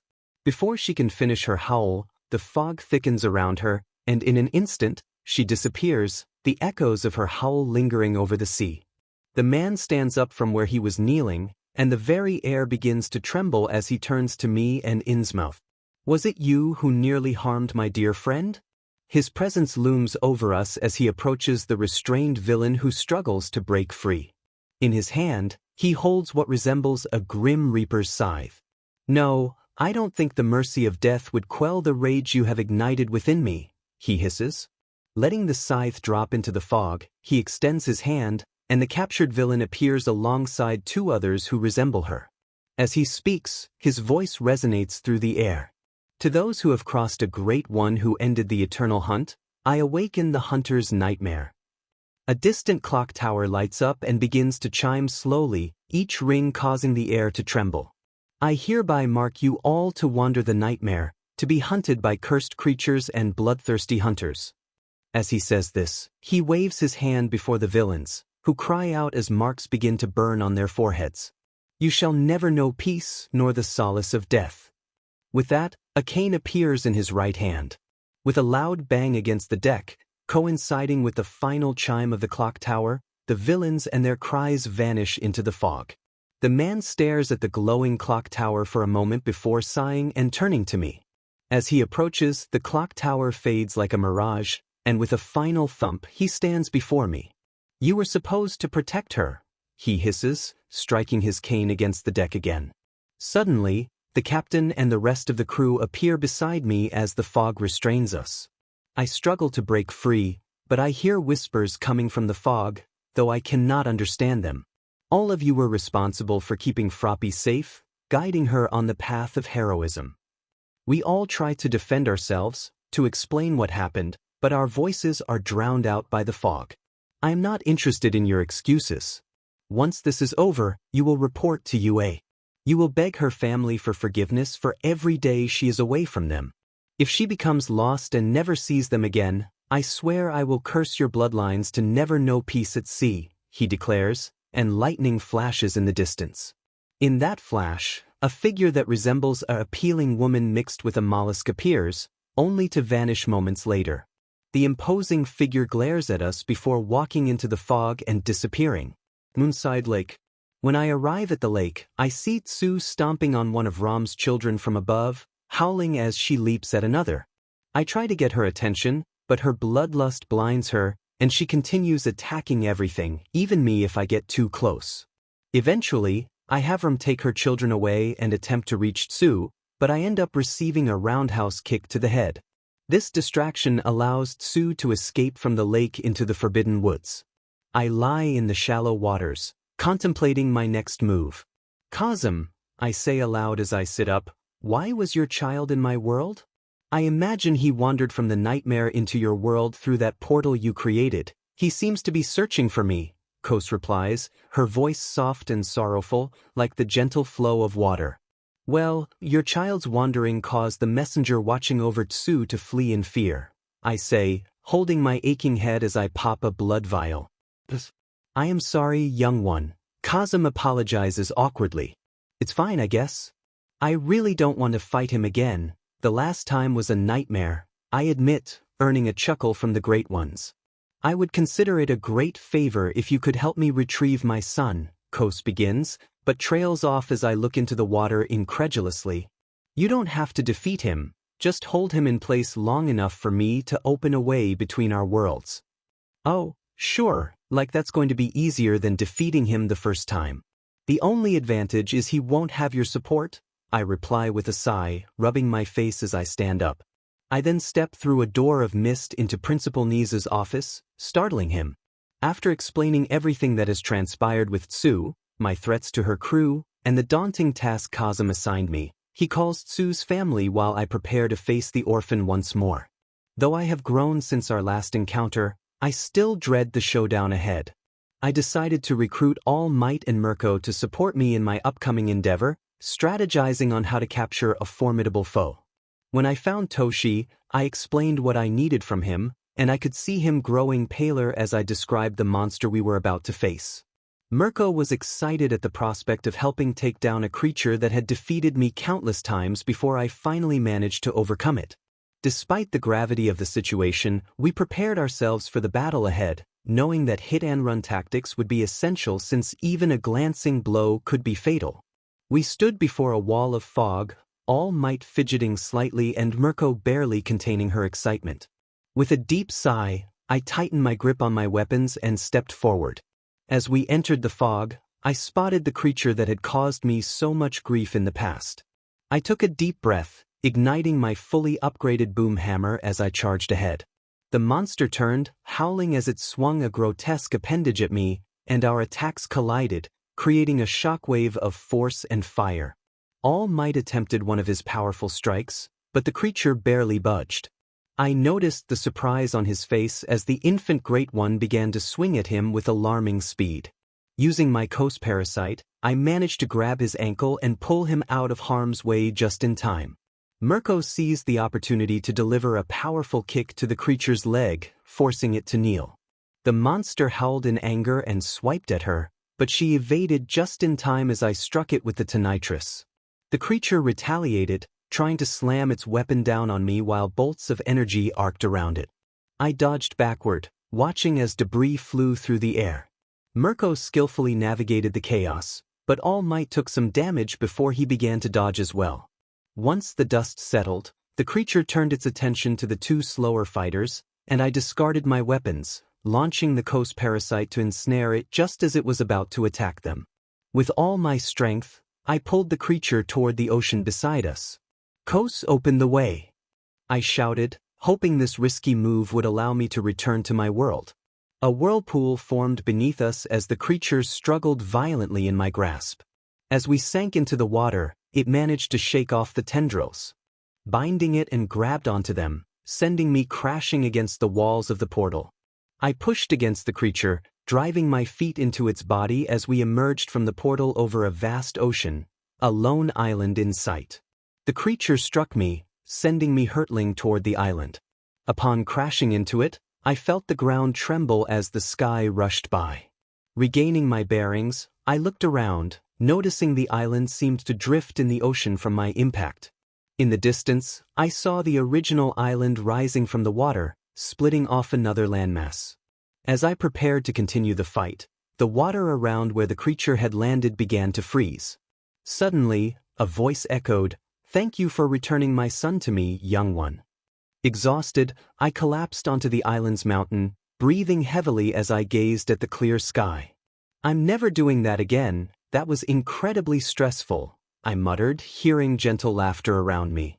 I noticed the island still drifting and asked Kazum about it.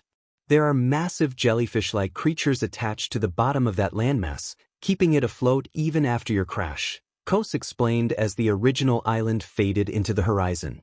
"I see. Hopefully, this will keep your son from wandering," I said, relieved that the task might be coming to an end. "About that, young one," Kos replied, her voice trailing off as if she were hesitant. "What is it?" I asked slowly, sensing a headache coming on. "In your journey here, my son's thrashing caused some rifts to open in other worlds, allowing dreams and some infected creatures to escape." Kos's voice grew quieter as she spoke. I sank to my knees, taking a deep breath as I looked up at the sky, feeling the island come to a stop. "No!" After a moment of contemplation, I flinched slightly from a pinch I received from a peculiar crab. I tossed the crab, which had a large eye on its back and spindly legs, into the distant ocean as I walked toward a cliff. Below me was a small pool of water at the center of the island, where a vortex of water began to swirl, its depths obscured. Taking a deep breath to steady myself amid the chaos I had been facing, I leaned over and fell headfirst into the water. As I opened my eyes, I watched lights whiz by in a technicolor blur as I traversed through the cosmos. A hilltop over the nearby city. Alongside Phoebus, we carried the picnic supplies into the countryside of Paris with our beloveds, Esmeralda and Madeleine. Things had been wonderful with Madeleine these past few weeks. I felt fortunate to have found someone who looked beyond my disfigured appearance. I was excited to celebrate our first month together in this appealing setting, with my friends by our side. Their children, Zephyr and Jolly, were helping Kloppen in the Court of Miracles, which made me a bit uneasy, but I trusted the old goat to keep them safe in that mythical place. After setting up our picnic under a tree on a hill, moving some logs to make space, we began to enjoy the food. Laughter filled the air as the girls playfully fed us pastries, giggling when we ended up with cream on our noses. Their kisses to clean away the sugary mess made us blush. As the sun began to set, casting magnificent hues over the city below, we heard something unusual coming from the nearby forest. When we turned to investigate, a group of disheveled villagers stumbled out from the trees. I immediately felt uneasy at their appearance. Their clothes were dirty, and their hair was matted. They were tall and rugged, and when they spotted us, they shouted and pointed their weapons in our direction. As they rushed toward us, Phoebus stood up, drawing his sword and warning them to stop or face the consequences. The women quickly moved aside, unable to find anything to defend themselves. I grabbed one of the logs we had stacked earlier, preparing to protect the women from the oncoming mob. I called out to Phoebus to step aside as I hurled the logs at the approaching villagers. Surprisingly, even when struck, they continued to charge at us, their shouts growing louder. Panic began to set in when, suddenly, a tall figure in unusual attire appeared, holding a pair of strange swords, a saber and a long dagger. The charging villagers hesitated, taking a few steps back as the newcomer rushed toward them, swiftly dispatching them with ease. Within moments, the hostile group was defeated, and the stranger turned to us, their blades glistening. As they approached, we stood frozen in fear. The strangers spoke in a language I didn't understand before clearing their throat. "Who threw the logs?" they asked, gesturing toward where the logs had landed. Slowly, I raised my hand and admitted it was me. The stranger nodded in acknowledgement and waved their hand, causing fog to envelop the hillside, prompting cries of alarm from our group. When the fog cleared, the villagers and the logs were piled together as if ready for a campfire. The stranger produced a peculiar device, resembling a metal bucket, and began placing some ash into it. As the sun dipped below the horizon, the stranger stood before the unlit pyre, pointing the device at it, and suddenly, a brilliant light erupted. The intense heat and blinding light made us cry out, instinctively recoiling from the overwhelming sensation. Minutes passed as the roar of the fire accompanied our cries, and even when the flames settled into a gentle crackle, we remained uncomfortable. I heard footsteps approaching and then stopping before us. Apologies for that. Their blood carries a sickness that needed to be burned away to protect everyone here. I believe your efforts in defending your friends deserve recognition, so what is it you longing? An image flashed in my mind of looking into the reflections of the bells, their warped shapes making me appear normal for a moment. Shaking my head to clear my thoughts, I looked into the eyes of the tall young man, feeling a mix of wariness and curiosity as his eyes crinkled in amusement. "I see. It won't be without pain, but it can be done." He pulled a small silver bell from his coat pocket and rang it after uttering some words I didn't comprehend. We all flinched at the silver light that enveloped him, and we cried out as he rushed toward me. When the light enveloped me, it initially felt warm, but soon transformed into a burning sensation coursing through my veins. I cried out, collapsing to the ground as Phoebus swung his sword at the stranger. The two women rushed to help me, but Phoebus' sword passed through the stranger, who melted away into the mist surrounding us. The mist enveloped us, almost as suffocating as the pain I felt in my body.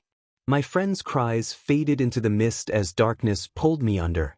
When I next awoke, the moon shone down on me and my friends as we groggily got to our feet. Confused, we looked around at our picnic blanket, now rumpled, and the baskets tipped over, with ants feasting on the leftover food.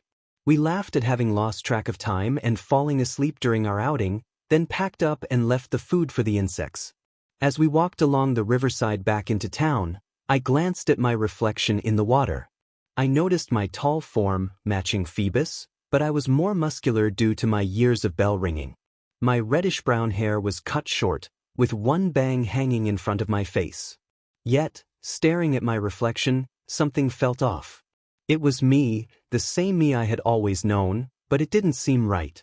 Suddenly, I saw a hazy reflection beside mine, featuring a hunchback and a heavily misshapen face. A gentle tug on my hand from Madeleine, accompanied by her quick smile, made the hazy image fade away like a bad dream. In the desert outside Riol, my brother and I had been trudging through the sand for days. His temper was short, and even the smallest inconvenience made him lash out in frustration. In the distance, a heat mirage appeared, revealing a mob of people approaching us. As they drew closer, they screamed in a garbled mess, raising their weapons and charging through the sand.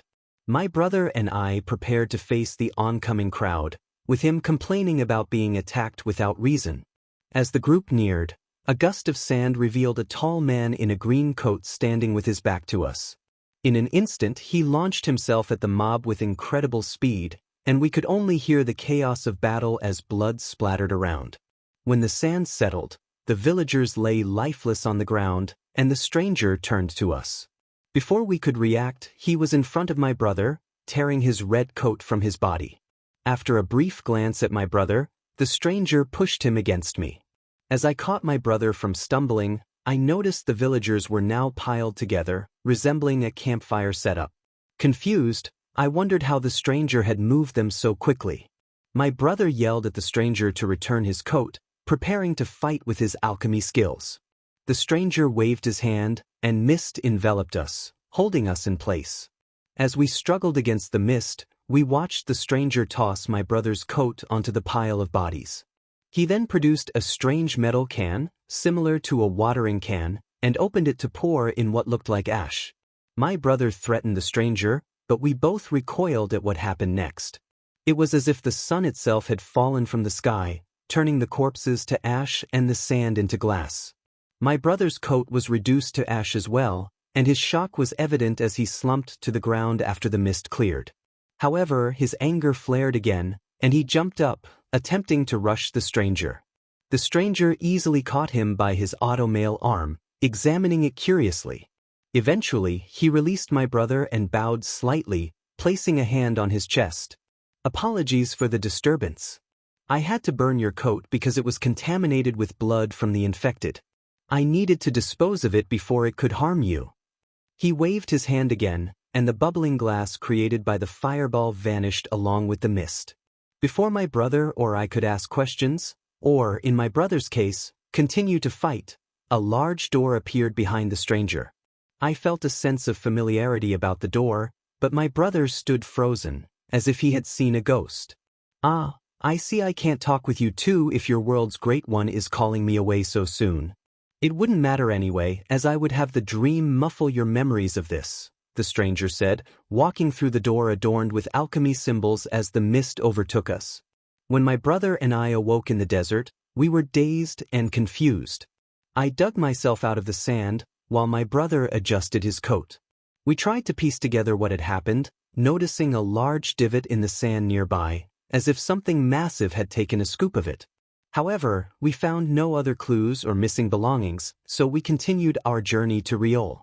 I buzz with excitement as I dash around the forest where I completed my qualification testing. My scroll vibrates in my pocket, prompting me to dig my boots into the ground and come to a quick halt to check it. Nodding at the confirmation text from my sister, I pull out my weapon and sprint back into the woods. My goal is to lure a few Grimm from the Emerald Forest to chase me, allowing my team to practice our combo moves. Although this is technically frowned upon by the school, especially at night and without permission, I plan to play the innocent young girl if we get caught. I tag some wolves, encouraging them to pursue me toward my team. Initially, things don't go smoothly. Weiss complains about the risk of getting caught, and Blake is hesitant to cooperate. However, by midnight, we manage to execute a few team attacks, albeit not as effectively as we hoped. Still, any progress is good progress, so we decide to wrap up and head back, with me scouting for any patrols. During one of my rounds, I hear the sounds of a battle in the distance, filled with shouts and growls, and I inform my team. Yang is eager to help, and I am too, while Blake is willing to at least check it out. Weiss, however, strongly opposes the idea. Despite her objections, Yang and I persuade Blake to join us in investigating. We do our best to sneak closer to the commotion. Peering through the bushes, we see a group of villagers fighting off the Grimm. Just as I'm about to rush in to assist, one of the villagers swings a large axe, effortlessly defeating a Grimm. We watch as the villagers continue to fend off the wolves, showing remarkable resilience. They howl just as fiercely as the Grimm, and even when a Grimm manages to strike them, they seem to brush it off. For nearly half an hour, we observe as a wave of Grimm floods into the clearing, some even passing us by, only to be easily dispatched by the villagers. Eventually, the battle subsides, and the villagers begin moving toward Beacon Academy. We ready our weapons, steeling ourselves for the fight to protect the school, when a stranger in a long green coat steps out from behind a tree in their path. Even with my keen eyesight, I struggle to follow the afterimages of the stranger as he weaves through the crowd. His unique blade slices through the villagers as if they were made of paper. In less than a minute, the entire group is defeated, and the speed of his attacks leaves us stunned. We collectively step back as he finishes and glances our way, but he seems to disregard our presence, casually pulling trees from the ground to add to a pile of bodies. We stand frozen in fear at the display of his strength as he constructs a pyre. Once he finishes, he pulls out a strange can and inserts something into it. Moments later, we shield our eyes from the intense light that erupts before us. Blake cries out, clutching her eyes and falling over, while the rest of us recoil from the wave of heat. After a few moments, the light and heat dissipate, and I cautiously look at the powerful stranger. In the middle of the now open clearing, he gazes up at the moon. "Why is it broken?" he asks, confusion and anger evident in his trembling fists. He hisses something under his breath but then turns to us, and in the blink of an eye, he appears before us. Yang, always ready for a fight, is the first to react, activating Ember Celica and swinging at his head. I know it's a futile effort as he effortlessly catches her punch. "Oh, I guess I can play for a bit," he says casually, tossing my sister into the center of the clearing. Yang smirks, ping her gauntlet shotguns and launching a barrage of bullets at him. He dances through the onslaught and delivers a powerful blow to her abdomen, sending her crashing into a tree, her aura flickering as she collapses to the ground. I rush across the clearing, positioning myself protectively in front of my sister, my scythe at the ready. He chuckles, nods at me and steps back, summoning a scythe of his own from thin air. I stare in awe at the weapon he wields as he crouches down, his body tensing. I barely have time to prepare myself. He moves so fast. I focus solely on defending against his rapid strikes, but I don't notice his leg lash out, sending me crashing into a tree beside my sister. The impact leaves me dazed, but I manage to stay conscious, though I can no longer fight. Weiss storms out, reprimanding the stranger and threatening to report him for his actions. She points Mertenaster at him, her hand spinning the dust chambers, while he responds with a hum of amusement. He lets his scythe dissolve into mist, replacing it with a stunning longsword that has blades on either side of the hilt. Without giving Weiss a moment to prepare, he blurs forward, delivering a powerful strike against her sword. She struggles to hold on, but he sends her flying with a swift motion while she recovers from the initial blow. Weiss hit the tree next to me, her aura shattering on impact, and she crumpled to the ground like her coat after a frustrating day at school. Thankfully, she was still groaning, so I knew she was at least alive as Blake moved forward to confront the stranger. He blurred toward Blake, swiping his sword at her, but she used her semblance at the last moment and managed to land a hit. The strike from Gamble's shroud didn't seem to faze him at all. He merely gave a hum of approval. He then split his weapon into a saber and dagger, unleashing a flurry of swipes at Blake with a blade in each hand. Out of all of us, Blake lasted the longest, barely beating me due to her semblance, but the stranger ultimately prevailed. As Blake dodged away again, the stranger burst into mist, passing through her and her afterimage. When she became solid once more, he kicked her away, sending her crashing into a tree next to Yang, her aura shattering like the rest of ours had. The stranger let his blades fall to the ground, transforming into fog as he approached us. "You all did very well, but don't worry, this will just seem like a bad dream." As he finished speaking, the fog at his feet began to envelop my team and me. I struggled, trying to help my friends, but everything went black. The next morning, my alarm went off far too early, and I groaned into my pillow for a moment before rolling out of bed.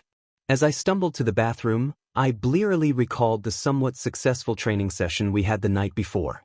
However, as I brushed my teeth, I couldn't remember how we all got back to our dorms or into our pajamas. All that came to mind was the shattered moon through the trees. A new hollow in the outer ring. I ran after the Sons of Caledon in a new hollow that had opened up in the outer ring, assisting them in mapping a route for their transport company. The group effectively took down all the ethereals while bantering amongst themselves. Lucy challenged Caesar on who could take out more monsters or rival gangsters during this mission. Caesar laughed as she doubled her efforts to outdo her sister in battle. Bernice, being her cheerful self, danced around the battlefield, torching anything that wasn't an ally or a value. I did my best to keep up with them in EOS, moving from cover to cover as I guided them on the best paths to take. It seemed several local gangs wanted to establish their own routes through the new hollow. With Fairy's help, I supported my friends by alerting them to any ambush attempts. Eventually, things slowed down as the other gangs fled from the hollow, conceding to the Sons of Caledon. When I rejoined my friends, who were still bantering, Piper brought the truck around to leave when Fairy gave me another alert. Apparently, a fissure had opened up, and a group of people had fallen into the hollow, so we all set off to help. When we arrived, we were greeted by a rather interesting sight. The people who had fallen into the hollow looked like villagers from one of our fantasy movies. Even more surprising was their ability to fight the ethereals. With a single swing of their crude weapons, the monsters burst apart like glass. As we hung back to observe, fog began to build around the area. Out of the mist, a tall stranger in a long green coat walked toward the group of villagers. Any ethereal that approached the stranger was cut down by a flash of a blade that none of us could track as he continued toward the main group. When the villagers noticed the newcomer, they collectively howled and charged at him. I saw the stranger shake his head slightly and blur through the crowd of strong villagers and the remaining ethereals. A moment later, everything attacking him lay on the misty ground. Then, as if sensing our presence, the stranger turned to look in our direction with an intense gaze that I felt even through EOS. Suddenly, I found myself falling through fog that I hadn't noticed rolling in around us, and I was held upside down in one of the stranger's hands. I froze under his intense gaze, which felt as if it pierced through EOS. After a blink from the stranger, he looked away, and I heard the sounds of my friends rushing to my aid. I heard a barely audible chuckle before I was sent flying from his hand, flailing as I tried to orient myself for a good landing, only to land face-first into the soft pillows of Bernice, who had jumped up to meet me mid-flight. After freeing myself from my friend, I saw the rest of them charging in to attack the stranger. However, the fog seemed to be on his side, swirling around us until we all found ourselves falling once more. When the fog cleared, we discovered we were outside the hollow, on a hill overlooking it. Before anyone could do anything other than gather their weapons, we all turned to look at the noise erupting from the hollow. Bernice let out an excited squeal, clapping happily as she bounced with joy while we watched the hollow transform into a fireball. We stood in awe as the entire hollow turned into a sun for a while, and when it finally extinguished, the hollow was no more. Then, I was once again pulled through some fog as the stranger held EOS, turning him around in curiosity. What a curious little system you operate with, but I think it would be more appropriate if we had all witnesses present here. With that, he set EOS down, gave him finger guns, and reached into the fog, causing me to scream in surprise. The next thing I knew, I was rubbing my sore backside among my friends on the ground, with my brother beside me. Good, everyone is here, and now everything will be addressed, or at least as much as I am allowed to. He gazed at the darkened sky, the moon mostly veiled in a perpetual shadow. Before any of our friends could argue or ask questions, a thick fog enveloped us, and I noticed a stranger speaking to my phone, which displayed Fairy's symbol. I drifted off to sleep. I awoke outside under the night sky in the outer ring atop Steel Tusk, tightly snuggled by Bernice. After struggling for a moment to free myself from the cozy grip, I surrendered and gazed at the stars, trying to recall what had happened. I remembered the Sons of Caledon commissioning a guide for a new hollow, but the details were hazy. A few minutes later, Bernice stirred, complaining about the loss of our snuggling, as I apparently made a good heat source. Thankfully, Lucy came to my rescue, and we all shared some food in Steel Tusk to discuss what we knew. Despite our efforts to remember, we were unable to piece together the events, and even Fairy could not shed light on what had transpired. Old Castle of the Two Sisters. After freeing Princess Luna from Nightmare Moon, we discussed our trials in the Everfree Forest. Upon leaving the castle, we heard shouting and spotted strange creatures I had never seen before. They were tall, lanky, bipedal, with manes primarily on their heads, and they carried various tools and weapons. Before I could examine them further, my friends and I were pulled back into the castle, the doors slamming shut behind us. Princess Celestia hurriedly barricaded the doors, while Princess Luna, still weak, attempted to assist. Before we could ask questions, a loud bang echoed from the doors, shaking the room. We shrieked in fear, dodging falling debris from the ceiling and taking cover in the stairwell. The banging continued, accompanied by the creatures' screams and howls as they tried to break in. The girls were all talking over one another, trying to understand what those beings were and why they wanted to harm us. Meanwhile, Celestia strained to hold the debris against the shaking doors. Princess Celestia instructed me to teleport everyone away when the banging suddenly ceased. We looked on in fear, hearing the group yell and snarl, but one by one, their voices were silenced, followed by unsettling sounds. After the last of them fell silent, we heard slow footsteps approaching the door, and the princess braced herself against it. Instead of a bang, one of the doors began to open, pushing Princess Celestia along the floor. Before we could help her, the pressure stopped, and a deep, thoughtful hum filled the air, twisting our stomachs in fear. Mist began to seep into the room as we watched the doors warily. The princess shut the door again, adding more obstacles against it. The silence was palpable as the mist obscured our hooves and the temperature dropped. Without warning, the mist surged up the princess' legs and wrapped around her horn. As she panicked, flailing to free herself, the mist thickened in the center of the room. A figure emerged from the mist, and we found ourselves ensnared, our horns and wings held in place. Princess Luna, whom I hoped was still free, was also tightly held by the mist alongside her sister. The creature observed us with interest, pacing around and muttering to himself. When he stood before Princess Luna, he paused, tilting his head slightly and sniffing the air. Then the stranger, clad in a peculiar green coat, spoke in a deep yet youthful voice. "You carry the scent of the moon, yet you are not a great one." "How intriguing," he mused, pacing around her, one clawed paw to his mouth. "This may be a bit tricky with your dream-walking abilities," he remarked, standing before the two princesses. He then bent down and said grandly, "I apologize for this disruption in your world. An infant great one was causing trouble while I reunited it with its mother. But do not worry, this shall all be but a strange dream." With that, the mist began to envelop the eyes of my friends, the struggling princesses, and then myself. I awoke with my friends, dazed in the entryway of the two sisters' castle in the ever-free forest, confused. None of us understood why we had fallen asleep, but Pinky was off to the side, giggling about ticklish mist in her head. As we left the castle to return to Ponyville, I looked around, expecting to see something different from when we first entered. However, everything appeared unchanged, and we made our way back to town to start the celebration. Outside an abandoned church, a loud noise above the hidden room in the church jolted me awake, lying atop my adventurer companion. The crashing sounds grew louder, prompting me to shake Belle awake. He looked around, adorably confused. I couldn't let myself get too distracted, so I informed Belle that there were people in the church, and he quickly donned his armor.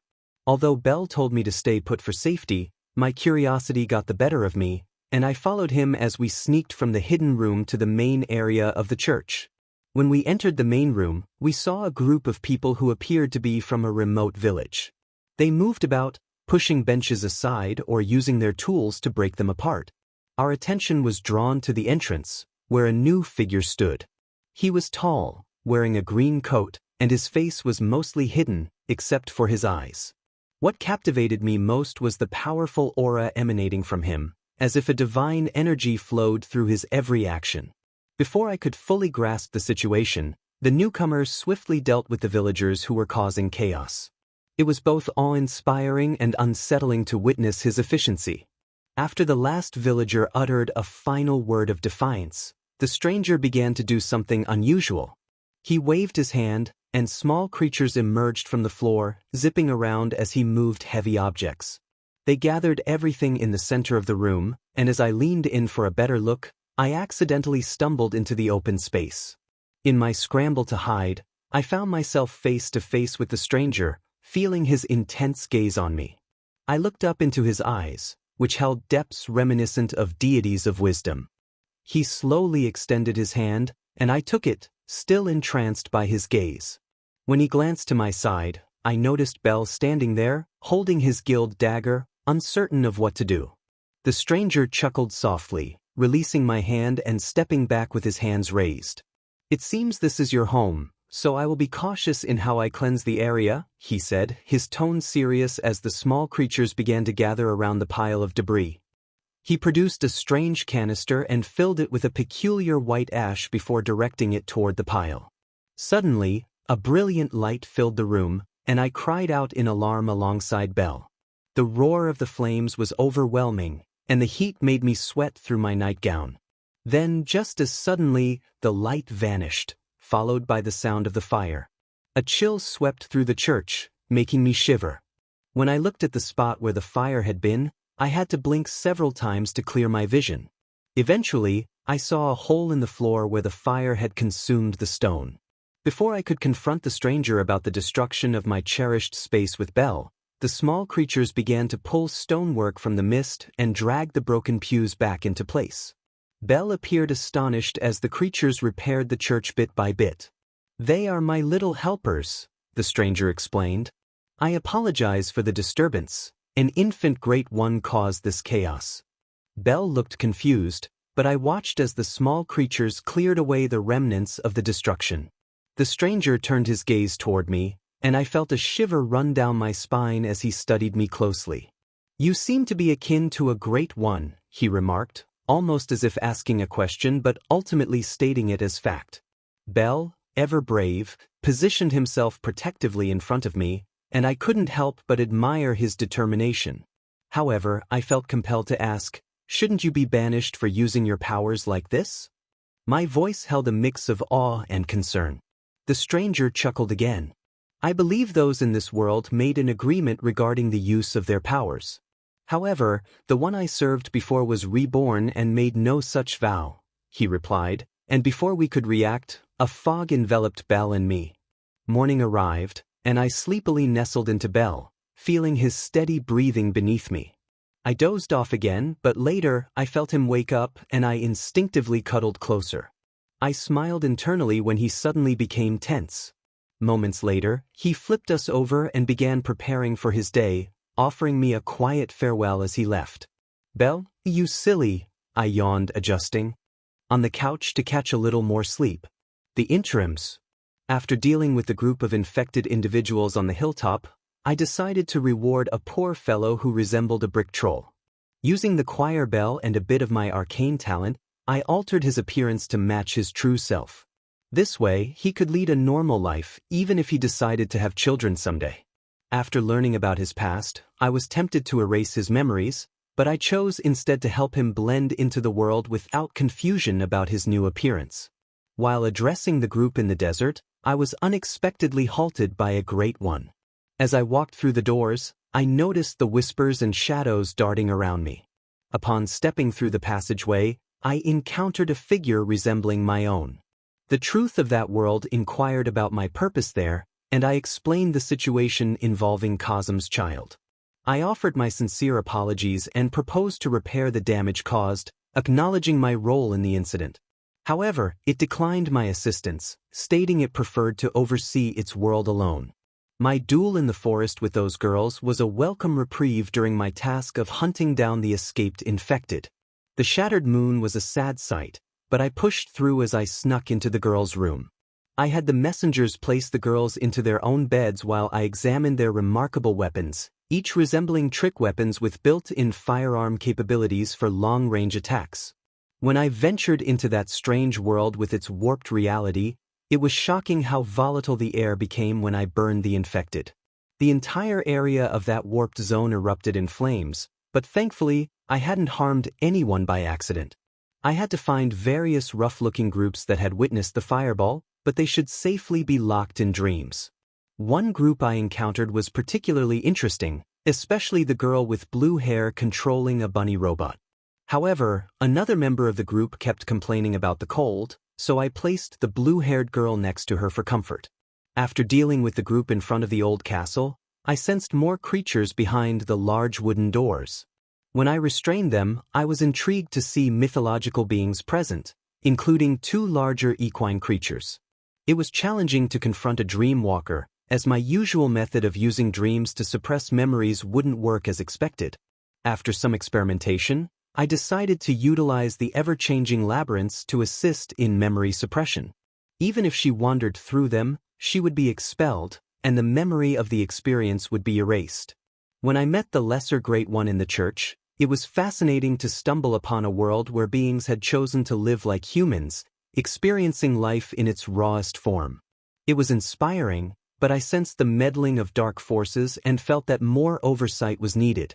I did my job, cleaning up the mess and suppressing all memories of it, even from those observing from afar. They were not pleased with my intrusion and were even angrier about my erasure of what had transpired. Back at the beach in Japan, I informed the two who helped me that we succeeded, except for my new task of cleaning up the escaped entities from the dream. All Might laughed and pretended he had places to be, making a hasty retreat to keep his secret safe. Mirko wanted to continue fighting, but I explained that other matters were more pressing, and I needed to attend to them immediately.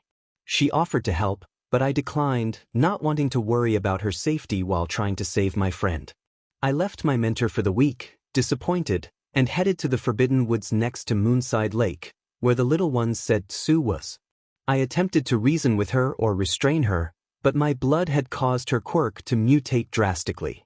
During my attempts to restrain her, I discovered her teeth had become similar to Kirishima's but much sharper, and her jaw strength made it more challenging. On several occasions she inhaled deeply, causing her body to bloat, and then she would screech at a level that resembled a bestial roar hunter tool. After that first time, her already torn outfit became even more minimal. My next attempt to restrain her without causing harm revealed that she could secrete a toxic mucus all over her body, making her difficult to hold and causing burns in the process. The toxins she secreted were undoubtedly from the poisonous plants in the forest that she had consumed. A few unfortunate times, she had accidentally splashed me with a concentrated version of the toxin. I had to adjust my methods of capturing her, only to find out she could push the bones in her fingers through her skin, clawing her way out of my grasp. After days of trying to reach her in the forest, I decided to back off and consult Nizu. Upon my arrival, I found him in a meeting with Tsu's family. Her siblings rushed to me, asking about their sister, while the parents joined in with the same concern. I let Nizu lead the discussion after whispering an update about what had happened since our last conversation.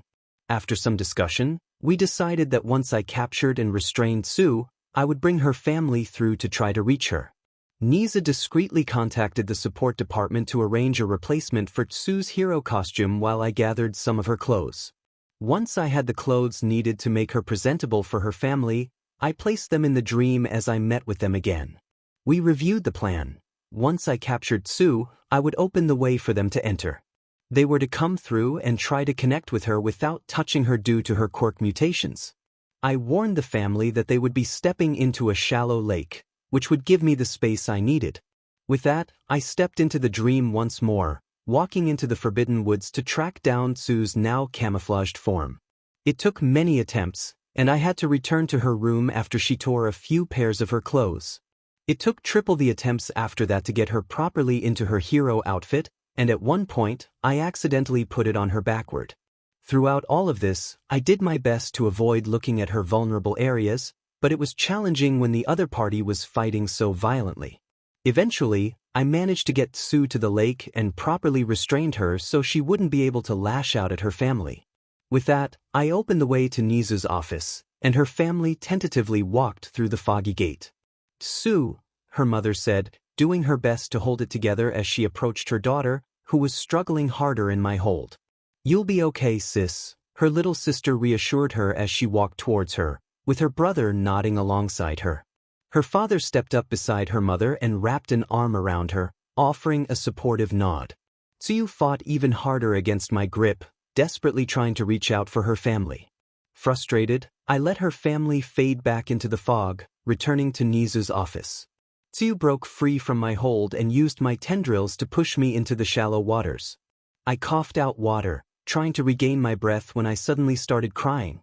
"I'm sorry, Tsu. I couldn't save you, and even worse, I don't think I have the strength to stop you either. It's all my fault. I cried out sorrowfully as I heard her approaching. She stood over me, her feet on either side of my body.